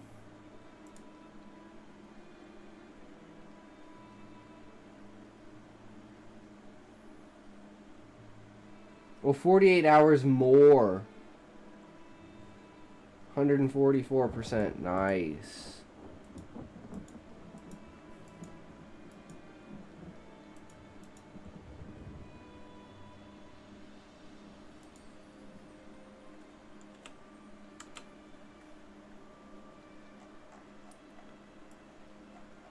Okay, now we're going to put it back in, and we're going to see again what he thinks about this, and see if this is enough of an improvement. I added a foreshadowing of the colors. What do you think?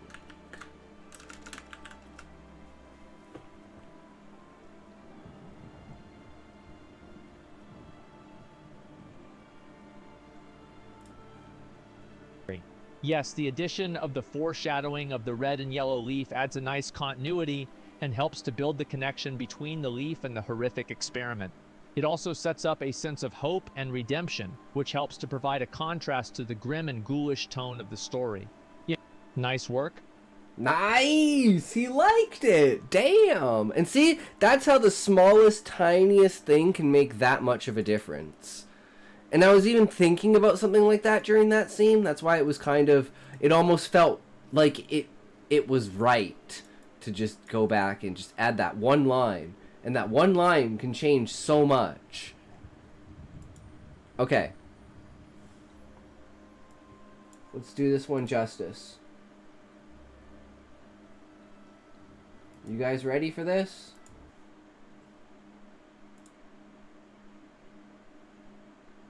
Pain tolerance. The sound coming from the speaker in the center of the table had all four of the men looking sidelong at each other.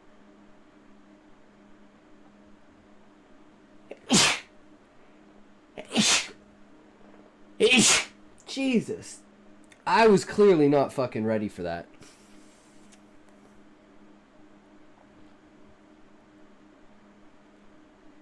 The sound coming from the speaker in the center of the table had all four of the men looking sidelong at each other, their faces gone from jovial to stern. Dr. Amon extended his arm across the table, his white lab coat sleeve trailing slowly behind his hand until it met his elbow and clumped up as his...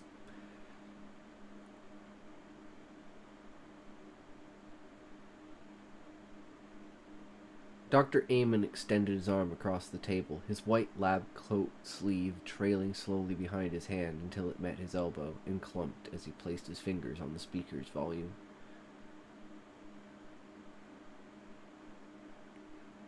Dr. Amon extended his arm across the table, his white lab coat sleeve trailing slowly behind his hand until it met his elbow and clumped as he placed his fingers on the speaker's volume nozzle, Emote turning it off. 610477 So Mallory Love Emote 3405083 Idixication 5077 Tart Emote 37240 Weird Champ Emote 37226KEKW Emote 610477 So Mallory Love Emote 37226KEKW No way! No way! No way this works. No way! Why am I so fucking retarded? Press the right fucking button. Oh, that's the wrong one. Wait, would it work on this one too? Hold on. Will it work on this one too?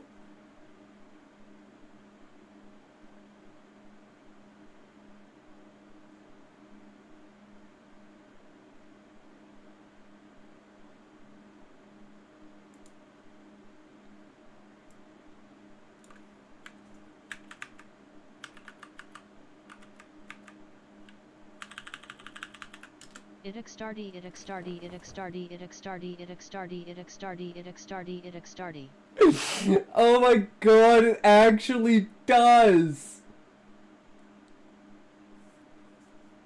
I have to add that to the emote. So it literally says the emote in the TTS.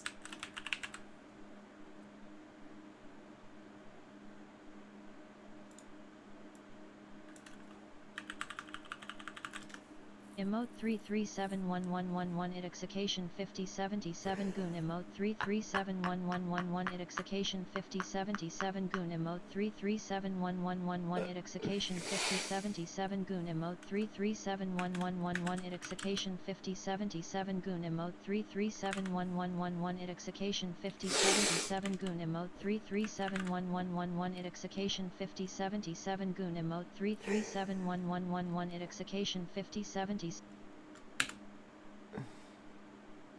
Okay, I gotta check this out. We are cooking now, boys. We are cooking now.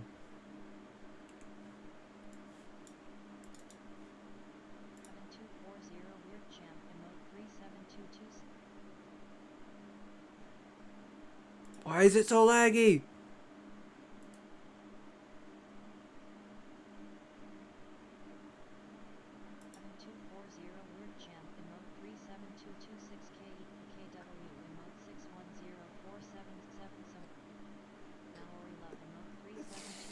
No way. No way. No. Why is it so laggy? What the fuck is this? Works. No way. Why am I so fucking retarded? Press the right fucking button. Oh, that's the wrong one. Wait, would it work on this one too? Hold on. Will it work on this one too?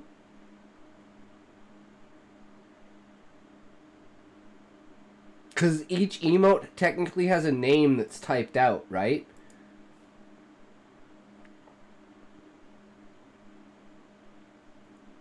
It just took me way too long to fucking do this.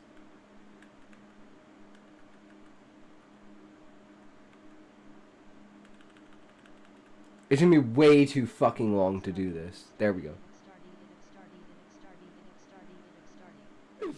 Oh my god, it actually I just don't know why it's so fucking laggy. That's so annoying.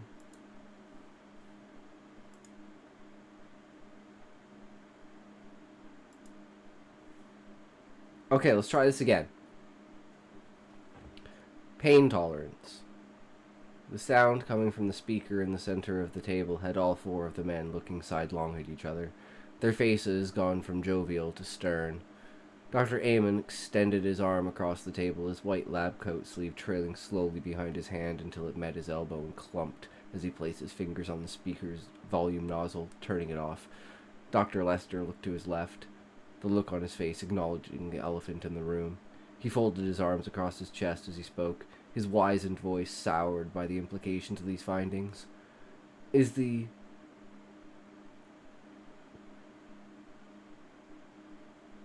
continuation of this research viable? Dr. Amon leaned back, his chair creaking from the years of abuse. If this is accepted by the public, then no.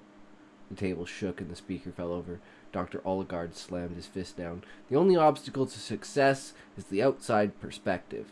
The last time science bent the knee, we had a monarchy.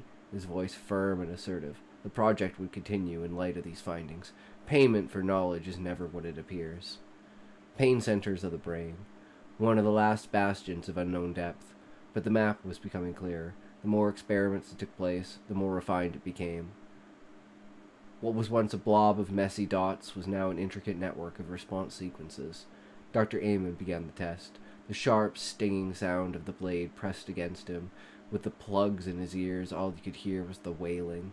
It did not match the assumed sound of a saw, more outspoken, feral, and indeterminably infrequent. More outspoken, feral, and indeterminably infrequent. He would have preferred the tinnitus to this. His heart would not feel so heavy over the drone of an engine, but this savage nature had him at odds. Several limbs fell to the ground. The scent of lightly burned maple trickled through his nostrils, sending a shiver down his spine, so sweet and succulent, opposing the scene before him. Red and yellow shone stark against the pale concrete floor.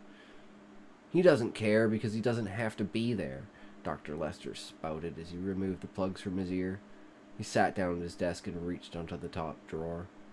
You saw him yesterday, though. He was moved, so that's a step in the right direction, Dr. Amon stated as he sat down beside Lester at the desk. Does believing this, but continuing to do it, damn us? He placed his lunchbox on the desk and opened it, the sandwich unappeasing in the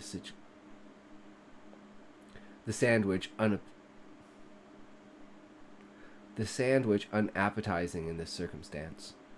We have lines for a reason. I know it's fair for them to move. Instinct calls when you're pressed in a corner. The true face is revealed to you, even though you despise it. If knowledge is all that was needed to move a line of that degree, such a magnitude, I believe we would be living in a paradise. Leave that question to when we research the soul.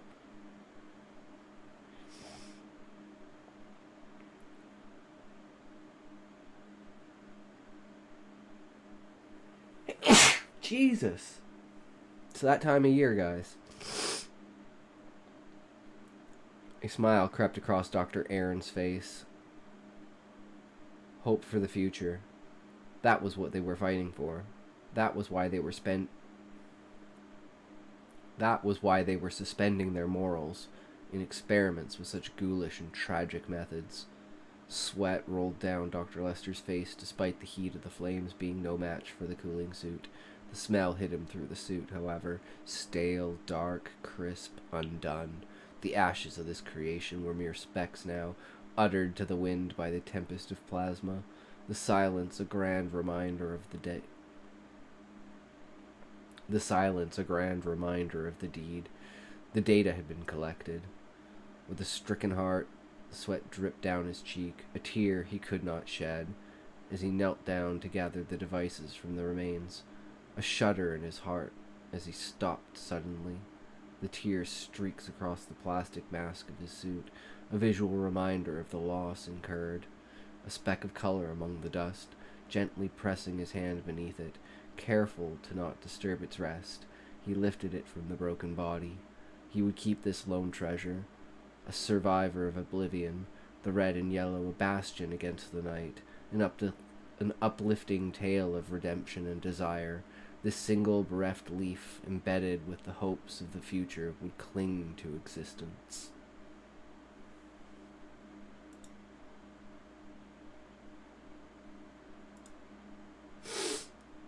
Damn. Alright, well, we did the story.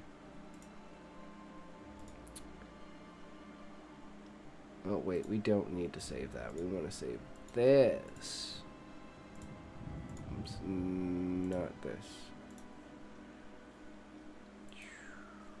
Save that. Alright, so, unfortunately, no Monster Hunter today, but that's, you know, how it goes. Sometimes you win, sometimes you lose, sometimes I fucking say fuck off. But we just say fuck you! Fuck you! So, as always, guys, thank you very much for watching. We had a great night tonight. Some good times. We actually managed to write a fucking story. Hell yeah. But remember, if you can't say fuck you to your friends, who can you say fuck you to? Fuck you. Alright, guys, let's see who we gonna write today. We'll go right today. Right today, who we gonna write today? Right today, whoa, we gonna raid? Who we gonna raid?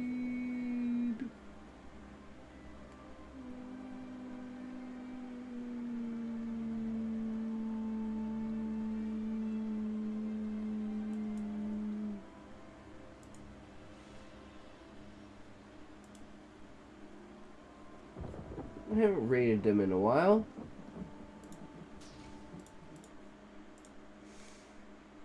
Let's go, boys. Get ready. Get your shit ready.